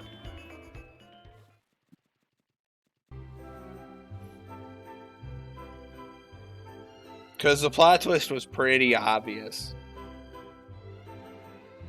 I got it. I immediately caught it, and I wasn't even surprised when it happened. I was just like, "Aw, really? That's just lame." Okay, you don't care? Then I might as well say it, because no one goes like, "Don't spoil the Saw movies for me. They're important." Saw isn't known for its big plot. So the whole plot is like, you know, it's Saw. So we've got to have two separate plots. We got to have what's called a trap plot, where we got the people in the traps, or the person or persons going through the traps, and you got to have a cop plot where the cops try to figure out what's actually going on and try to stop the big bad Jigsaw serial killer who's putting the people in the death traps. Every Saw movie has had this basic setup, and the 8th movie is no different. The 8th movie has main plot is 5 people put into a series of traps and death traps, and it's 2 detectives, Detective Halloran and another detective, I don't remember his name. No, I don't remember his name. And then it's like 2 coroners. I think one of them is named Ellie, and the main character dude is named. See, I forgot the main dude's name. I forgot technically the other main character's name. The movie was not memorable. The movie was not that great, memorable with characters. Names. Anyway, 5 in the trap plot go down, and it's like the first trap is actually kind of interesting. It's basically just like they're being dragged like with chains. They have like buckets on their heads, and they got like chains around their necks, and they're being dragged to like saw blades. And all they have to do is like cut themselves a little bit, like show blood to like get past. So it's not that bad, and it's actually like kind of cool because it was like something you could probably like pretty much beat realistically. But yeah, anyway, as it went on, the 5 people dwindle down to just 2. One is a woman who's like technically the main character of the 5, and she's like been like, and you're like rooting for her because like all the other people have done like something bad, but you don't know what she's done because it's implied, because like the whole story is like her like. I don't think anyone cares about spoilers. The husband like rolled over on their baby, and the baby died, and so the husband went to an asylum because he went cuckoo. He was like distraught, and that was that. And oh shit, did my thing? Oh, it did. Damn it, the box fell over. No, my phone. Anyway, yeah. Continuing on with my great, amazing 10 out of 10 story that's going on because it's talking.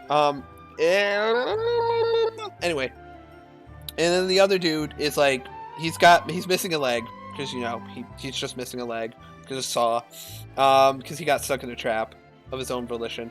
But basically, he's like an asshole.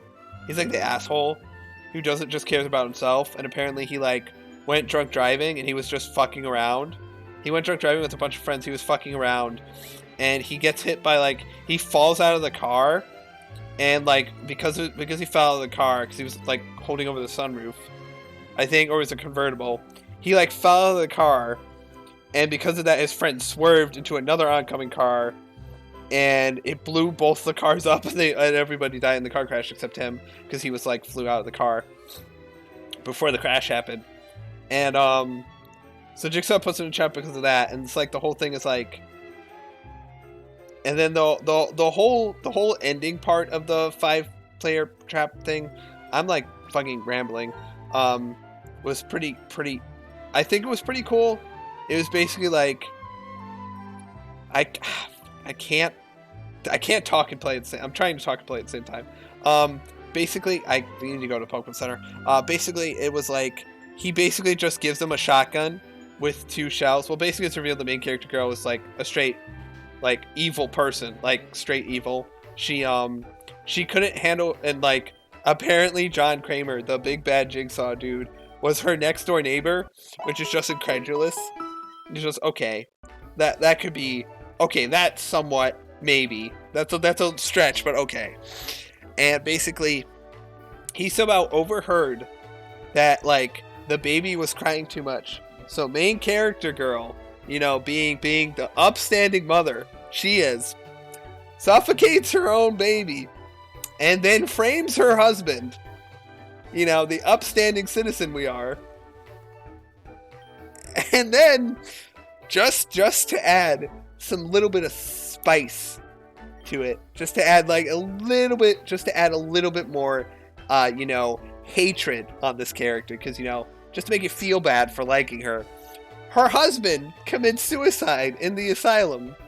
So, you know, she's responsible for that as well. So, you know, she's a great person. And then, like, basically, so John basically says, like, you two suck, so here's what I'm gonna do. I'm gonna give you a shotgun with 2 shells. He loads the shotgun with 2 shells and basically said, like, he gives the shell and goes, like, this is your key to freedom. And he puts the shotguns in the shells. He leaves him the shotgun, and he just wheels out with his, like, cart full of stuff. And he just leaves him there. And I like this trap only because, like, the characters are stupid about it. But, like, it's actually kind of a smart trap, because the whole thing is, like, they assume the goal is to kill each other. Which, you know, if you were thinking logically, why would that be the clue? Why would that be the key to winning? That doesn't make any sense. That's, like, seems too simple. Like, if I was in their situation, I'd be like, that's too simple. That's just a simple answer. That's not the answer, like, the person actually wants. If he wants us to learn a lesson, the lesson shouldn't be killing each other. Because they've killed beforehand, so it's like, that just doesn't seem right. So anyway, the cool thing about this trap is, like... And then, like, he also says you got it all backwards, you need to turn your thinking around. And then the girl tries to pick up the shotgun and says, like, tries to kill the guy who's missing a leg, you know? Great person. And then too late they realize that, like, he was like warning them about the trick to the puzzle the whole time and giving them hints. When she shoots the gun, it backfires into her face, which was the hint, like, you got it all backwards, because it was a warning that the gun was going to backfire. Okay, how to fight you again? Good thing about Pokemon says you don't need to go far to kill. The bad news is that they yell at you. But anyway, so that happens. She's dead. She's like super dead. She's like she's like super dead. You know, bullet, shotgun shells go straight into your face. You ain't living that. So then, the last dude left, the asshole dude, he looks at the spent shells and he realizes that the keys are inside them. Like, the keys to the chains are inside them. So I thought that was pretty cool, even though it kind of fucked over, even though the one asshole dude just got fucked over for no reason because he realistically couldn't get to the gun in time because, you know, he had one leg.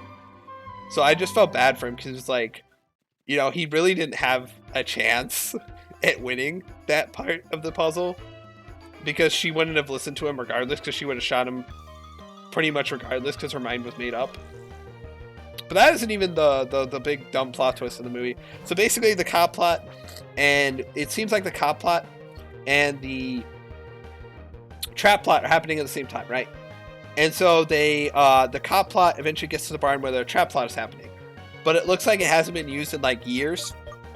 And all the equipment is just there. Like olden. And so you think, oh, they're getting there at the same time. After everything has happened, they'll find like the last asshole dude and they'll save him. And then like the corner dude and the detective get put in like a last trap where they got like collars around their necks and they're over 2 buttons. And it's like basically they both have to like press a button, but they both have to press a button. You know, actually I don't know how that works. Because how it's set up is like when they press the button, they get dragged back to the wall, and then lasers shoot out of their collar, and they have to admit to something bad they did, and then the lasers will either come down, will like rotate down and kill them or not, like cut their head open or not. That was a snort. Sorry about that. And basically, it doesn't really. Oh, my egg is hatching. We got Nupin. Alright, I need a nickname for a Nupin. I need a nickname for Nupin, chat. I need a big nickname. But anyway, continuing story time. Saw 8 story time. So basically it's really weird. So basically it's weirder than other traps because it's based on vocal cue instead of like actually doing something physical.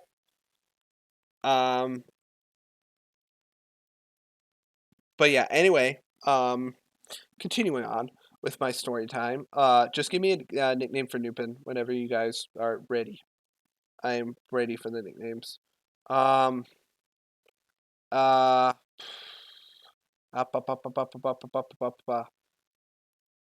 Anyway. Ugh. So anyway, the detective, since he's an asshole and he's all corrupt and all that, he makes the coroner go first. And then the coroner has some bullshit where he because John Kramer has cancer. That's his whole thing about why he's doing it, because he has like 50 different reasons. You know, his unborn son got killed. He went in a car accident. He tried to kill himself in a car accident. He survived. He had cancer. He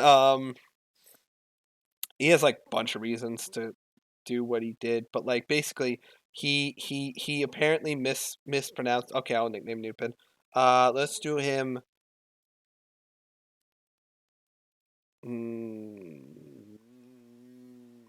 Goopy. Goop. No, we're gonna call him Slim. Yeah, Slim. I want to check out Slim. Brave. That's pretty good, actually. Ooh, max attack IVs, but bad special attack. But this thing is a special attacker. That kind of sucks, actually. That actually kind of sucks. Anyway, what was I gonna say? Right. Anyway, back to story time. So basically he makes the coroner do it, and the coroner has some stupid story where like he mixed up John Kramer's he mixed up his like cancer MRI with another patient's. So basically his cancer couldn't be treated and wasn't found in time.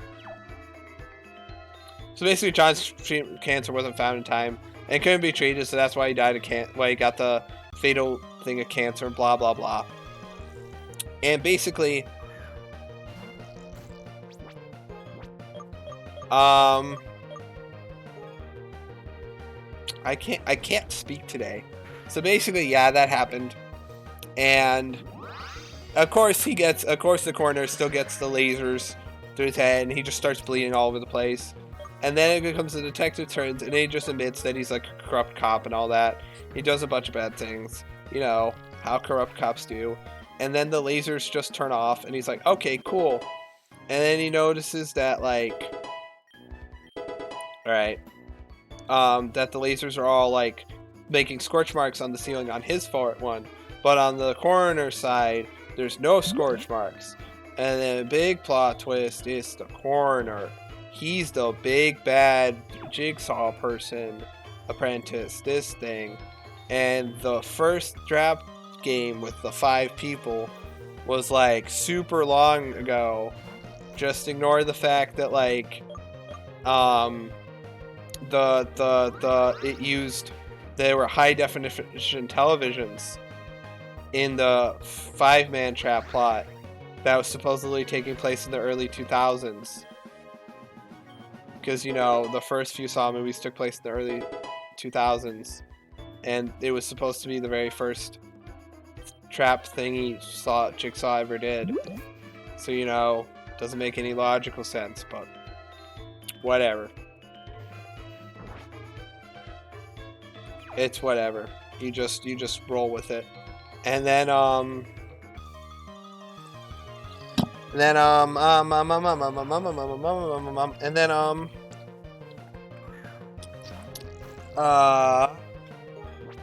if I can remember, if I can speak today for like more than like 2 minutes without saying I will have hit a new world record. Damn it, I did it again. So yeah, basically it goes like, I'm the original Jigsaw apprentice before all the others. I'm the OG of the OGs. And he basically just goes like, I've got your confessional where you say you did bad things, so I can frame you as the person who killed all these people, even though you just never admitted to it. And it looked like you were saying that because you were scared as shit. And you also died in a trap. So how could you be the Jigsaw killer if you died in a trap that you made? That's stupid. But anyway, I digress. Detective gets murdered by the lasers. Because of course the coroner turns it back on and the lasers go through his head and it turns into a little flower, even though that shouldn't logically happen because, you know, there's a skull. And lasers can't make a skull, like, fracture into 8 pieces like a flower. It's not how, like, anatomy works.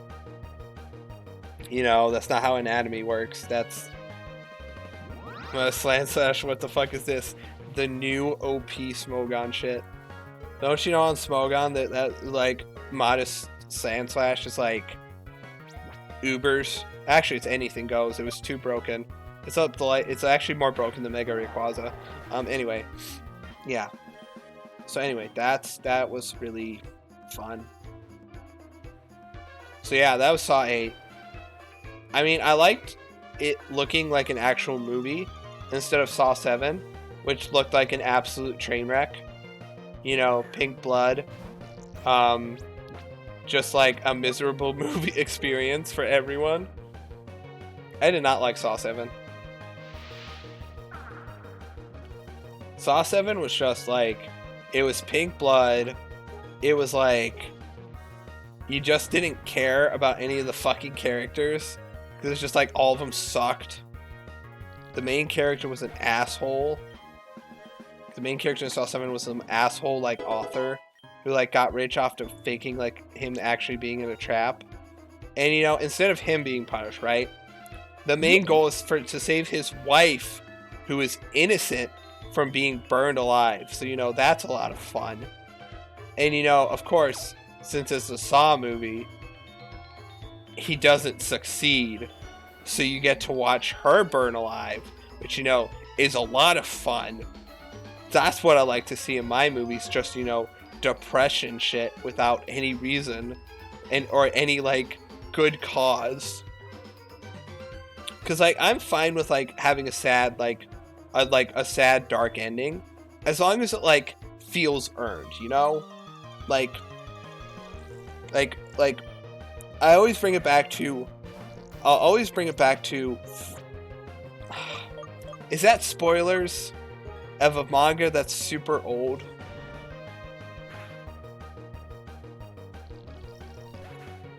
No, you know what? Everyone knows Berserk is dark. Like, I will say Berserk is dark, and it has a lot of dark moments, but they also feel deserved because the world that has been set up, because Berserk, like, very much shows you from the get-go that the world it is in is very nihilistic, in the sense that most people don't have a say in how they live, when they die, how they live. They're just kind of once something happens that decides their fate, that's what's set. And Berserk very much sets that up in a very nihilistic way, as in you cannot change your fate. And the main character is the only one that is fighting against that. And Berserk sets that up to be, that sets up the very dark stuff in a great way, because the world sets it up to be that way. The world is set that way. So when something dark happens, you're just like, oh, that's just the world it's in. So, like, it makes sense why this happened. Because Berserk has some fucked up shit. I will say that right now. For anyone who has not read Berserk, Berserk has some fucked up shit. The anime, the 90s anime, cuts out a lot of the fucked up shit that happens in the Golden Arc, which is a lot of people's favorite arcs. Well, a lot of people's favorite arc. And it's a really good arc, not gonna lie. But it gets rid of a lot of, like, it gets rid of this, there's this one dream in the 90s anime that doesn't really make any sense in context. Because it's like a demon. It's like Guts as a kid in a dream. It's like a demon, like, pinning him down, and you don't understand it, like, in the anime, because it's like, oh, is it, like, it's weird, because, like, you don't get the context that the manga gives you, because the manga gives you the context of why he had a dream like that, and it's very fucked up. I'm not gonna say it here, because I think it's against Twitch's term of service if I mention it, but, you know, it's fucked up. And then there's the whole, like, but, like, Berserk is also well written because the character Guts is, like, a badass character written well, which is actually hard to do. It's hard to write a badass character well because it's very easy to make them just, like, either an edgelord or just someone who's, like, really cocky or just an asshole. But Guts manages to be, like, a complex character that actually feels realistic. If that makes sense. I don't know, I'm just talking about manga now. News. But, like, Berserk is one of my favorite manga. I think my top 3 right now are JoJo's Bizarre Adventure, Attack on Titan, and Berserk. Now, will Berserk ever finish in my lifetime? Probably not. Because Berserk is probably never going to get finished like Game of Thrones. Those two stories, even though they're really fucking good, will never finish, realistically. I have to be realistic about that. The authors take too many hiatuses, and they're getting into their 50s and 60s. Like, Game of Thrones, George R. R. Martin said he still has 2 books that are super large to write. And the author of Berserk, has stated that he's not even, like, he's, like, barely halfway through the story right now. Like, for example, One Piece, which is one of the longest running mangas ever, started after Berserk and finished before Berserk. I'm just gonna say, just to put this in perspective, how many hiatuses Berserk has had. There's a running joke, between Berserk about the boat, and what the context is, like, between the point in the story between where Guts gets on a boat and where Guts gets off the boat, in real life time, in real chapters, that's like 10, 20 chapters maybe of the manga, maybe 30 if you're pushing it. So, like, that doesn't seem a long time, right? In real life time, that took over 10 years. I'm not lying. Fans of the manga who started it had to wait 10 years to get the conclusion of the boat arc.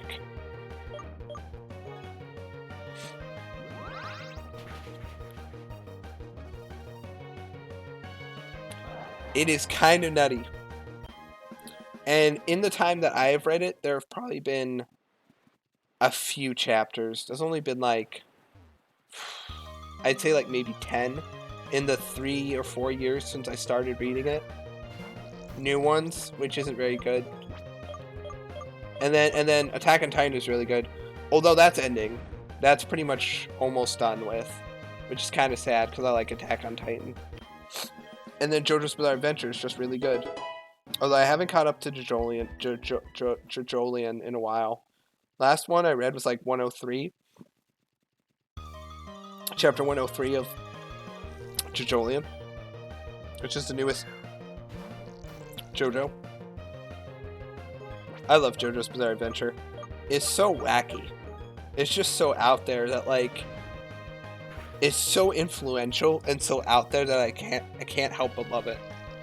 My favorite part of JoJo's Bizarre Adventure is Steel Ball Run, which is part 7. I love Steel Ball Run. I feel like it's fan service done right. And 2, it's probably has the most. It has a really good story. I feel like the story in before in JoJo kind of took a backseat to the zany like fights. But I feel like part 7 was the time when JoJo went from like weekly releases to monthly.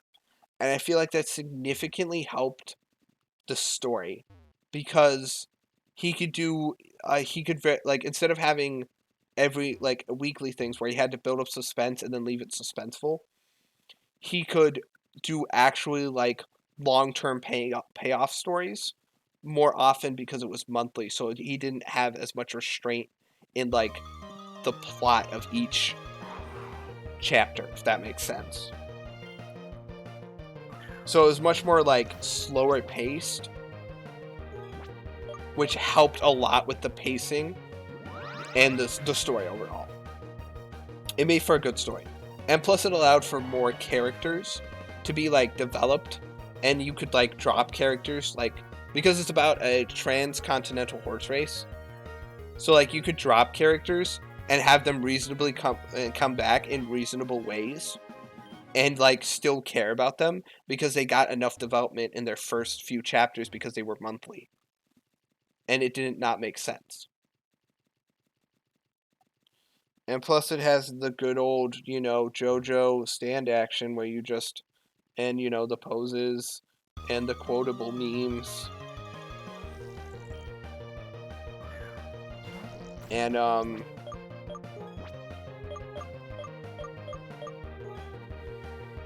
yeah,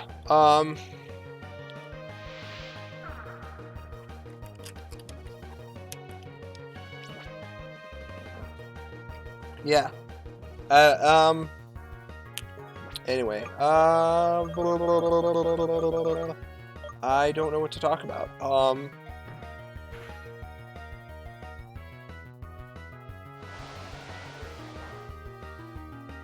How goes the run, Liam? Since you're the only one in chat, how's it going?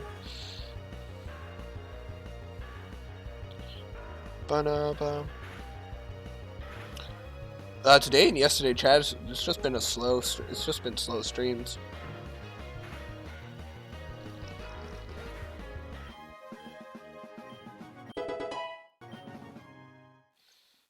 Which I'm like not too bothered by, but it's still kind of like meh. What happened to all the peoples? What happened to all the raid peoples? They all disappeared on me. They didn't even give me the follows. It's a big sad.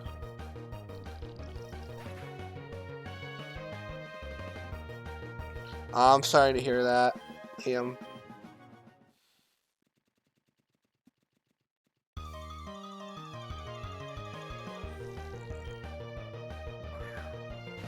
I'm glad we got raided though. It means I am worthy enough to be rated, which is nice. I'm just sad because I wanted to get closer to 50 today. the big 5-0. That's fine. We'll get there eventually.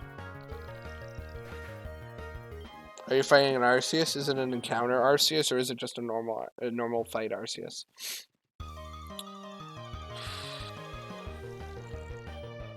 Because I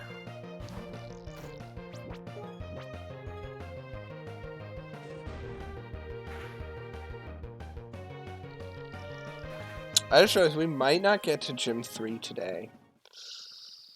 I'm going to try to do Gym 3 tonight. We might not get to it, though. I know Crow doesn't stay for these streams very long because he doesn't like Uranium, which kind of sucks.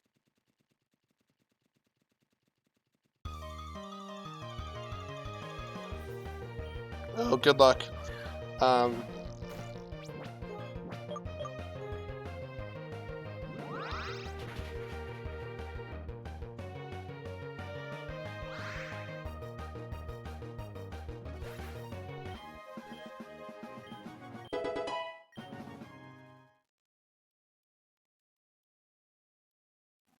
Use 3 psychic types.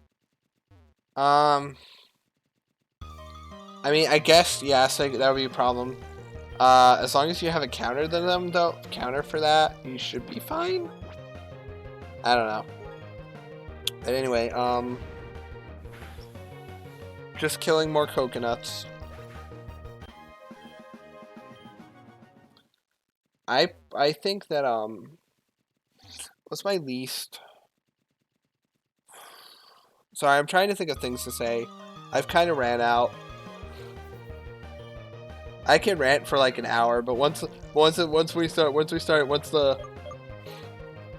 I'm trying to think of things to say, but I'm running out of things. I know that's not good, and I know, I'm sorry, I don't want to bore you guys, but like I'm trying to like talk, and it's like, bleh.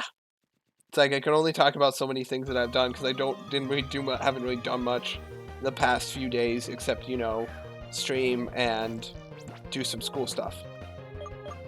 So it's kind of like, and like watch Breaking Bad, but I don't know if like people, I don't want to spoil Breaking Bad for those who haven't watched it because it's really good. But like also like the fact that like it's the only other thing I can talk about right now because it's the only other thing I've kind of done. Other than, you know, the grinding I did off stream, which I won't do again, and I again apologize for that.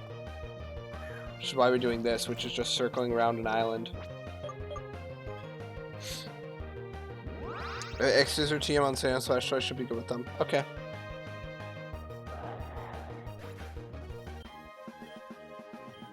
That takes care of any dark types though, Sand Slash with X Scissor.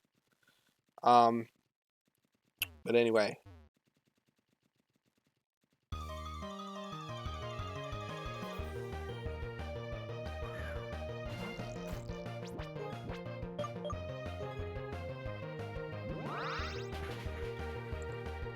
I hope this team is good enough to beat whatever her name is, Kale. Is her name Kale or is it Cali? It's Cali, isn't it, like California?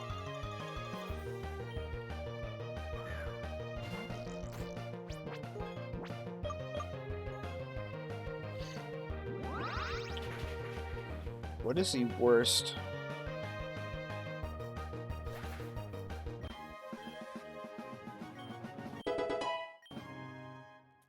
I wonder, how many, this is gonna take a while. I'm just gonna say that right now. This is gonna take a long ass time. I apologize. This is just gonna take a while. And I've ran out of things to say. Oh no, I still got so much grinding to do and I've ran out of things to say. That's not good, streamer thingy. God, I need people to talk in chat.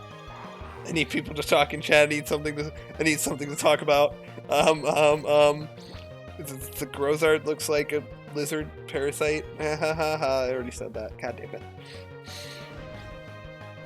I can only talk about so many things while fighting things on the beach. You know what I want them to bring back to Netflix? Courage the Cowardly Dog. I never watched it while it was on Netflix, but I remember that show. It used to be so good. It was like an actually creepy kids TV show. I remember there was one episode that scared me. It was the one episode where like the enemy was like a photorealistic like white head, like black and white head, like as a spirit. It scared the piss out of me as a kid. I was so freaked out by that. You're so risky in Nuzlocke. Honestly, I think I'm not risky. I just don't see, like, I just don't know certain things are a threat. And then when they happen, I'm like, oh, no. And then there's also the times where I just play risky because I'm just like, oh, I definitely kill. And then I don't kill. I'm like, oh, well, piss. Like, I definitely would not have, like, lost Torchy in this run if I didn't think it was Brick Break wasn't going to kill.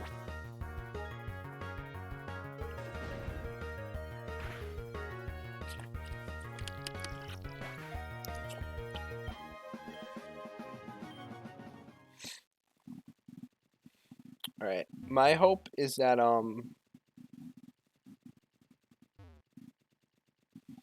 we can, don't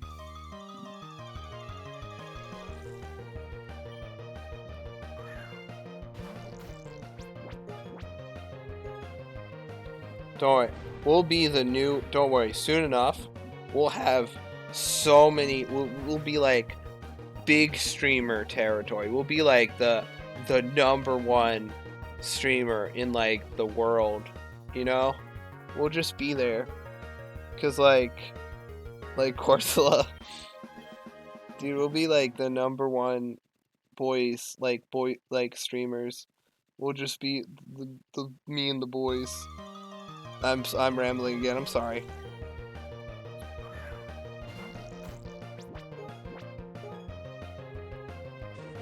I'm trying to take Mike's advice and like talk more, keep talking, but like I'm running out of. I'm legitimately running out of things to talk about. I need help. Give me a topic, Liam. I need a topic. Give me a topic to talk about. It can be anything. Just give me a topic.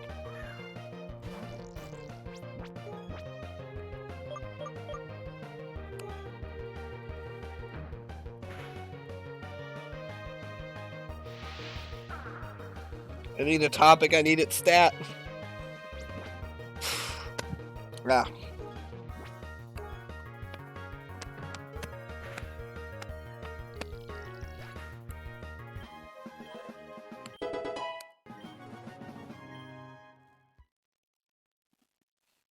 I'm not good at talking either. I just need something to talk about.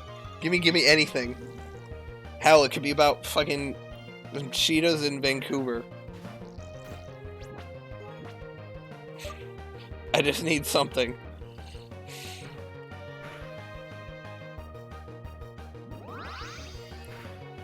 How current socioeconomic climate of Venezuela. I don't know.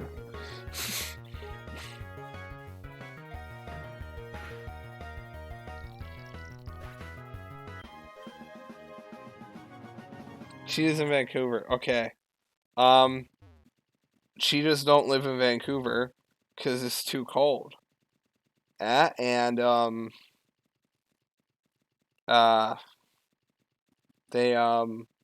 cheetahs are orange.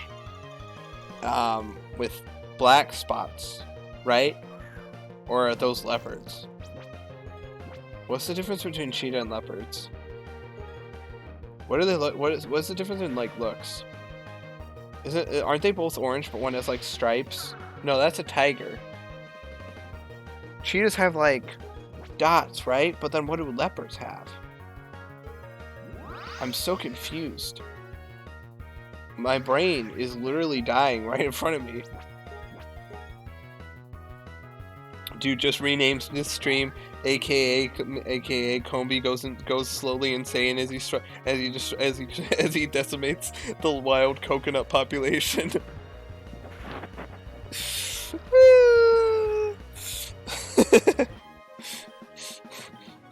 Local man goes insane after decimating.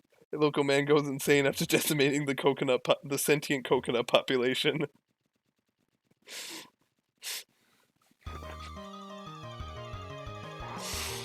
I need help.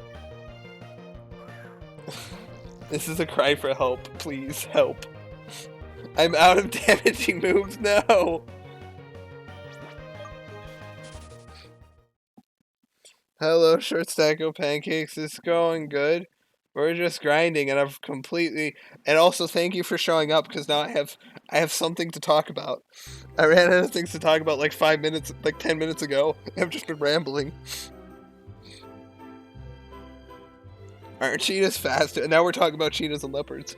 Aren't cheetahs faster than leopards? Or am I thinking, or are they the same speed? What is the difference? What is the difference between a cheetah and a leopard? Are they like... Is it regions? Is it like a cheetah is only found in certain areas and a leopard is only found in certain areas? But like, they're like similar cat animal thingies? You know what's definitely real though? Bigfoot.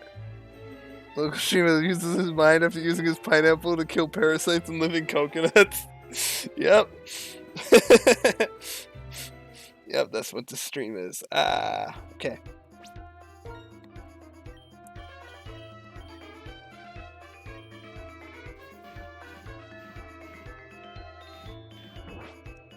Alright.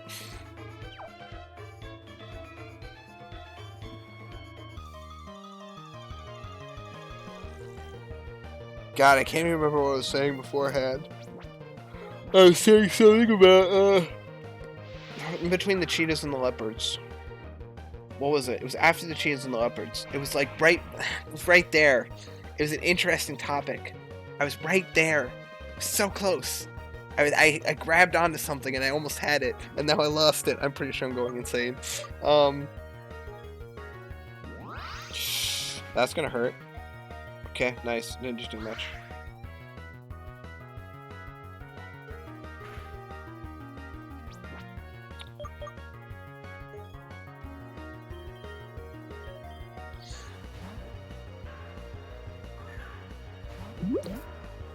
The boys.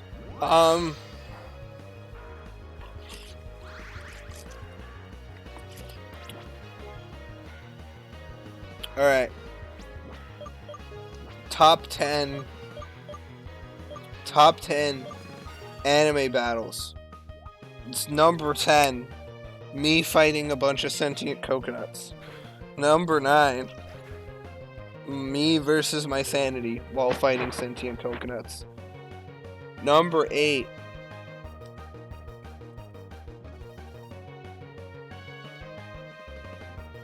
Coconuts. Number 7. The rest. There we go. That's my list. I hope you like it.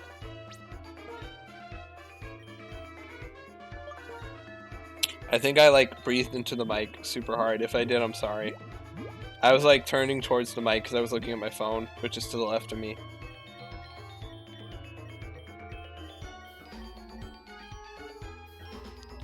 So I apologize for doing that.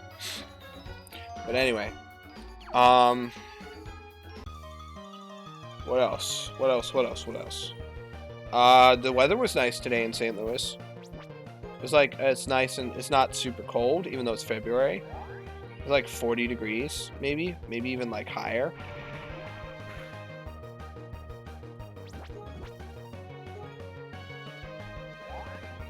I said top 10 anime battles, but sure, I can do top 10, my top 10 favorite animes. Have I even watched 10 animes? Okay. So, let me see. I watched Corpse Party. I've watched Another. I watched JoJo's Bizarre Adventure. I've watched Pokemon. I've watched Berserk. I've watched Attack on Titan. I've watched...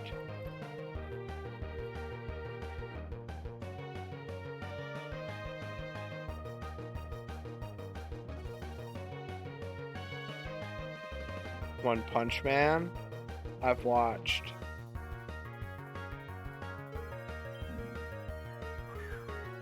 I don't think I've watched 10 different animes.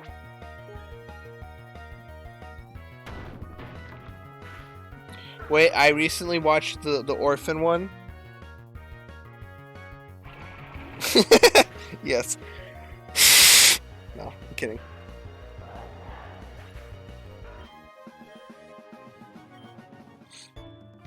Sorry if I'm doing that. I'm like looking to the left, so sorry if I'm breathing in. I don't think I've actually watched 10 anime, or if I have, I've watched almost exactly 10. Because, what did I used to watch? Oh, I've watched Yu-Gi-Oh! Yu-Gi-Oh's pretty decent if you just watch it for cheesiness. Because, you know, the most... Thanks.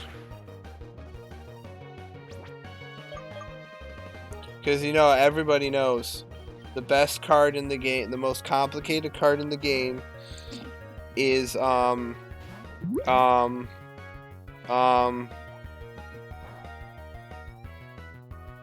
of Greed. It's very complicated. Alright, Yu-Gi-Oh! Is great if you watch it to just if you watch it for its cheesiness. If you want to watch it seriously, you watch the Japanese version. Because that actually is, like, somewhat good. And also, Pegasus swears in English on the Japanese version, and it's great. In the American version, it makes a lot less sense. Alright. That shouldn't kill me. Okay, nice. Yeah. The American version is just for cheesiness. Because, like, you know, the voice acting is pretty bad.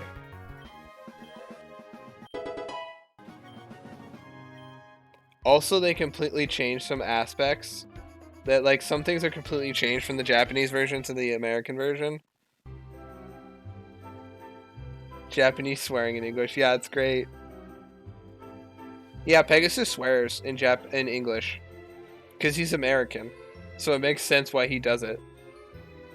It actually makes sense within the context of the thing. That's also why, with, Jonathan... No, not Jonathan. Yeah, no. Not Jonathan. What's his son's name? Joseph in, JoJo's Bizarre Adventure. Old man, like, but that's, like, old man Joseph, why he swears in English all the time and speaks English phrases because he's American. So it actually makes sense why he speaks English. It's great.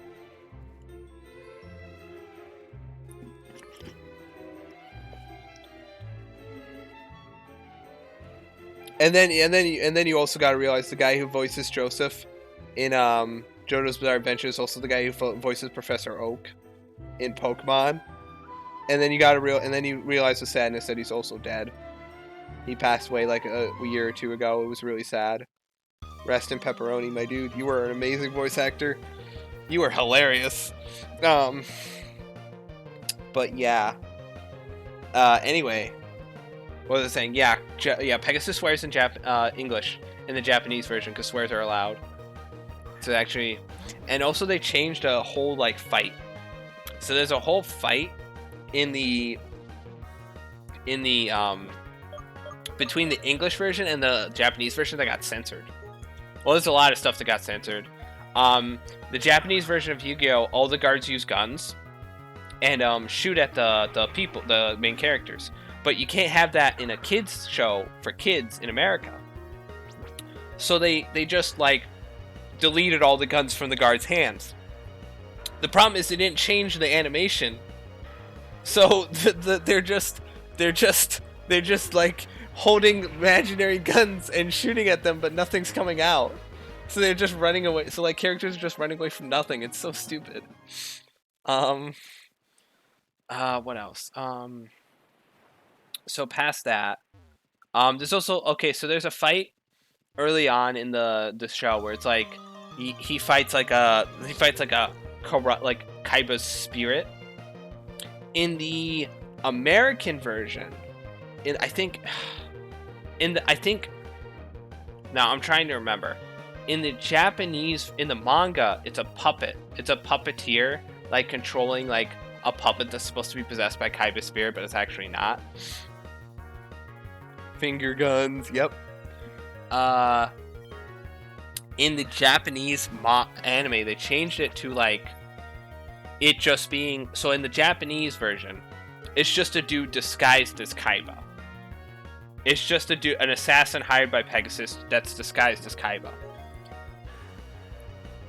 And of course, once Yugi beats him, he basically puts him in a mind game.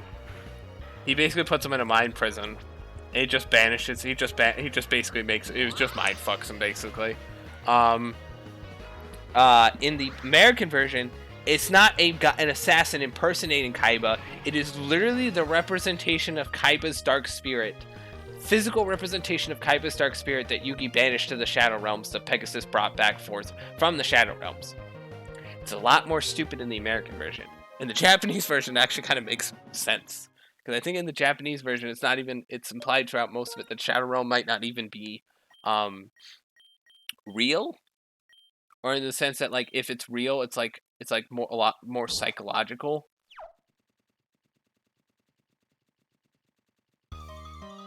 It's like more like it's more like not like a physical realm. It's more like I don't know how to explain it. I can't explain things well.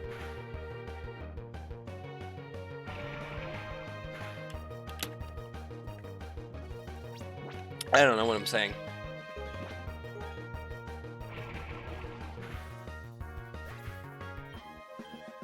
But like the Yu-Gi-Oh manga is a lot darker than the show. The early parts of the manga before like it got into like the actual card game parts was pretty much a horror manga. It was basically Yugi got the puzzle fixed and then he basically became like a dark ego of himself that would basically play fucked up games with like people who were bullies or like were abusing others. And basically the mind games, the penalty for losing the mind games would be like death, extreme pain, you're mentally just gone. You're just mentally insane now. Because I believe the first game was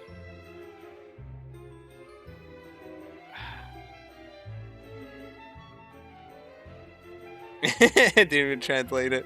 Yeah.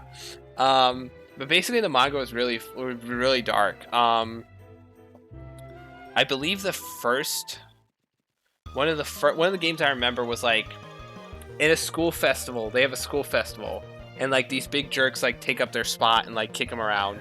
So Yugi pretends to play a game with them where he puts a stick of dynamite in between a block of ice and basically says, "Me and you are going to use these like spatula things. We're going to knock it back and forth, the ice puck.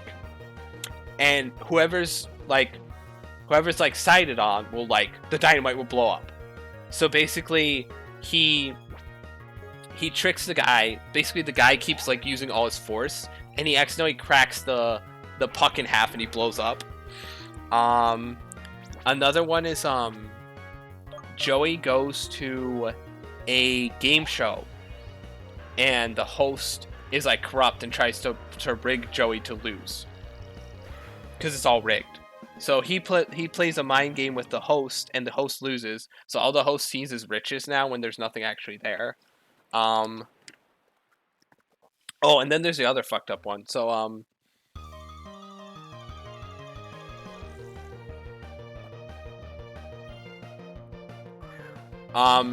they're like Yugi is like in a restaurant and he meets like Tia, because he's not supposed to know she's working there. It's like because like she can get kicked out of school for like working a job. I don't understand it, Japan.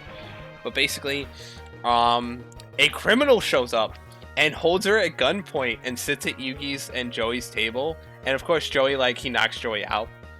So basically, and he ties a blindfold over Tia's eyes, I guess, so he can't see his face. And basically, Yugi plays a game with him where like, I believe what they do is they each put a lighter on their hand and they try to take like they've also put like what is it? What is the game they play? I'm trying to remember. It had something to do with a lighter and a bunch of dollar bills. And it's like whoever can take the most amount of dollar bills without the lighter tipping over wins.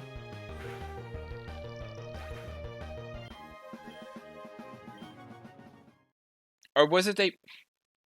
Sorry, I'm trying to remember. It was either they both had gasoline on them, and they had like a lighter in their hand, and they had to like move with the lighter on their hand to take as many dollar bills in the middle as possible without dropping the lighter. Or was the lighter was on top of the stack of cash, and they had to take dollar bills from underneath the lighter and not have the lighter fall on the cash and burn it.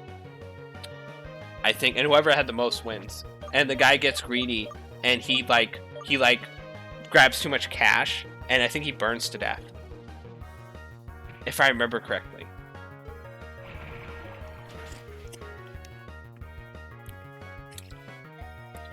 And that's not to mention the sheer fact that Kaiba and Makuro, the Kaiba brothers, try to kill Yugi and his friends multiple times in the beginning.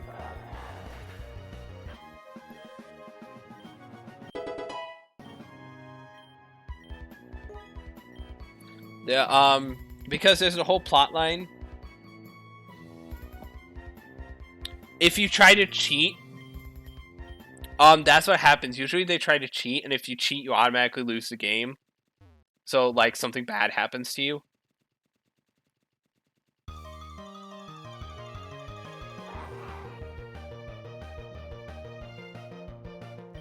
I forget the things of it. The manga explained it much better than I ever could. I'm sorry. I don't remember the exact ramifications. But I believe Kaiba, like, one of the memorable things.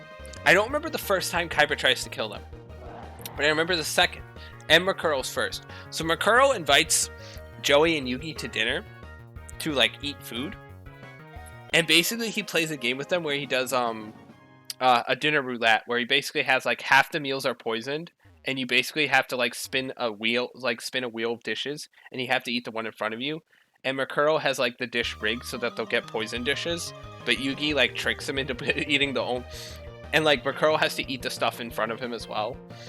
And they have to take turns, so Makuro, like, so Yugi tricks him into breaking the machine so that it gives him the poison dish and he doesn't remember which is which.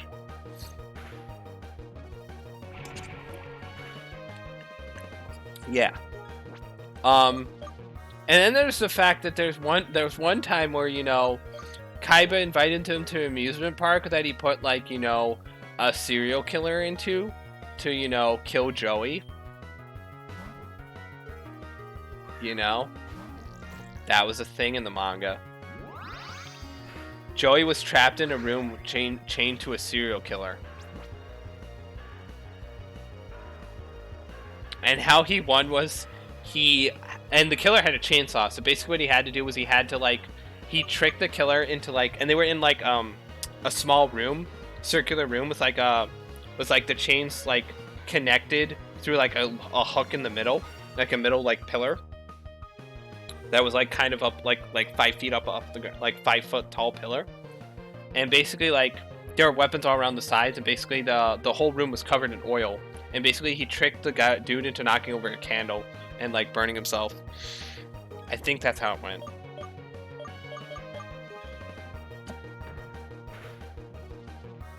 Great friends. And then they become the best of friends, I swear. Oh, and don't worry, in the manga. Okay, so the manga, this is what I like. If you thought it got less and more tame when it got to, like, the actual card game, oh boy, you're mistaken. So you know how the 4 finalists are for the Pegasus Island arc are... Oh wait, you haven't watched Yu-Gi-Oh! But the 4 finalists are Yugi, Joey, Mai, and Bandito Keto, or Bandit Keith. Bandit Keith fights Joey, and he loses in spectacular... So he cheats. He basically cheats. He takes that... He allows himself... He cheats by holding cards in his hand, that, like, bringing cards out from, like, his sleeve, that, like, are his, like, ace equip spell. But Joey still manages to beat him. And then Bandit Keith gets upset because, like, Pegasus then calls him out on his cheating. And Keith is like, fuck you. And then he runs up to Pegasus, and points a gun at Pegasus straight up and says, You're gonna do what I want, and you're gonna give me the money for winning. Hello, Ophelia. Okay, we're good. So basically, he points the gun at Pegasus, and Pegasus just goes like, "Fuck you," and he makes him play a shadow game with his eye. And here's this little fucked up thing. Bandit Keith's hand turns into a gun, and he's forced to play Russian roulette with himself. And then he shoots himself in the head and dies. Because he plays Russian roulette with himself. So, Bandit Keith dies. And then, after Yugi beats Pegasus, the big bad, in the anime, he gets to live. In the manga, he gets his eye ripped out by Bakura. So he gets dead. So he's dead as shit in the manga. While in the anime, he lives like a prisoner because he's like, you know, kind of a bad guy.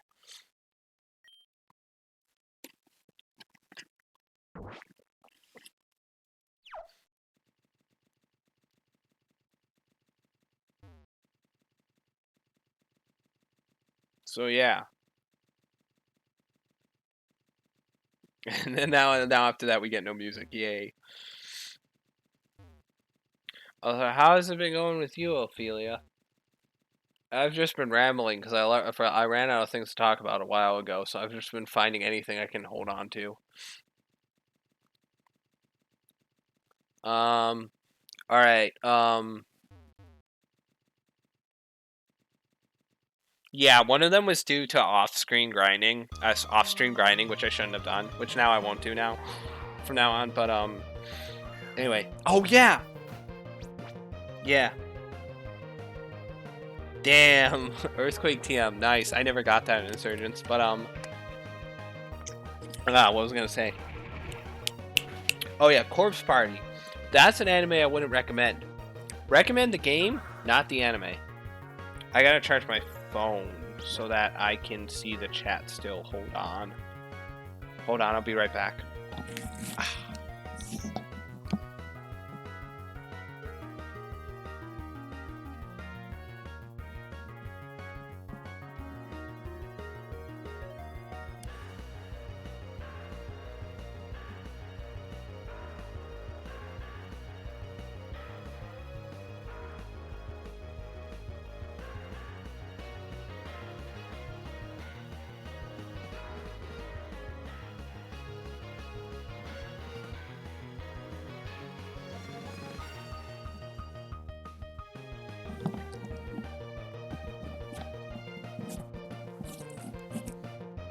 Corpse Party was a pretty good game.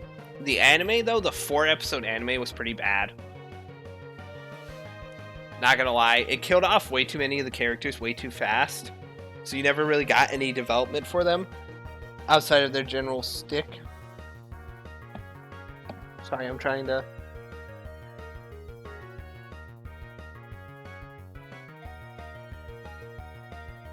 Played relatively when it came out, yeah.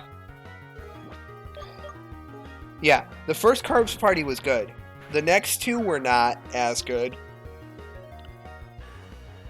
Book of Shadows was a straight visual novel, which like is a huge turnoff from like the RPG maker that the original was, and it's just like, why? Why would you do a visual novel as your sequel then? No one who played the like adventure game is really going to play that. Because it's a completely different genre. And then the third game, Blood Drive, went back to the RPG Maker roots. But the game was so like graphically a potato. Like it released on the PS Vita, right? And I think 3DS, sorry. That game was a potato. That game looked like it came out in during the PS1 era. That game was not graphically good in any way, shape, or form. The character models were just constantly smiling. They didn't have any changing facial expressions. Yeah, the models, the graphics were just so bad, it kind of like ruined the game. Because the first one had like 2D graphics, so you could get away with making things look kind of like not the best and still have it be like atmospheric. But it wasn't really even atmospheric. It was just like, you just saw all these red things and it was like, how am I supposed to, what is this supposed to be? I can't even identify this. It looks just like a piece of wood.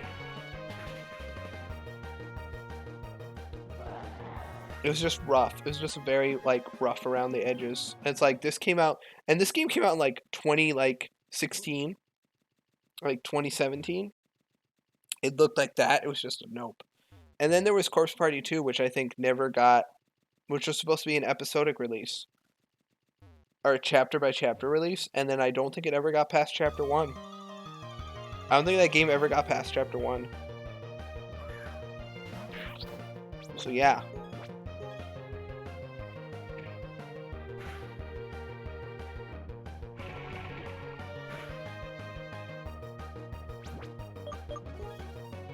So yeah, that game never got past chapter 1, I'm pretty sure. Caught us in Flora, yay! Hey, that's some Uber potential right there. Yes, there is a Corpse Party 2. I'm not surprised you haven't heard of it. It's called Dead Patient. Only the first chapter has been released, and it was released over about 5 years ago, give or take. It was definitely before Blood Drive came out. The first chapter was released, and then the second chapter never came out. So I'm pretty sure it's a dead game. It looked promising. It looked to be just like situated in a hospital, and it looked to be like completely different because, and it also was gonna have like Satoshi as older in it. Dang, I guess it wasn't as popular. I mean, the Corpse Party was very niche. Let's be real. It's very niche. It hit big because like it was actually kind of a good at horror.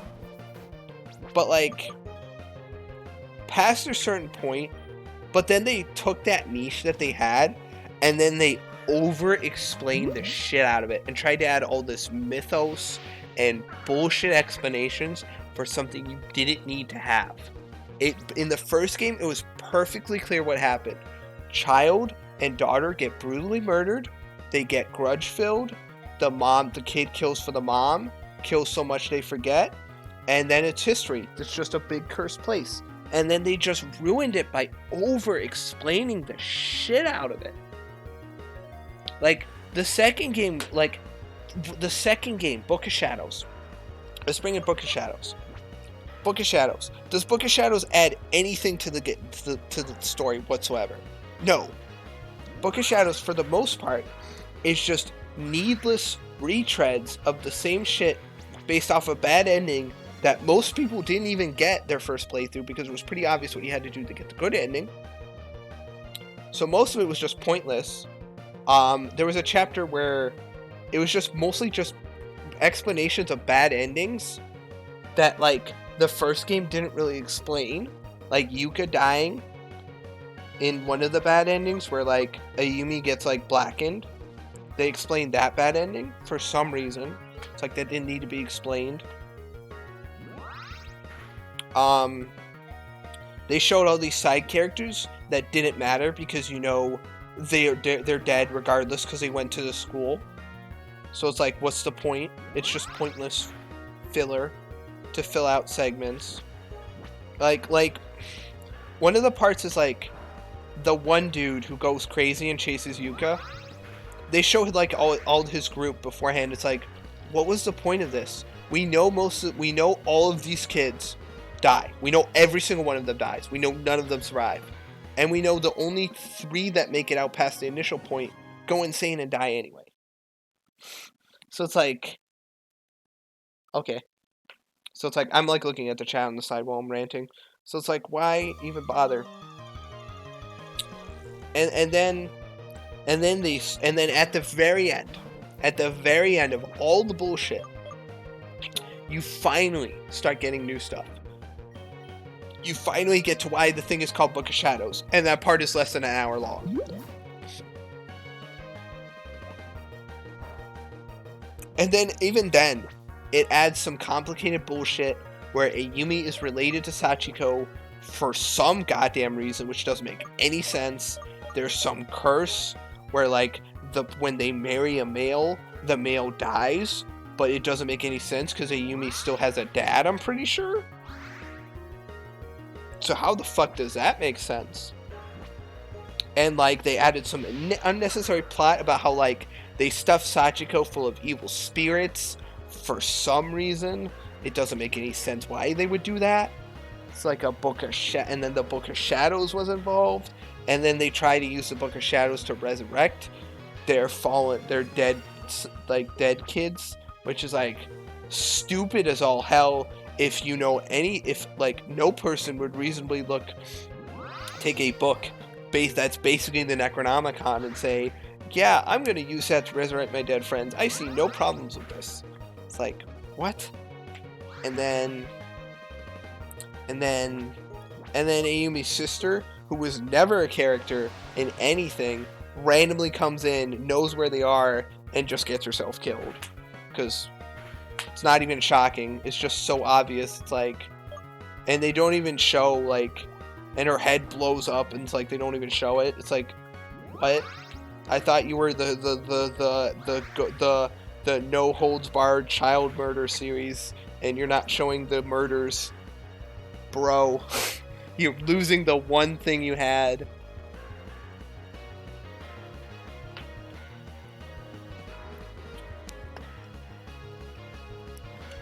And of course there's all these alternate endings. I say alternate because they always lead to the same thing, where it's like, you game over and die 2 minutes before you actually die. It's, like, so stupid. And then Book of Shadows ends. And then there's all the, like, 20 fucking side games that are, like, several hours long, like Sachiko's Ever After 200th birthday party extravaganza, where they're all wearing, like, fucking outfits and everyone who's dead is alive and none of them remember it after the day after, and they mention characters for some reason that are only in that specific situation, but they reference them in other games like you were going to play them even though you never would because they never fucking mentioned them. And it's like, phew. And then we get to Blood Drive, which looks like ass, and overcomplicates it even more somehow by adding a fucking 2 different cults that want the Book of Shadows to end the world for some fucking reason. I don't understand it. The only interesting parts in Blood Drive were with the characters that weren't Ayumi.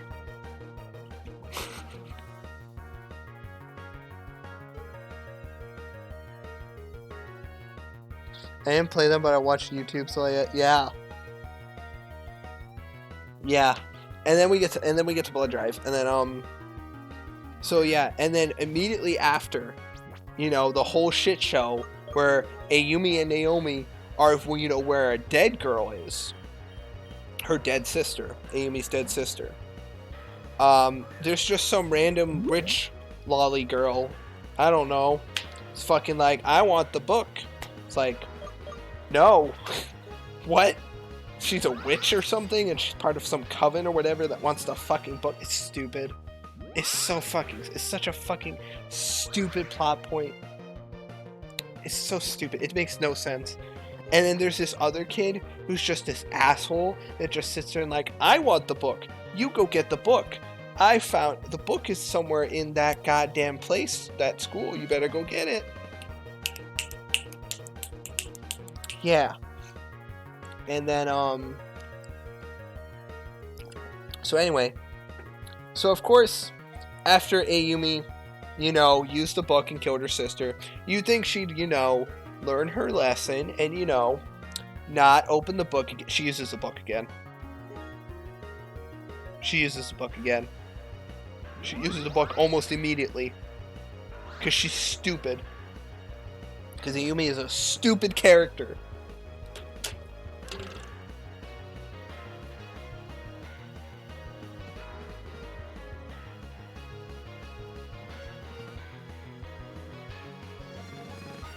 Yeah. It's just because Ayumi was like fine in the original. She was an asshole, but like her character was like kind of realistic in the sense that like she didn't do stupid stuff. And then the sequels just fucking rammed it in our face that she's an idiot. And she does stupid shit and doesn't make and does logical decisions. Of course, she goes to the school by herself, and then we've got to add this medium friend who was friends to the medium that was in the first game that was an asshole and tried to kill everyone by teaching them the curse was wrong. So she's friends with that, and she thinks she's alive. So she goes with her friends, her two friends, and they fucking die because they're losers. And of course, she's coincidentally the younger sister of the substitute teacher for all the rest of the main characters from the first game. Because it's all fucking coincidences, isn't it? So, based on that wild part of coincidences, and you know, the new substitute teacher tries to come on to Satoshi in a hot tub. I'm not lying, that's a scene in this game. I watched it. I hated it. I wanted to die. I watched it on YouTube, and I wanted to die the whole time. I wanted to die. And then, hey, this gave me something to talk about. I ranted about Corpse Party for 20 minutes. Anyway. So she goes back to the school. Everything's screwed up. And then, like... So everything's screwed up. You know, the school's all creepy. She goes back for some reason. I don't know why she did it. And then there's some, like, scene. And then, like, you know, Yuka is randomly with her school friend, who's never been mentioned before, who's supposed to be all tough. And the asshole cult kid takes them into the school for some reason. I still don't remember why. Don't ask me why. I don't remember. But I don't remember. But he basically kills Yuka's friend, fucking kicks her down the stairs. She breaks her jaw or something. I don't remember.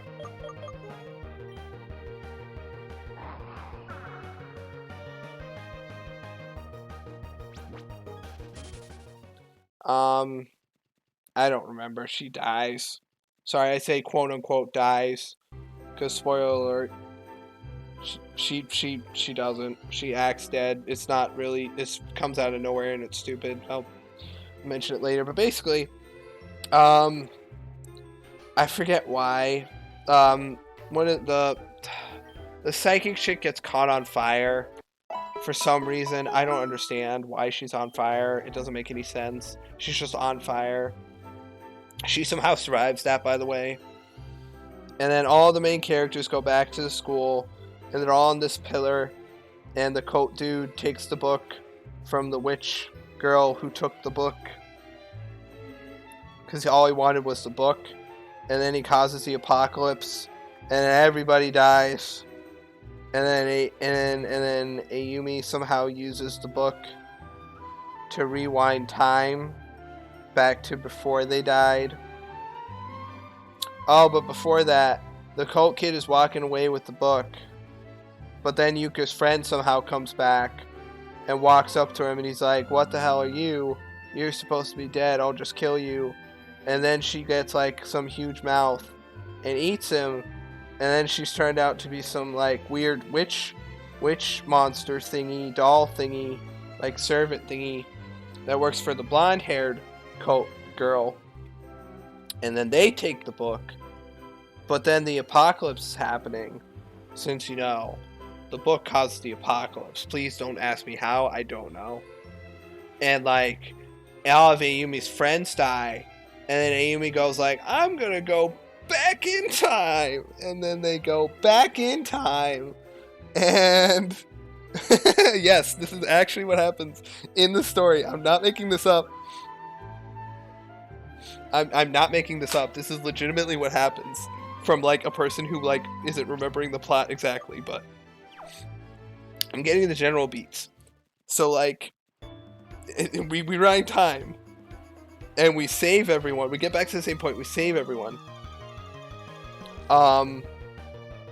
But then we gotta fight the true bad evil spirit thingy.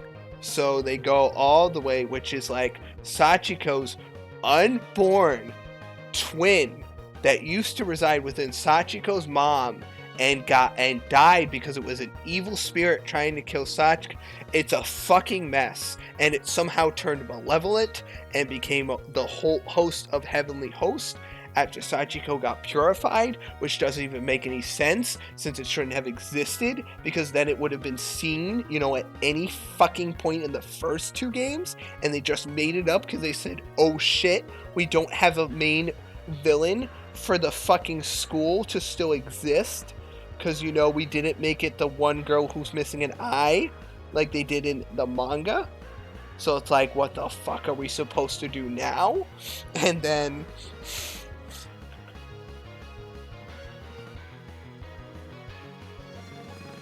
surprisingly annoying, the story gets the idea to just bury or get rid of the book. Yeah, I know, because she's an idiot. But anyway, so anyway, continuing on. And then this evil twin tries to possess Yuka, and the whole reason Yuka was brought here is so she could feel like, get super depressed and want to die, so that the evil twin can possess Yuka and turn her into a host, question mark, so she can get out, but then she's super evil, so she'd just die normally, because then she'd be in the real world where murders are punished accordingly. It doesn't make any fucking sense. Good job catching a Nidorina, William. That's a Nidorina, right? I keep hitting my mic. My mic, those look like headphones. What does he say? Oh, 10 years, so nice job, Liam. Anyway, continuing on with the story. So story time. I forgot what I was saying. Something about, yeah. So Yuki gets possessed. They stop her. I don't remember how. Some bullshit about like, we're your real friends, blah blah blah, and it's like exorcism bullshit. And it's like, of course, since the substitute teacher is not a character from the original group, she dies. I don't remember how. She sacrifices herself. She shows, like, when she's trying to have sex with Satoshi or something, she's coming out of Satoshi.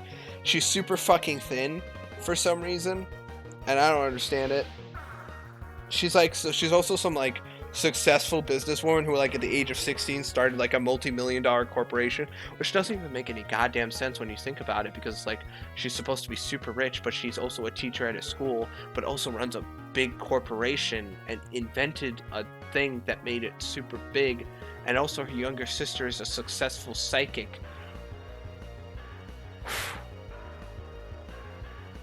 Okay. That doesn't make sense. So, she dies. I don't remember how.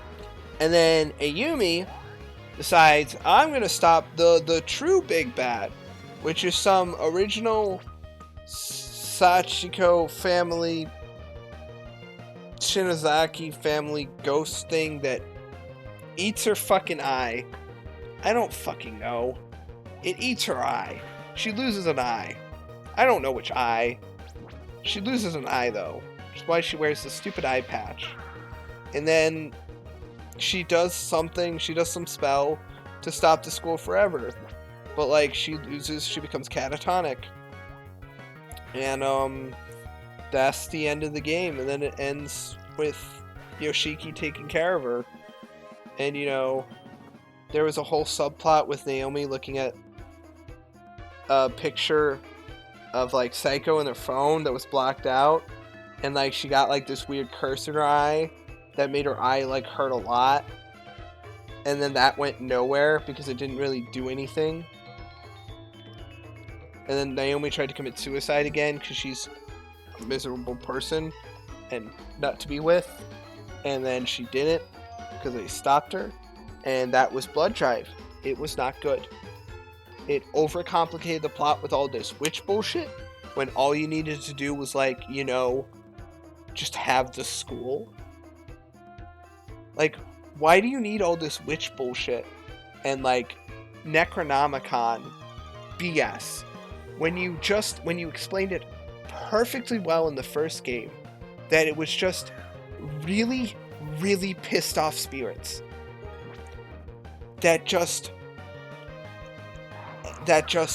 And a really pissed off spirit that just misunderstood what it meant and did so fucked up shit that it lost its way. That's so simple.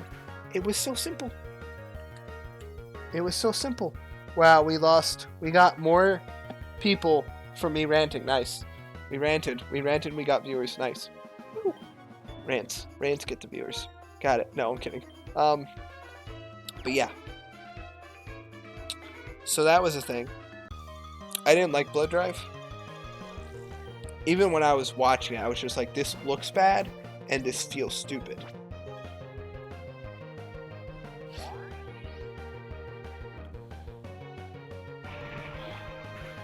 Anyway, yeah.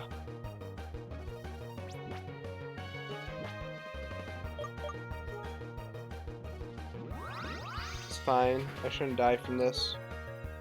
Yeah, 20. Okay. Okay. Yeah, it was just it was just so dumb.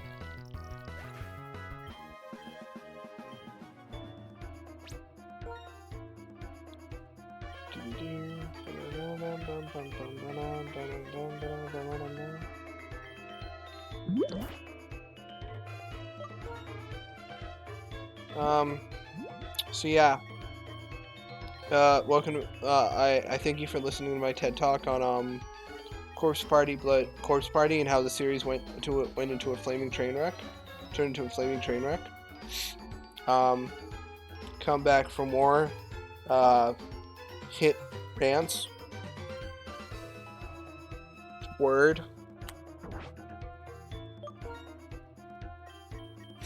Word. Alright. Thank you for listening to my TED Talk, though.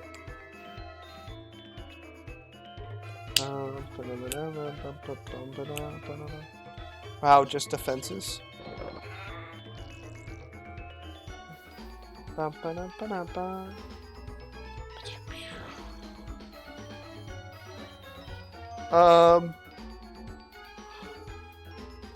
Slim? Ah, fuck. I don't know.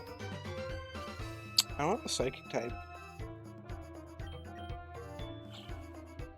I'm trying to think. Sorry. Water psychic.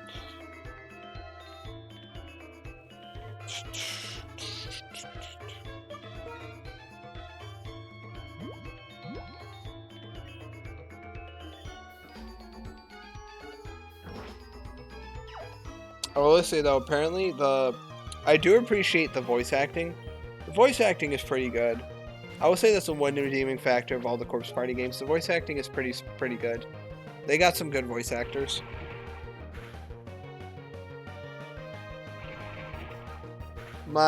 Some flora may or may not have died. Rip. Rip the uber potential. But yeah. That's my rant on Corpse Party. And then don't get me started on the anime. The anime is bad. It's 4 episodes. It's basically gory like the game, which I'm fine with. I'm fine with it being gory. Like, that's just how the game was. But I feel like it didn't develop... It did the gore not to, like... It did the gore to shock, which the first game did, sure. But the first game actually, like, developed the characters enough that you actually cared. The anime doesn't. Basically, you know nothing about the characters. Like, absolutely diddly squat about the characters, other than their archetypes. Because, like, basically, in the anime, they're just basically the archetypes. Because basically, like, Satoshi's our stereotypical hero. Naomi is stereotypical hero love interest. Yuka is stereotypical child in distress. Ayumi is stereotypical You mean stereotypical like the snotty girl, you know, the snotty like I'm smart and then gets panicked. Oh, we're fine. Okay. Okay. Yoshiki, stereotypical tough guy. Psycho is stereotypical crazy girl.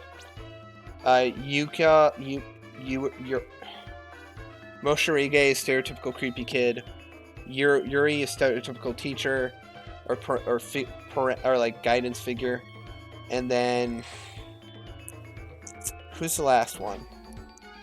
And then whoever Moshirige, the girl he loves, she's a stereotypical like naive person, right? They're all stereotypes. But the game kind of developed them to the point where you actually kind of cared for them. The anime doesn't. The anime starts with probably the most iconic death in the game, or at least the modern game, which you know is fine. That's fine. It's like, it's shocking. It's like whatever. But then the second episode has 2 deaths, like back to back. It has the second death in both the game and in the game, which is fine. Like, she didn't get that much development. She was just meant to die. That's fine. It's supposed to be like shocking, whatever. The one girl dies, and then I forget her name. And then like, and then it's like they change Moshirige from like this dude who's creepy but never actually acts upon his impulses to all of a sudden he's insane and trying to kill Yuka with, you know, a crowbar. Because, you know, that makes sense. Because in the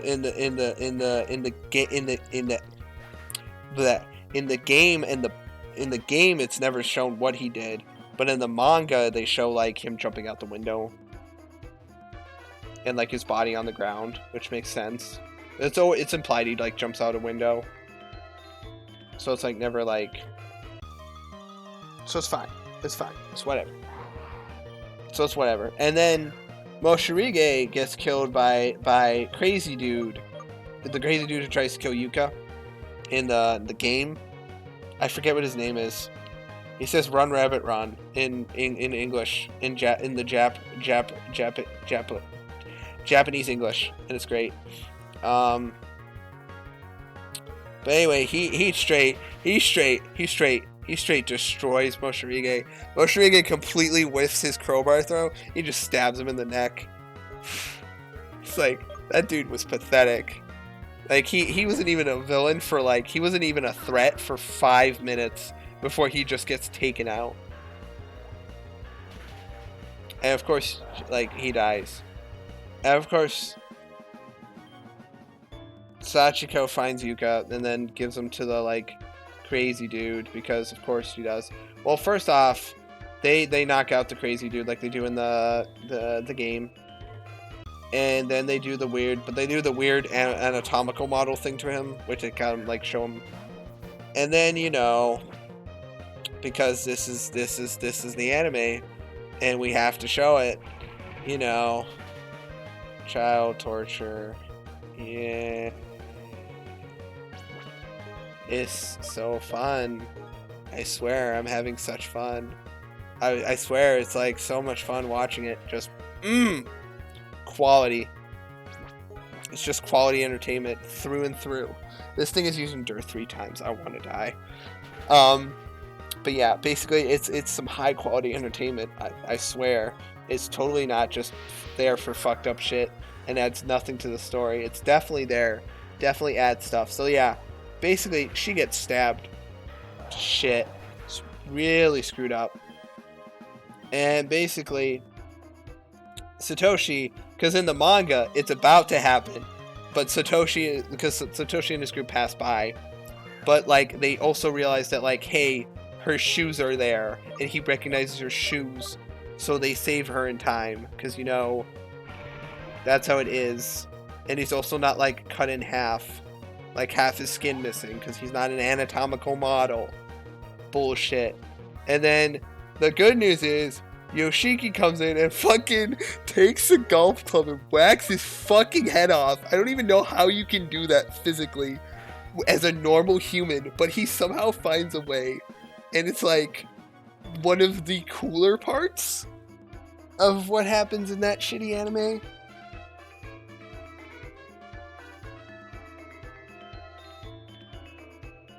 It's one of the cooler parts of what happens in that craptastic anime.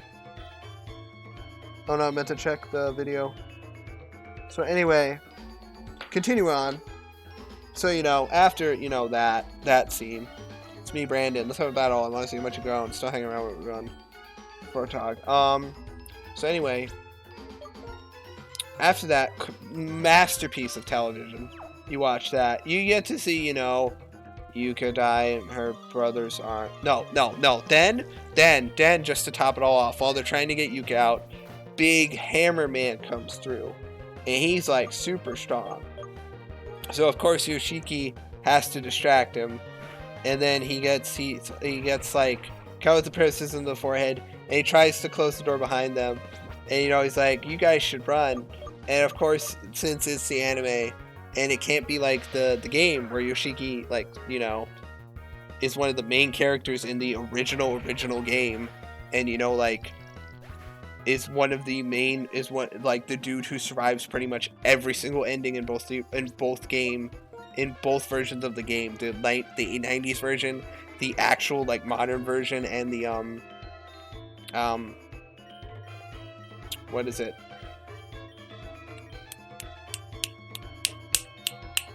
And all the fan games too. Like literally, Yoshiki is like the character that survives pretty much every ending where someone survives. Yoshiki is one of the survivors. He gets brutally murdered. He gets straight up like punched through the chest and then somehow punched through the head. It's really weird. It doesn't make any sense logically. Like bones don't work like that. Like bones don't work like that. They just don't. So he's dead as shit. He's like super dead. So anyway, that happens. And then, you know, you get to see, you know, the pleasant sight of, you know, Yuka dying in her brother's arms. It's a lot of fun, I swear. And then, you know, at the final episode, they start getting the clues to figure out what's actually happening, because the writers forgot that the plot has to happen, so they put all the plot stuff in exposition dumps at the end last episode because they forgot to have an actual plot of them escaping.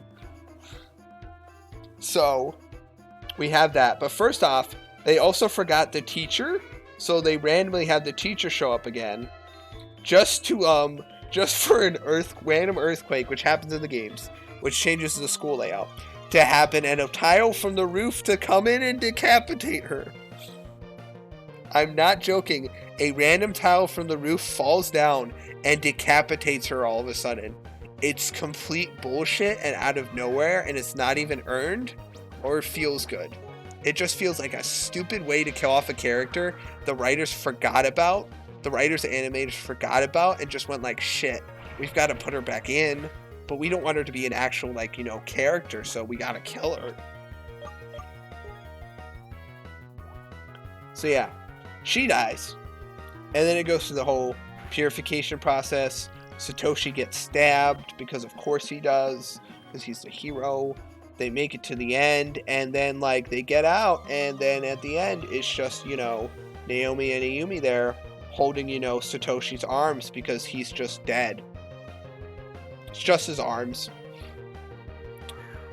I don't know why Satoshi only came back with his arms.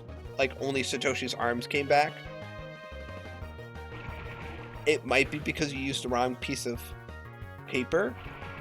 But does the anime ever explain that?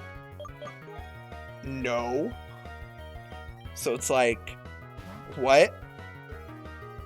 And then that's how it ends. It just ends there. It's like, why? If you were going for shocking, you didn't succeed. And then to top it off, there's apparently 2 live-action Corpse Party movies. There's 2 live-action Japanese Corpse Party movies. I'm not even shitting you.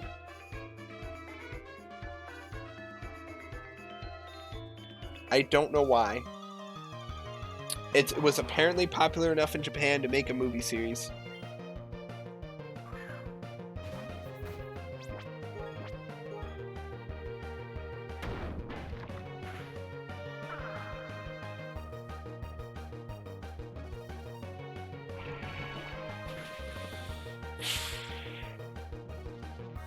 So there's your fun facts for the day.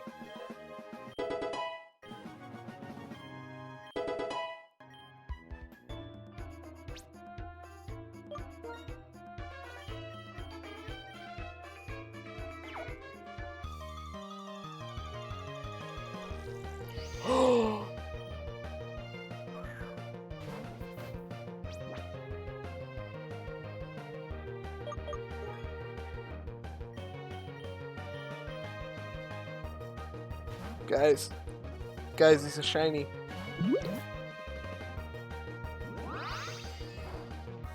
Guys, it's a shiny.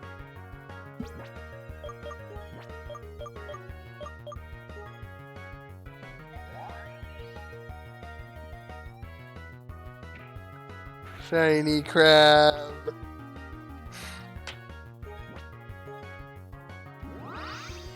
Oh no, we can't say crab. The crab raid then starts and I get copyright claimed.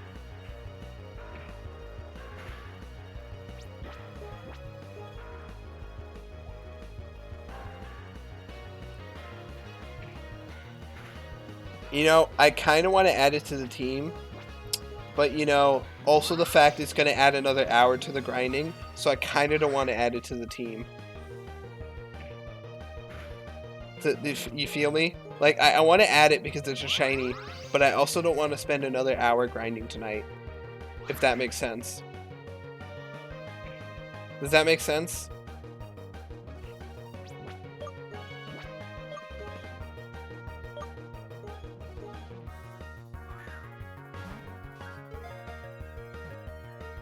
Shiny pineapple. Yeah. Alright. Okay. What do I nickname the shiny Kokoran? What do I nickname the shiny Kokoran, guys?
Sorry, I'm like reading Discord real quick.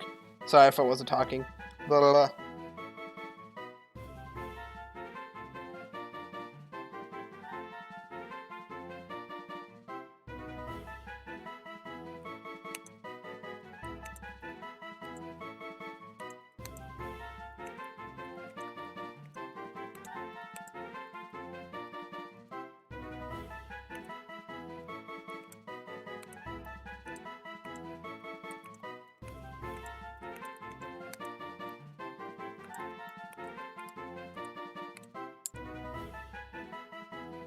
Alright.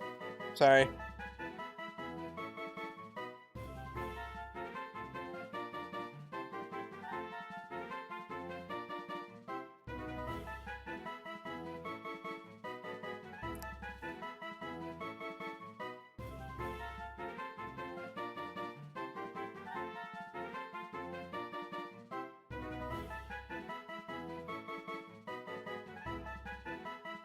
Okay. I'm just looking at the Discord things real quick. Sorry.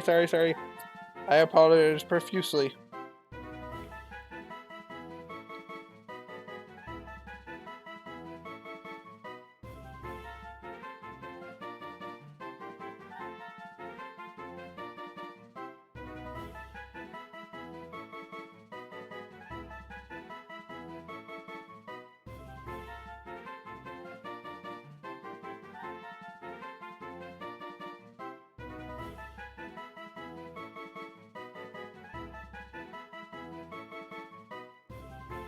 Yeah.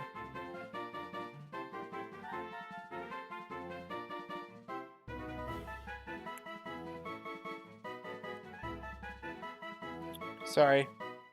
Just doing stuff. Sorry. Makata Kreb. What is Makata Kreb? I don't get the reference.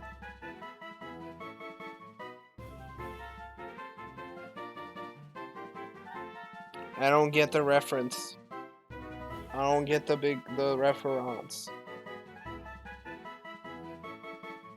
I don't get the Makata Kreb reference.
Let's see. Oh, you're still at 2 badges? Yeah, I'm still at 2 badges. We had to grind a lot. We're not even like up to like the level of like her ace. Cause we did a bunch of team changes. Cocoa milk. Kreb. Your OC. It's an OC. Am I just stupid? I don't understand these things. I don't understand these things. I don't understand words. Words are hard. Mikudu. You know what? We're gonna call it cocoa milk. Okay, I'll call it cocoa milk. Cocoa milk. Okay. You stored in box 1. Alright, let's go. Okay, I walked 2 feet, game. Come on. I walked like 2 feet. Can I please not?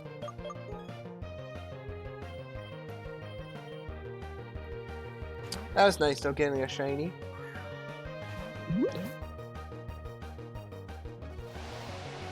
Oh. That's what that means. Oh, son of a bitch. Please tell me I'm faster. Okay, I'm not faster, but I definitely get a lot of health from this.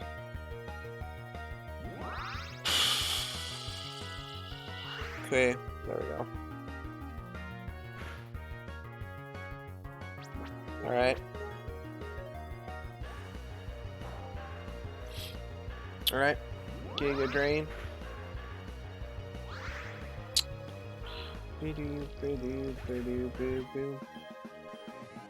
Yeah, sorry, I was just reading Survivor drama, because, like, I joined a Discord Survivor, I joined a 120-man Survivor.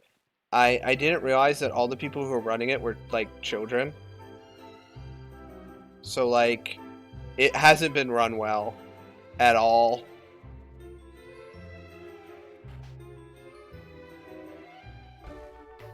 At one point, the runner at like 4 days ago said, "I am quitting Discord, goodbye." And they had a whole funeral and all that. 4 days later, they came back with the same account. And it's like, what was the point? You made this whole big thing about like deleting your Discord account and starting fresh, and then you just come back 4 days later. That's so like, what? Doesn't even make any sense. Why even do it then? Why even have this whole stunt?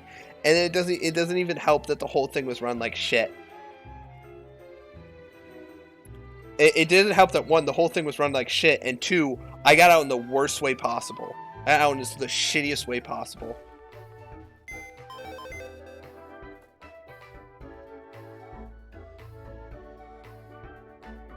Oh, you're Liam? Wait, were you the Liam that was on my team that got rocked out? Oh, you're that Liam. Oh, I'm sorry. Oh, you're that Liam. Yeah, that wasn't fun. So basically, context for everyone who wasn't in that, wasn't me or Liam. So basically, first sign that it was synced was like, the host is literally not in middle school. The person who's creating is in middle school. Basically, people who they randomly made people who got out hosts, which you're not supposed to do because that they show bias. Someone quit to become a host, which, no, you can't do that. You can't quit to become a host. That doesn't make any sense. If you're playing the game, you shouldn't become any sort of moderation over the game. That's just bias. I have an example of my team losing a challenge and going to tribal for when they shouldn't have, and me I complain, like, so basically we had a word challenge where we're basically told it was like L7. We had to be the fastest one to create a word. An L word with 7 letters. I put loggers, which is an actual word. The person right before me put Latecas, because one of the tribes was named Lateca. So he added an S to it. Latecas is not a word. Lateca is a Lithuanian word. You can't just add an S to it and count it as like the plural form. So of course the hosts count Latecas as a word. So I complain to the hosts, right? I complain to the host. The host, Schmutz, he tells me, oh, sorry, I have to contact an actual Lithuanian person. When a simple Google Translate that I did in 5 minutes told me the answer, Latecas is not a word. So I wait the entire tribal waiting, right? I ping him several times, right? I barely vote. I get my vote in at the very end. This motherfucker comes in while the votes are being read, after the votes, and says, yes, Lateca isn't a word. You're right. After the tribal already happened and we voted someone out. And I'm like, bro, then we shouldn't have gone to tribal. And he didn't say anything else. He didn't say anything else. He didn't say that it was bullshit, that person should be back in the game. No. Creamy, that dude, got completely fucking robbed and got kicked out of the game when he didn't need to be.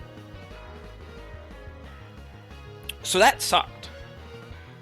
That completely sucked. And then, just to top it all off, so past that point in the game, I stopped really caring. I was just going through it like chill, all max. I was just rolling with the punches. I was just Chrome Viver. It was a 120-man survivor. That's still going on. It's in Final 4. But anyway, I'm just rolling with the punches at that point. I don't really care. I'm not trying to make any big moves. I'm just trying to coast, I'm just trying to vibe. I tell that to everyone. I'm just vibing. I literally tell that to everyone. I'm just here to vibe. Like, past a certain point, I'm just here to vibe. I tell that to literally everyone. So we get to the point where Liam gets rocked out, right? It's between this girl named Azarius, who's mostly AFK, which is justified. We voted her. I voted her. And this kid named Daniel, who didn't really have a social game. He was good at challenges, but he didn't really talk to like half the group. So, I vote Daniel. The thing ties, and Liam gets rocked out. Unfortunately, he was on my team. He gets rocked out. I was sad. Liam didn't deserve that to happen to him. He got robbed. That happened. That was really sad. So after that, this girl is Arius. I tell her, she's like, thank you for voting for me. I'm like, I wanted to be honest with her. I was like, I didn't vote for you. You were AFK. You barely talked to me. I didn't vote for you. I voted for I voted against you. She goes insane in the tribe chat and calls me a jerk, calls me an asshole, just fucking tears into me. And I'm just sitting there like, what did I do? I didn't do anything. I just simply voted you. Like, that's it. And I even told you after the fact because I wanted to be honest. So anyway, next vote comes around. And she's up for voting. Get it? So it's Daniel. But Daniel never talks to me past that vote. Like, I ask him questions, he barely responds or doesn't respond at all. So I vote Daniel because, like, he's not responding to me. And Azarius actually apologized, which I shouldn't have accepted because she then completely ignored me and just was rude to me. So past that, no. I shouldn't have done that. But anyway. So, that's Cap. Thank you, Rayquaza Gamer. So anyway, this is me ranting. And then we find it, so then we finally, I get really far. I get to Merge. Merge is 17 people, by the way, in a 120-man game, which is ridiculous. So Merge happens. I get to Merge. That's when I actually start caring about the game, you know, because I made it to Merge. I was one of the 17 people to make it to Merge. So I start fucking caring about the game. So the first challenge happens. I don't do well in it because I don't know Survivor stuff. So I just wing it. I just fucking wing it. I don't get a good time. I don't answer all the options correctly. I'm like one of the worst people on the challenge. Azarius is made to Merge too because they're just a goat. And they don't even do the challenge. So I'm like initially, so I talked to everyone, right? I talked to everyone and I was like, okay, what are our options here? A bunch of names got thrown out. And then a group started forming against me because of a previous blindside I did against a guy named Mason. Now, Mason, I did not know, holds grudges, and deep grudges, like super deep. I didn't understand that. I thought he was chill. He is super passive aggressive, and if you go against him, he doesn't let you come back. It's really annoying. He's not forgiving. So gets an entire group against me. Now I'm like thinking, okay, I have this group against me because they think I'm going after Mason, right? So I then go to everyone and go like, hey, I'm not going after Mason. I want to work with Mason because I don't want this stupid rivalry thing, right? So I say, hey, can we go for Azarius? She's AFK. She's not responding to me. She's ghosting me. She's being rude. I want her out. And people went like, but she has COVID. I'm like, okay, that's fine. But if people are, and they were telling me people are just using her as a free strikeout. I'm like, if people are just using her for that, I want her out because I don't want her to be used like that because that's just me, right? I was trying to be nice. And, sorry for the rant. Alright, bye, short stack of pancakes. But, anyway, I'm trying to be nice. I talked to everyone, and I mean literally fucking everyone. And I asked them, do you want to vote Azarius? Is that fine? Every single fucking person tells me yes. Every person. Not one person told me no. They are not. I literally went to everyone, and then I went to the people who are indecisive and went okay, everyone's telling me yes. So that's probably what it's going to be, right? And even the people I was allied with the most, who I would talk to and vote with and make sure they were okay, everyone told me Azarius. Yeah, I know about that. I haven't even gotten to that part yet, Liam. Let me get to that part. I'm getting to my experience.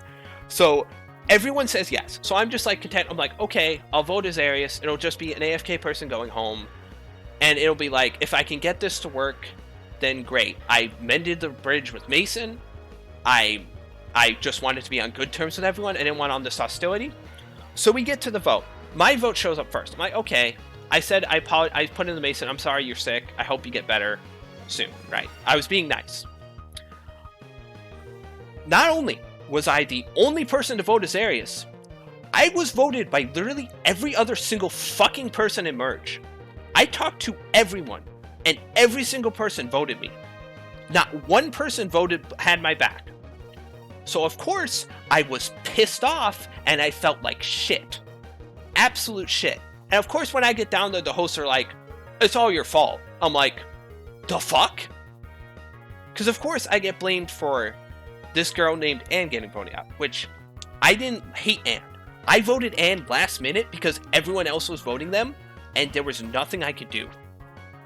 So literally, I got blamed for something that wasn't my fault. The hosts were like, pretty much like, kind of like, screw you, you did this to yourself, which I didn't do because I talked to everyone, and everyone just decided to not have my back and say, fuck you.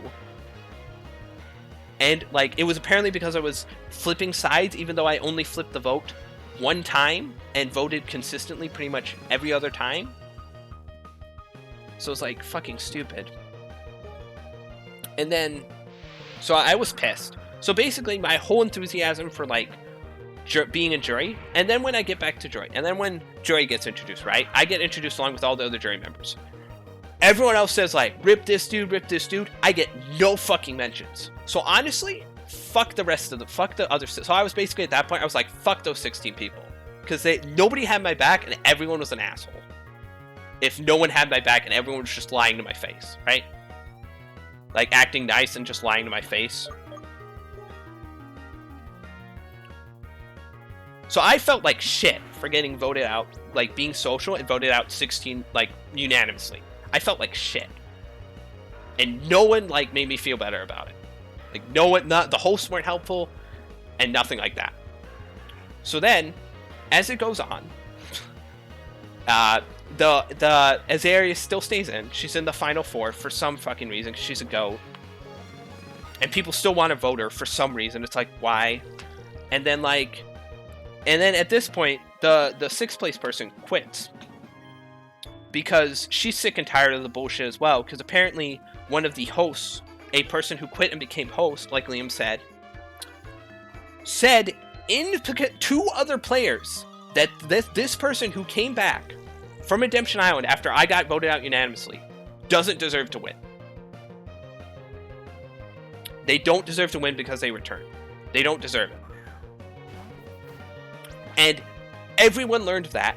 And of course, the players were pissed because you cannot say that shit if you are a host. You have to be neutral. You can make jokes with the contestants. That's fine. But the minute you say you don't deserve to win to a contestant, that immediately shows bias and that you do not think they deserve it. So no one trusted the hosts anymore. And it doesn't help the fact that the hosts fucked up challenges. Like legit fucked up to results and challenges. And let teams that were supposed to lose not go to tribal. And then recently, the main host, who's like in middle school, decided to quit Discord, and we had a whole funeral thing for it. I didn't give a shit because I got voted out unanimously, and I stopped giving a shit. Which, to be fair, anyone would in my situation. I wasn't going to be bitter about it to other contestants, because I don't feel that way. But I felt like shit, reasonably so. So anyway, I digress. So anyway, of course, and then someone's really like toxic in the tribal chat, and I'm like, you're toxic, dude. I got voted out unanimously. If anyone has to be bitter, it's me. But you don't see me like fucking yelling at the other contestants that they don't have an opinion or they shouldn't be there. And it's like, and like, because he was complaining about like, it was like this guy named Will. He was complaining about an AFK person being there. And I'm like, you voted me out over an AFK person. Fuck off. Please fuck off. So I was internally saying fuck off. Because it was stupid. Like, he was being like, oh, why didn't we vote out Azarius? I'm like, you had a perfect chance to vote out Azarius, and you just fucking didn't with me. So don't fucking say fuck you. Just fuck you. And I was basically done like, don't be bitter. And he's like, well, fuck you. It's just an opinion. I'm like, bro, I got voted out unanimously. This isn't it fucking helping me stay. And basically, then okay. So back to the host. The main host, the main person who's running it, has this huge thing about quitting Discord because they're all emotionally distraught, and they have a huge funeral service. And now all of a sudden they're back. They're back. They're just back. Like after 4 days, and it's like, I thought you were deleting this. So that whole speech and that whole meme shit, it doesn't matter. It's like, this is the most shittily run org. And you promised this shit would be run, like, tight. Like, you had a strike system, and you eliminated a shit ton of people, AFK people, from strikes, which was great. Because it made sure people who were actually going to play the game stayed. And then you run it into the ground by just by doing such stupid shit That doesn't, you shouldn't do. Because, like, the first mistake I saw was not even my team getting a vote off. I was on a team with a guy named Enzo. He gets voted out, right? Pretty much unanimously, because he just didn't do the challenge. We lost because of it. And Enzo doesn't talk to anyone, right? He doesn't talk to anyone. Kit Kat gets the bright fucking idea of the main leader to make him immediately a host. And literally everyone on the team says, no, do not do this. This is a terrible idea because this man was salty when he got out. Why would you do this? He immediately starts being salty in the tribe chat and threatening us. Saying like, you shouldn't be calling out a host because I'm a host now. And everyone was just like, what the fuck is this shit? This shouldn't be allowed. And he immediately got taken off of host because he was salty and like threatening us. Threatening to do like actions against us.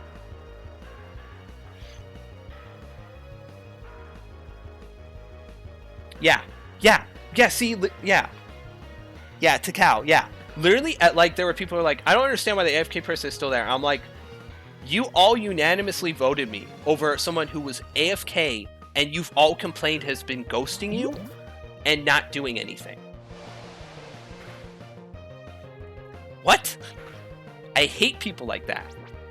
Because then they're like, I don't know why the AFK person is here. It's like, you never had my back. And you might not have voted for them because you thought it was going to be unanimous. But still, the fact that no one had my back out of a 17-man group, and I talked to everyone and was trying to be nice and friendly, is fucking so shitty. It's turned me off from Survivors, honestly. Because there was supposed to be, Liam. They were supposed to be, you could only abstain 3 times. Azarius abstained over 10 times. It was supposed to be 3 abstains, you get a strike. Azarius abstained over 12 times and is still in the game. Azarius abstained over 3 times before we even got to merge. She should have been out a long time ago, but the hosts kept her because it's favoritism bullshit. The hosts don't follow their own rules. Sorry, Takao. I'll call you Ash. Yeah, the hosts don't follow their own rules. And it's bullshit to me. I'm just like salty over the whole mess because of how I got voted out, and it's just turned me off of orgs, Survivors in general, because this is like the 4th org in a row where I've been voted out post-merge over an AFK person who does nothing because people just want to keep goats. And it's just turned me off completely from orgs because I don't want to play it if all I'm going to do is get far and be voted out over someone who's AFK so someone can have a free win. It's just, it's infuriating. It just infuriates me because it's happened so often now that I just don't want to try.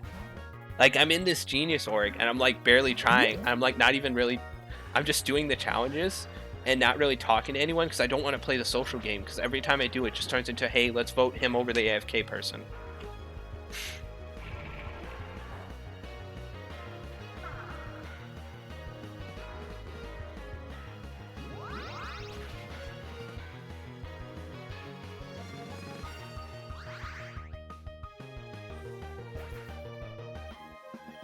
And then there's the fact that in the 120-man, there's all these advantages and like idols all of a sudden being played in like merge for some reason, even though I've heard nothing about any of them pre-merge. There's been no hint of any like idols or anything like pre-merge. All of a sudden, everything happens at merge, but not what happens with me. No one tries to save me. No one thinks, hey, we can save this guy and we can get like, you know, a social player on our side, right? No, we're just gonna say we're gonna save it and get out like. It's fine. I can't. That's fine. Sorry, I'm just ranting. I'm just really. My orgs experience weren't good in the 120-man. It was fine because I was just like, it was just a meet, right? But when it comes to like you getting unanimously voted out over bullshit, it's like, eventually it's like I have a point where it's like it's not fun anymore. It's just people being like ganging up on me. And it was just like, it just felt like people were ganging up on me over something that wasn't true. And no matter what I did, everyone just had this, I felt like everyone just had this assumption of me that I was just this evil dude. Like, that I was just this dude that was just flipping all the time and voting out people everyone liked because it was just like, haha, it's funny. It's like, no, I didn't try to do that. It just sucks.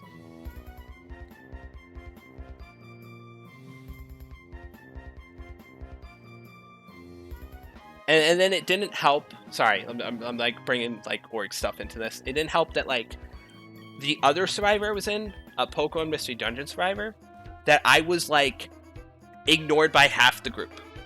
Like 3 people at merge just decided we don't want to work with you, and they excluded me from everything they did for the rest of the game. And they continued to survive while my group got picked off one by one. So it was just an incredibly shitty situation that I couldn't do anything about because they literally would not include me. I tried, but they just wouldn't, so I gave up. And that was happening around-ish the same time. I think it ended way before, I think it might have ended before I got to merge. No, it happened around the same time, I think.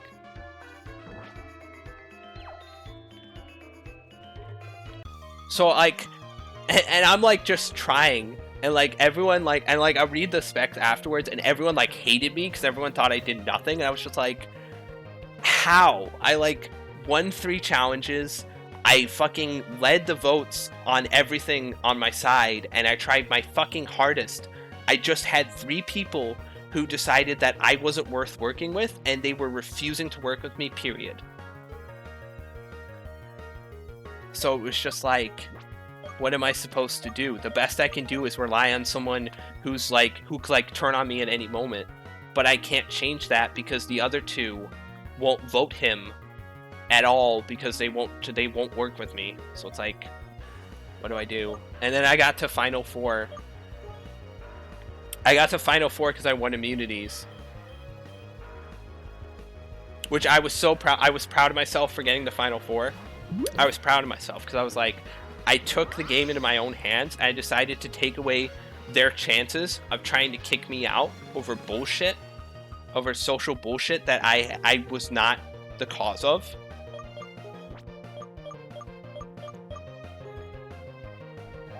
And yeah, and then I made like a big speech to get out the goat because I was sick and tired of this whole dragging someone along just to bring them to finale to get free votes. I thought it was stupid. I thought it was bullshit. I didn't think I was winning at that point. I thought the other guy who was dominant all the time was winning. I didn't even think I was winning the game.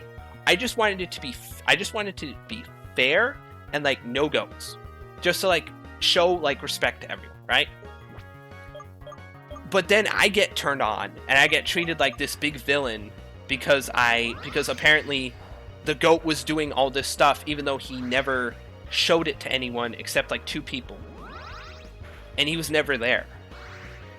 So it's like I get I get treated like a villain. And it was just like I was just like so done with like being treated like crap because I basically just didn't accept their bullshit about leaving me out of a vote for no reason other than I thought you were voting me even though I had no inclination of voting him whatsoever. That makes sense. Like, I just...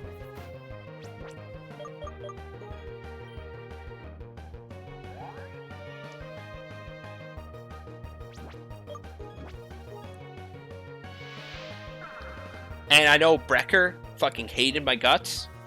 I know,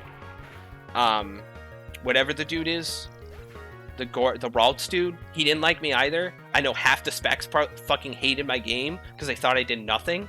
LNA fucking hated my guts because I accidentally put something in my confessional where I was mad at him in a alliance chat, and then he threatened me, which was not cool. I didn't like that. I made a mistake, and I was pissed at his vote because he didn't win. And the good newsflash, I was right. He wouldn't win against the dude, the dominant dude at all. Yeah, Ganon. Sorry. Like, I just felt like crap, honestly. And then I get to merge, and like Duck is the only one that's saying my game was decent. Fucking that like said I did anything. Like Duck was the only one defending my game, which like was good. And like apparently like I was talking to my friend Sanity, because he's my high school friend, and I didn't have him tell me anything. I just told him how his jury tag going, and they were like complaining about my game. I was just like, fuck, god damn it. And then the saddest part was watching my high school friend in his first ever Survivor game get voted out, and I couldn't do anything because I had 4 people who just refused to work with 3 people who refused to work with me, and the only person that could change the vote said no. And then the fact that he thought it was bullshit that I was complaining that votes don't go my way when votes have never gone my way, period, that entire game was just it's like me and Gummy were rightfully upset. We had been voting for who we believed was the correct vote, like both like morally, because like the snaking, and like for like a better game, and we were getting constantly dicked over. Yeah.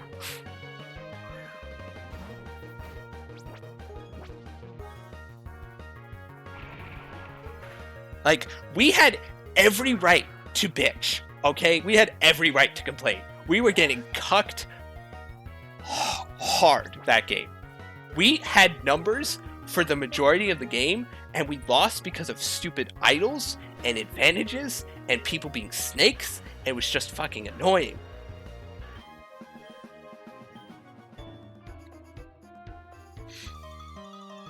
It was just annoying.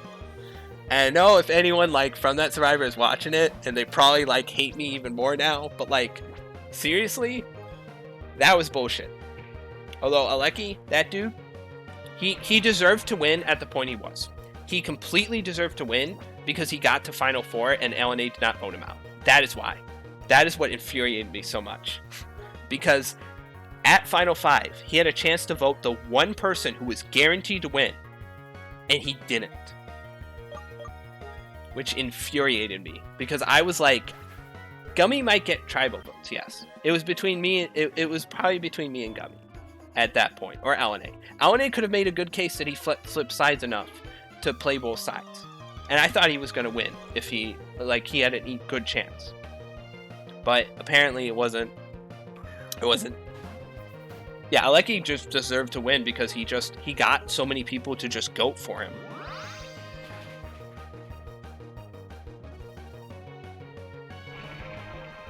I didn't need to go because I actually won challenges, and people like LNA didn't understand that. Like LNA just like said I was like did nothing when I made sure I didn't need a goat or someone to just fucking sit on my back and just give a free vote for me. You might have been. I don't remember. I think you said my game was more about like confessional than actual action, but I just didn't show it much because I just kind of talked to people and I was just kind of like, we're voting this, and they just said yes, and I didn't try to work with the other 3 because they wouldn't work with me. That was kind of how it was. It was just kind of like, is this what we're voting? Yes. And it was just like decided then and there. Nah, it's fine. You were one of the lesser ones. Brecker was really bad. Brecker was really harsh. Brecker was like super salty.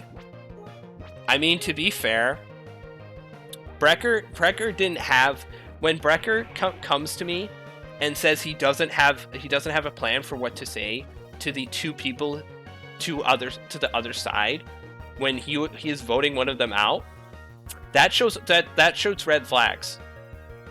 That shoots up red flags.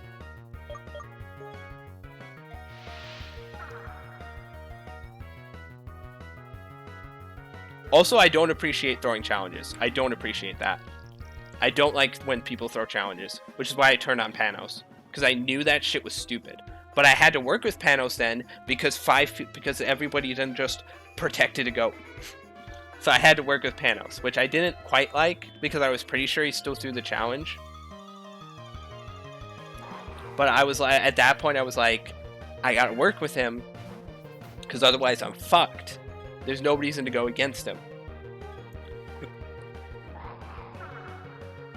So like I could work with people who I went against. It's just that the people who were mainly against me never tried. Yeah, Brecker got voted off the guy. Yeah. He lied about Brecker to me. But also Brecker didn't have a plan. But because also Brecker was like, Panos told me that Brecker had told Panos and Garrett to vote me.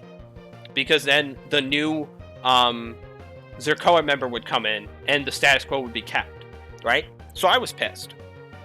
And I knew in the back of my mind it seemed bullshit. So I went to the alliance I was in with me, Brecker, and Alanate, and I went like, hey, what's our plan for talking to Brecker and Panos? For plan for talking to Panos and Garrett? What's the plan? What's the plan you're telling them? He said he didn't have one. And I was like, bro, what? You don't have one?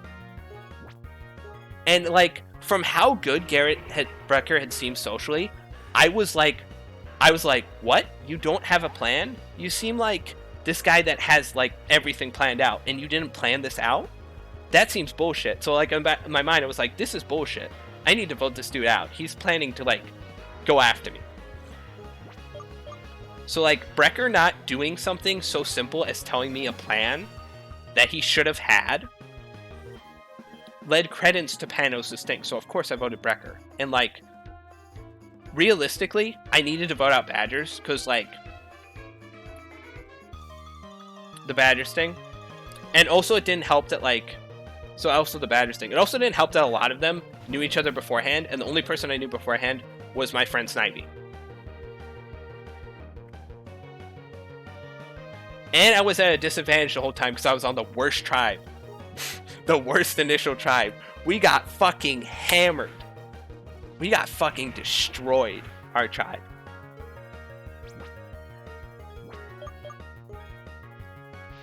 And of course, then when people come back, it's all the Zerkoans I voted out. So basically when I get to merge, the only people who are going to work with me are my friend and like maybe Panos and Garrett. So I'm like, I'm at a huge disadvantage because everyone kind of fucking hates me at this point. You know?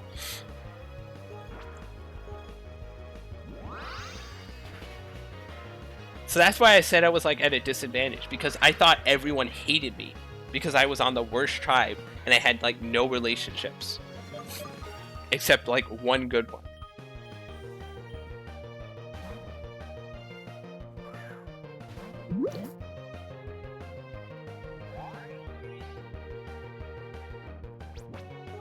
And then I just got pissed, and then I just got more and more like disappointed, like angry at the game because like it just didn't, nothing. Yeah. And it wasn't my fault either because I was doing well, like pretty good in the challenges. Like the whole thing was like, I felt like everyone was against me, and it started with Leaf and his whole vendetta against me for bullshit reasons. And then when it got to merge and it got to like the whole what, and then it got to the second team and the whole Brecker getting everyone against me thing, I got super like pissed because I was like, oh, I forgot to add him to the, I forgot to add him to the overlay. What do you mean there's a network error? What do you mean there was a network error? What? I'm gonna reload the stream, hold on. What do you mean there was a network error? That was weird. Sorry. But anyway, as I was saying, I forgot to add this guy to the stream. Overlay. Yeah. But anyway, like, so I got pissed, and then when merge happens, it turns out it's happening again, where everyone is against me, where everyone is like making these moves against me because I tried to be, because I'm being nice and I'm like talking, And what also pissed me off, what really pissed me off there, was Aleki gets pissed at me because he thinks I'm not telling him what's actually happening. He gets pissed at me when he knows he's plotting an entire blindside of which I'm not a part of, and that's what really pissed me off. He gets pissed at me, and it starts attacking me, and I got angry. Yeah, I know he rage quit. He deserved it though. Like, he did that to himself. Because his reasons were bullshit. His reasons were I talked too early, and I was too friendly, and I left out his friend after he said they had blocked each other, and he was afraid that they were gonna get everyone to vote him out first. So I did that because I wanted to protect him from what he said Hasumi was going to do to him. So I was trying to be nice, and he got the whole, and he then proceeded to backstab me every step of the way, and then acted like it was my fault, like it was incredulous that I didn't want that I didn't want to work with him anymore. Because I straight told him, like, why should I work with you? Because you've done literally everything in your power to undermine me and try to get the team to vote me. So why should I work with you? And he went like, I don't want you to trust me.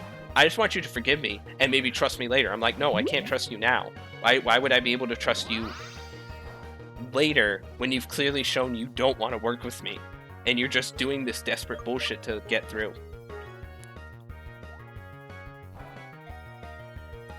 Sorry, not desperate bullshit. It was desperate, but like, yeah. And then I had to vote out, and then I didn't want to vote Wind because I was friends with Wind. And then I had to vote Wind out the next time because it was either him or my friend. And I was going to be like, no, I'm not going to vote out my friend. And then Wind did the stupid idea of like, I'm going to quit to Hasumi.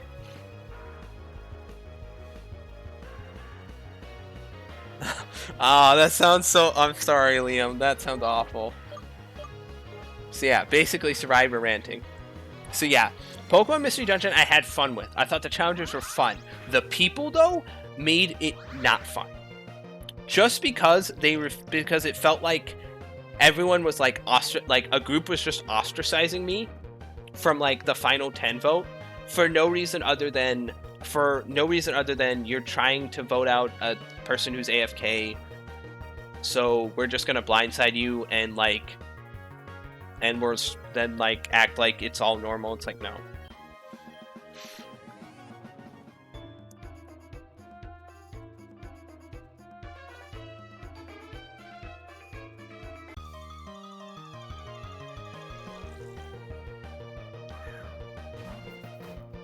But I will say though, people who said I did nothing, I got to Final 4 with 0 fucking votes to my name. You don't get to Final 4 with 0 fucking votes to your name and without doing something right. Without having a good as fuck social game. I will say that right now. Like, people like LNA and the spectators, like half the spectators are saying I did nothing. I fucking got to there with 0 votes to my name. I ended the game with 2 votes because I got voted out 2 to 1 to 1.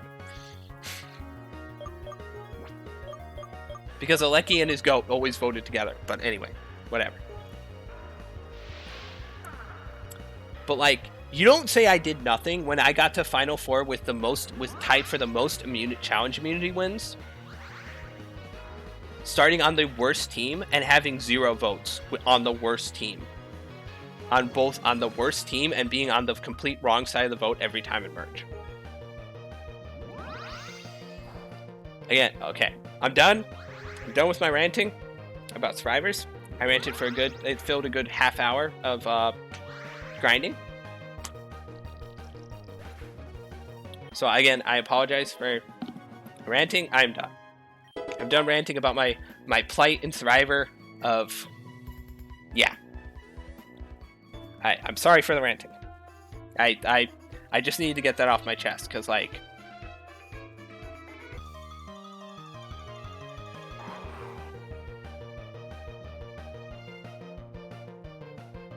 yeah. And I remember LNA was angry at me, like, you should have voted, like, me. You should have voted me so it could tie. But, like, one, I didn't read that. That was my fault. And two, Aleki made sure that wouldn't happen because he asked, and it said it would go to a revote first. So then it would just be Aleki and Garrett both voting me. So I would have gone home regardless. So like, even if I had forced a tie between me and LA, it wouldn't have mattered. I still would have gone.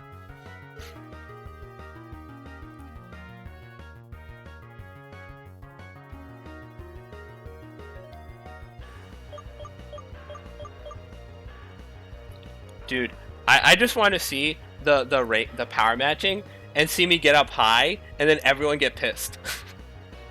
Because you know people are going to be so pissed that I'm going to be super high. Yeah.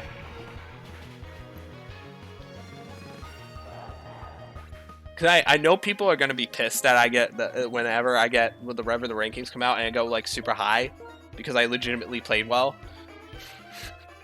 People are going to be like, what? I know Brecker's going to be triggered.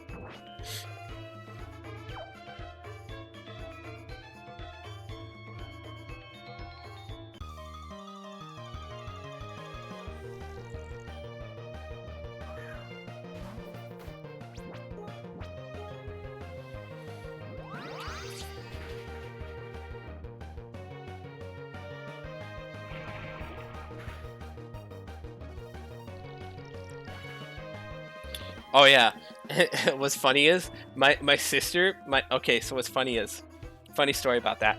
My sister joined the Discord server to start spectating, but she didn't get the super spectator. Yeah, but some people would say it because, oh yeah, probably some people would say that. I wouldn't be surprised if some people said that. Because out of the 4 that was left, I was definitely the most likely, the second most likely to win out of the 4 that was left. And out of the 5 that was left, I was like 3rd or 2nd. So I was definitely a contender to win for a good portion of the final game. So like, how I wouldn't get a high ranking is like, what? It's like, what? How would I not get a high ranking?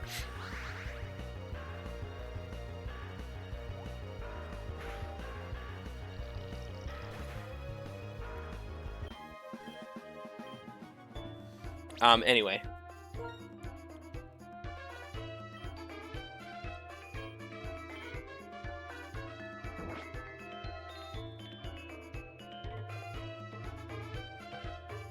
That's not too bad. You got type diversity. And you got some powerful, you got some power hitters.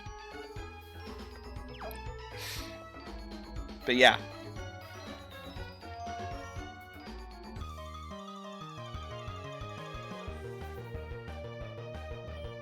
But anyway, my sister, yeah, my youngest sister, she joined as a spectator, but she didn't make herself super spectator, so she couldn't see most of the stuff. Like, she could see my confessional because she couldn't see 1v1s and all that. Yet my youngest brother somehow, I didn't know this, but somehow got into the Pokemon Mystery Dungeon Survivor and became a super spectator. I don't even know how. He was just there. I don't even know how. Because I was like trying to friend him like about a profile my sister gave me, and I just saw wait, he's in the server. He was just there as a super spectator. I didn't even know that. He was just there. I was just like, what?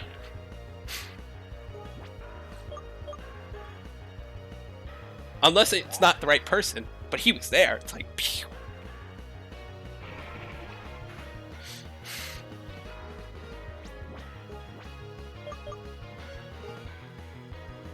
I do like how some of my quotes were gonna be used for the episode title, especially the one with the Munchlax.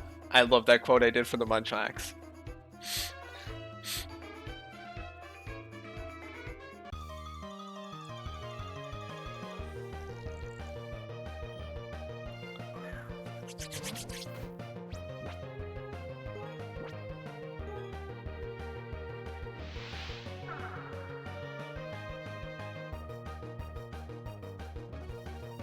But I want to also say my friend from high school, who I've been friends with since high school, he did incredibly well for his first Survivor.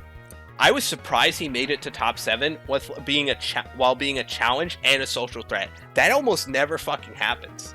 Like, he went so much farther than I thought he was going to. Like, it was ridiculous how far he went. I didn't think he was going to get that far, because me and him were both like, honestly, we're just going to join it for fun. And we both made it. You and your brother and sister. Nah, I can't. I wouldn't. I got Final 4 in Season 2. No way they put me in, like, Season 3. I went way too far. But anyway, yeah. My youngest sister is probably going to join Season 3.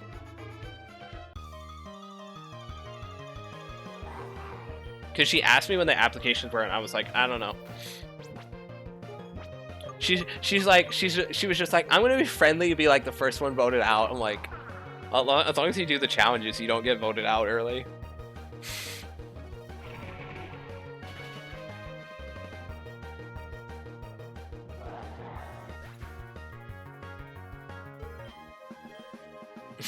Go.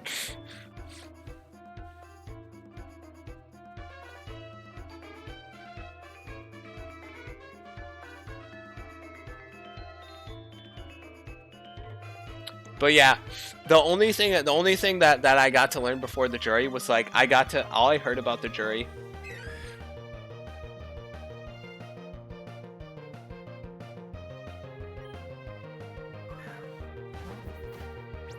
Nah, you don't have to. I don't want.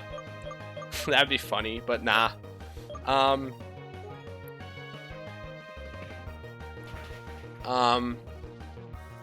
was I gonna say? I was gonna say something.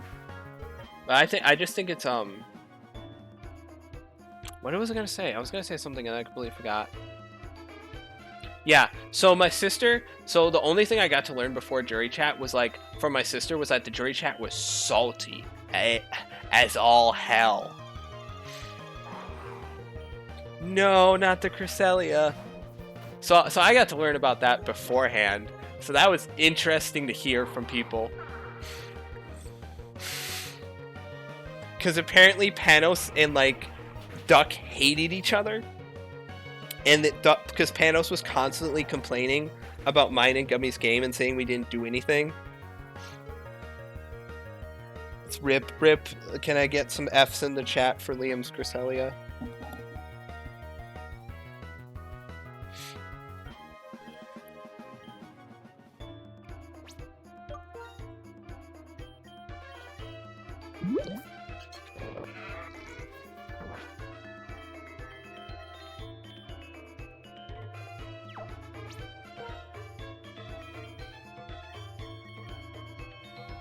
Dude, I just felt bad for all the people rocked down in Pokemon Mystery Dungeon. I didn't feel bad for Wind. He caused the rocks, so that's on him. He did that to himself. But I felt bad for RB. That man was rightfully angry for getting lied to. Hey Liam, that sounds like me. Liam, you're turning into me. you're getting a crap ton of deaths before the first gym.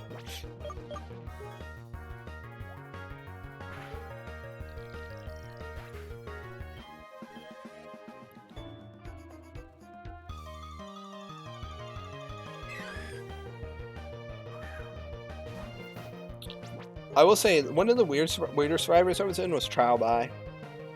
That season kind of fell off the rails for a while. I think it went on hiatus for like several months. It went on hiatus for like a good 2 months, and then when we came back, like, it was just kind of like weird. I got 5th in that one, so I was fine with it.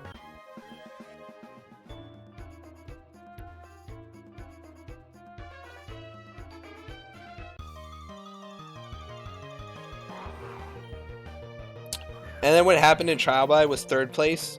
Like, hated, like, these two people hated each other, right?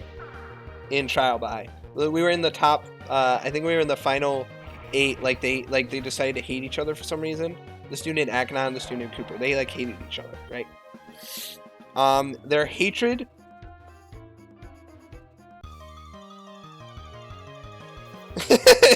Dude, it was like the season never ended. It was like you get voted out and you're like, finally, I can relax. It's just you walk in, you see Duck and Panos arguing about complaining about the game. It's like, oh god, I got out to stop this.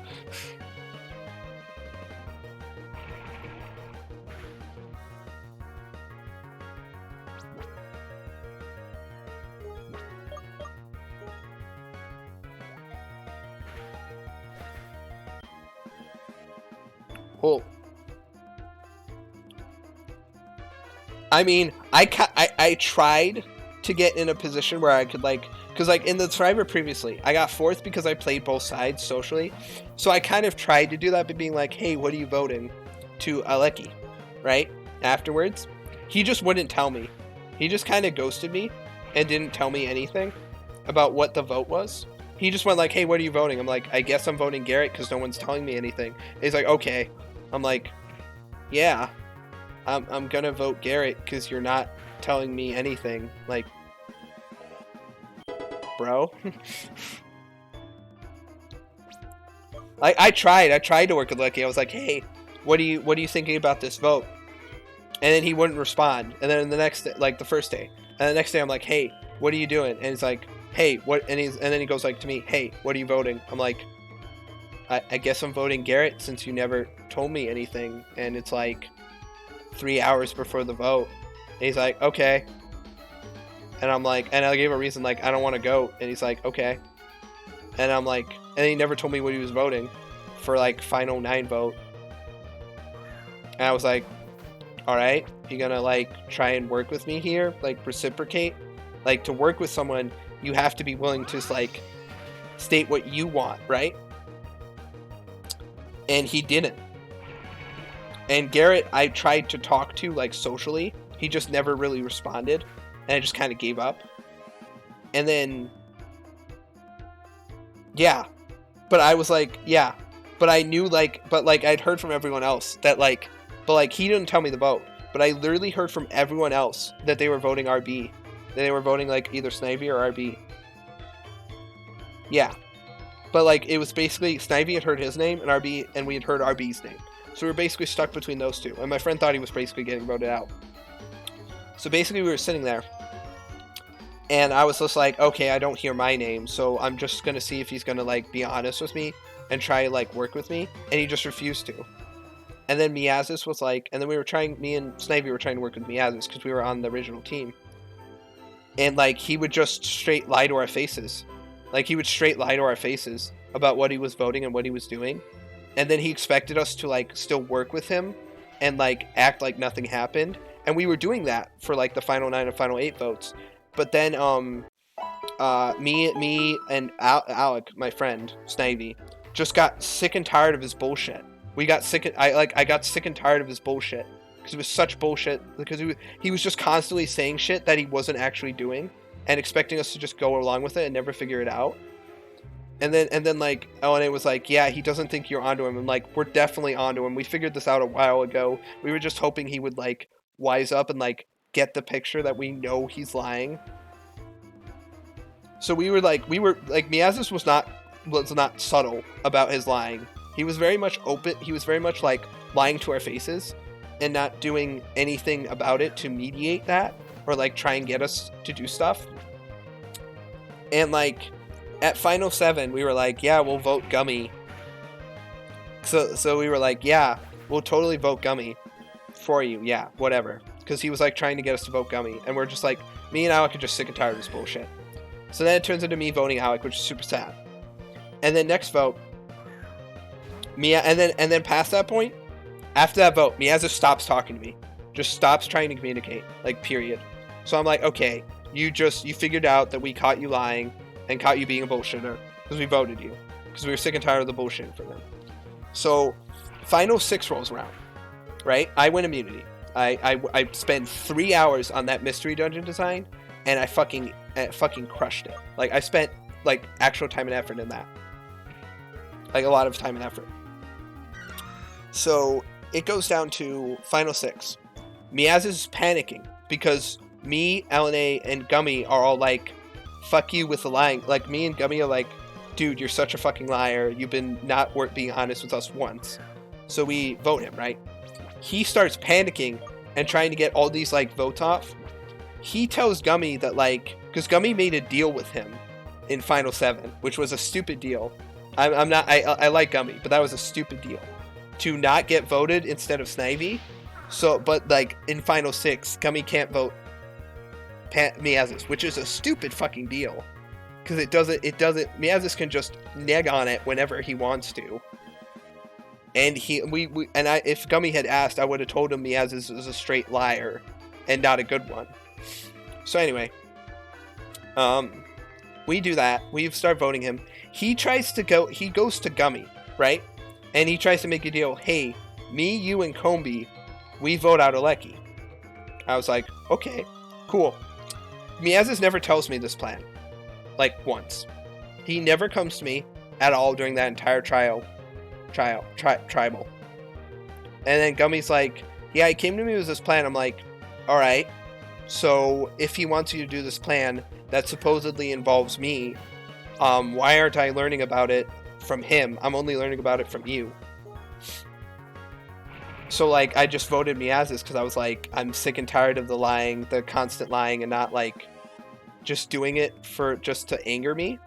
Because at that point, it was like, you've lied to me 3 tribals in a row and expect me to still want to work with you. It's like, there comes a point where there comes a tipping point where eventually someone lies to you so much that you just stop working with them because, like, they're just going to keep doing it. And it's like, why? Why even bother?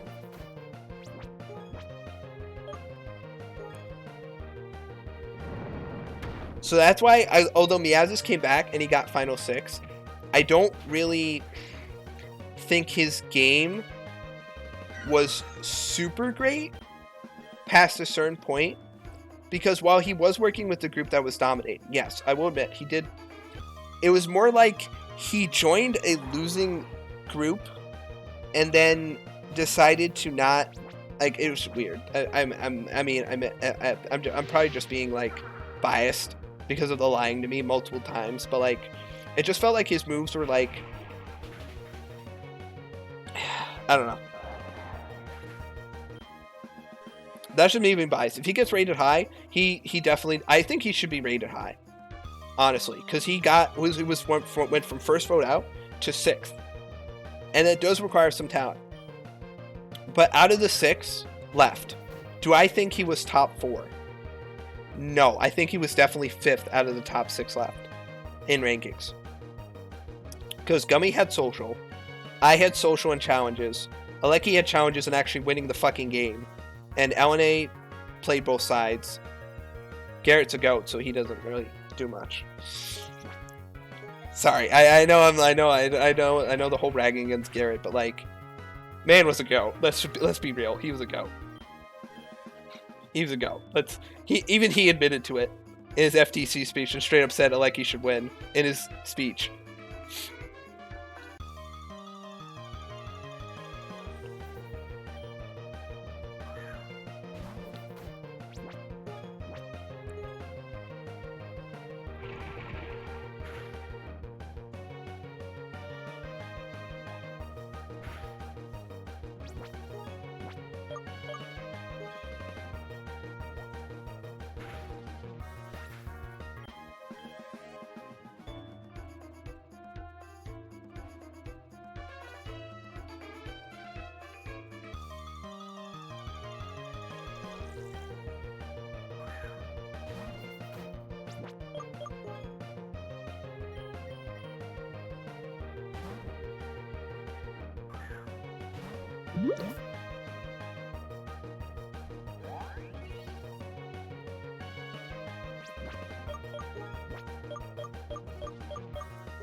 The weird thing was, for Pokemon Mystery Dungeon Survivor, there was really only, like, 3 people dominant in challenges. Like, 3 or 4. It was me, Snivy, Aleki, Panos that really, like, won challenges. Nice. Palpitoad decent.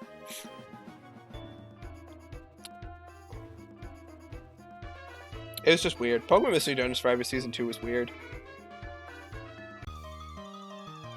Weird season.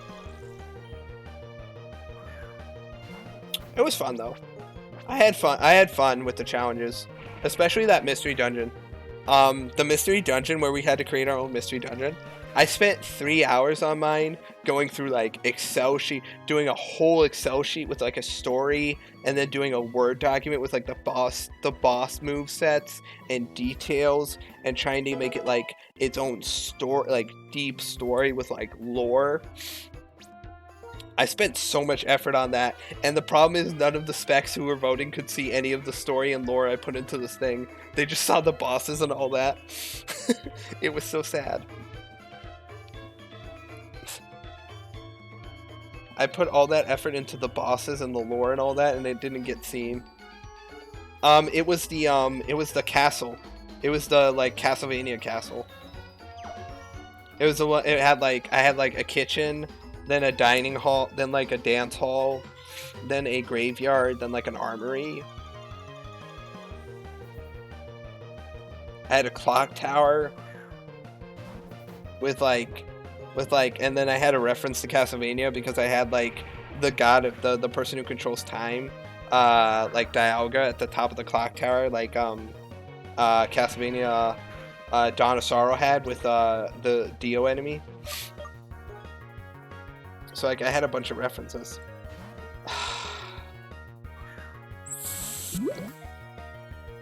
Ooh, it was some castle. It was like castle. It was like Castle Stormsword. Here, let me look at the.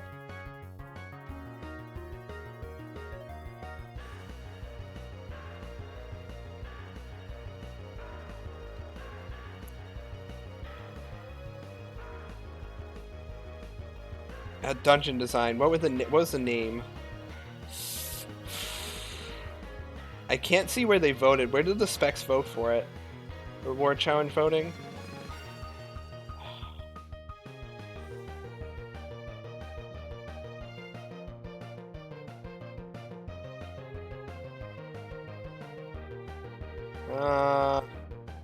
I'm trying to think. I'm trying to find it. No. Oh, Final 6 popular vote. Oh, it was Seaworth Castle. It was Seaworth Castle, Ash. Holy shit, I got overwhelming votes.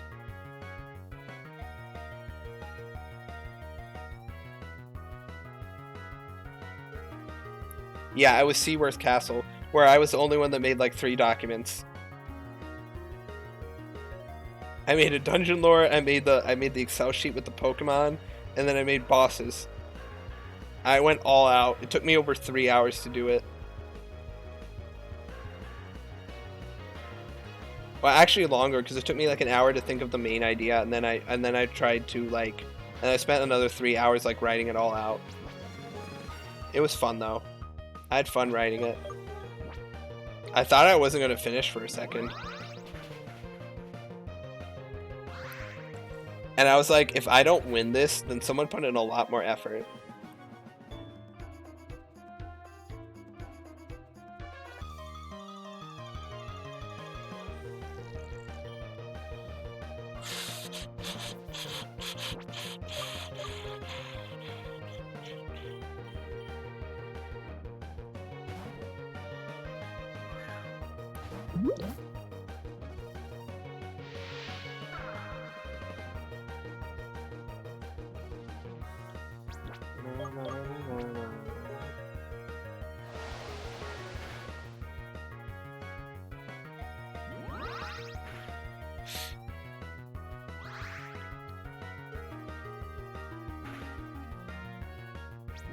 And then my stupid memory of what happened in the game won me the Final 5 challenge. Because I just remembered what happened with everyone.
Alright.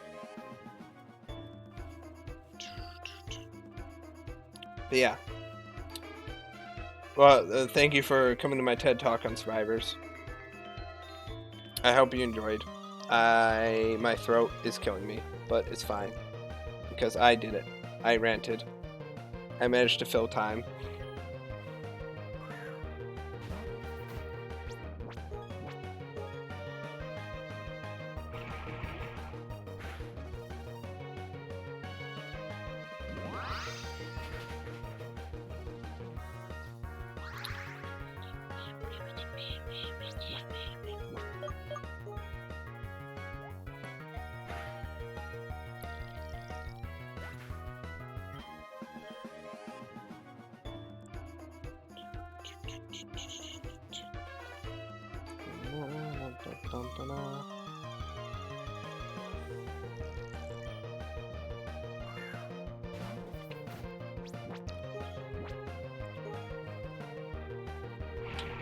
Shit, there's still stuff inside here.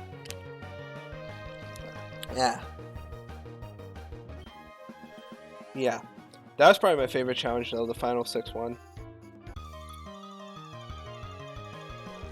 TED Talks are fun. Yep. I like the TED Talk where it's the dude where it's like I'm in pain, the Harold meme with the old dude with the I'm in pain face. It's funny because he did a TED Talk on how he's a meme and how like in real life he's like this academic like physicist, and he's like really like he's won awards, but like what he's known as is a meme, and it's just how he's like accepted it, and it's allowed him to do all this crazy stuff that he never would have been able to do in real life. And he's like fully accepted that like he's a meme, like he has a meme, like he is like this meme, and he like fully accepts it and acknowledges it and like realizes that like it's a good thing. Instead of like hiding from it, he like embraces it and realizes like it's a really good thing, because it's gotten him like all this cool like stuff and recognition. So like I honestly love that TED Talk.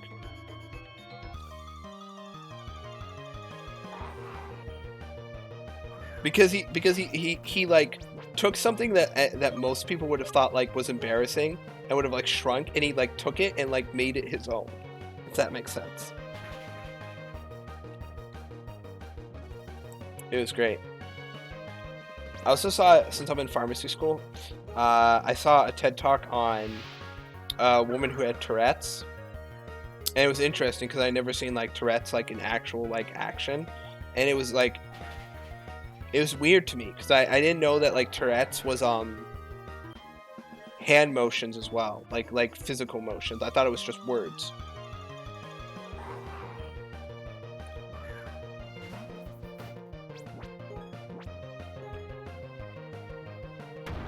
And like there were points where like she would be talking and then she would go into like the motions, and it would be so bad that like she'd have to like catch her breath because they would go on for quite a bit.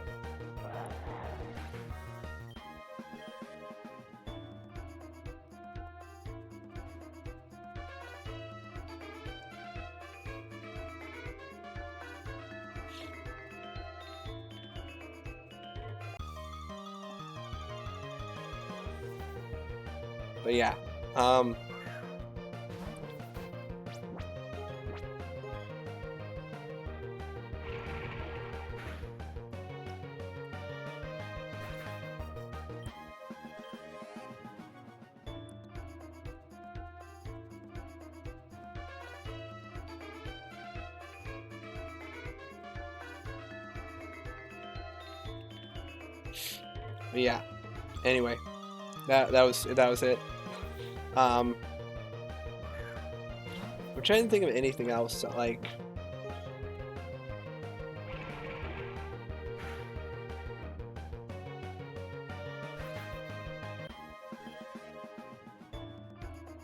fighting Orion, good luck.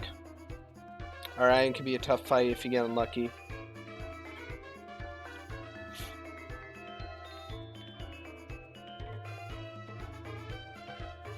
I'm kind of scared for the later gym leaders. I know the ice type. I know the East Tandor gym leaders are pretty tough. especially the last two, the ice type one and then the couple one.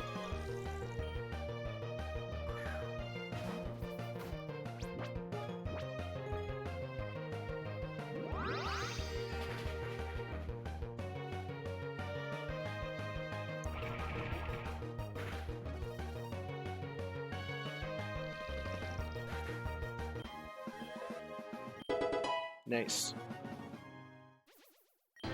Grace is evolving.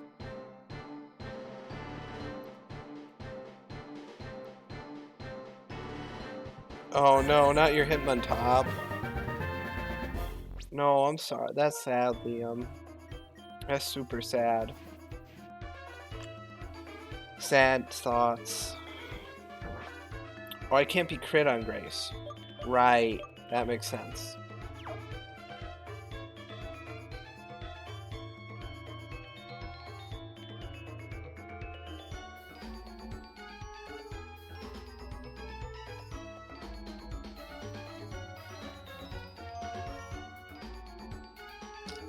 Alright, it's like 1 a.m. for me. Should I keep going? I gotta check stuff real quick.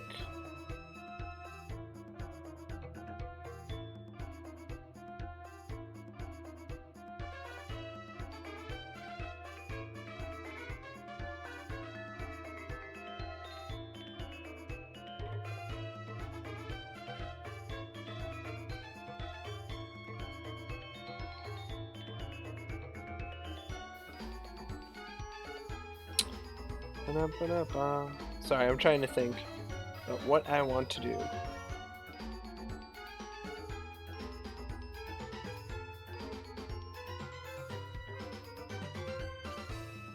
Yeah, the couple where you choose who fights first and then you get sacked by the other one.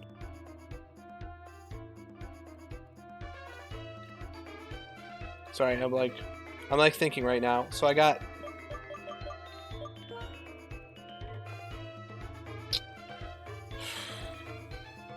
I'm trying to think. What do I want to do? Do I want to stop here? You know what? I think I'm gonna... Alright. We've been going for a while. We didn't get to third gym like I wanted to, because this took an enormous amount of time, an inordinate amount of time. But I think we got everyone up to like 25. This took a lot longer than I thought it would. But you know, it was fun. I got to talk. I actually managed to talk for most of it, which I know I was talking to Mike. Mike was talking to me about how you gotta like keep talking during like grinding to like you gotta keep talking. So I did. I managed to find topics. I got to rant about Survivor for over an hour, which was, you know, because like I just had it all bottled up because it's just so frustrating that those two like survivors being like right on top of each other and being just so shitty.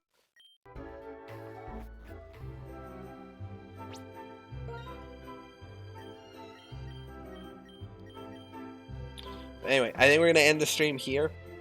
I hope you guys enjoyed it. Tomorrow we're gonna be back here for some earlier. Well, maybe not earlier. I have a test, so whenever I finish my test, we're gonna be back here for more uranium. We're gonna be probably grinding in the beginning to get everyone up to like 26-ish, and we're gonna do gym trainers. We're gonna see what levels are, and we're gonna take ourselves to 28, which is the gym leaders levels, which might be a little bit overkill, but probably won't because I want to keep everything alive. And then we're hopefully, and I say hopefully, gonna actually fight the third gym next stream. I was gonna try to do it this stream, but it wasn't in the cards. Anyway, hope you guys enjoyed. I gotta exit the game real quick. I'm gonna save real quick. I hope you guys enjoyed the stream. I did. I had fun. And I will see you guys tomorrow to stream some more Uranium and hopefully hit 50 followers. The big 5-0. Anyway, good night, guys. Peace.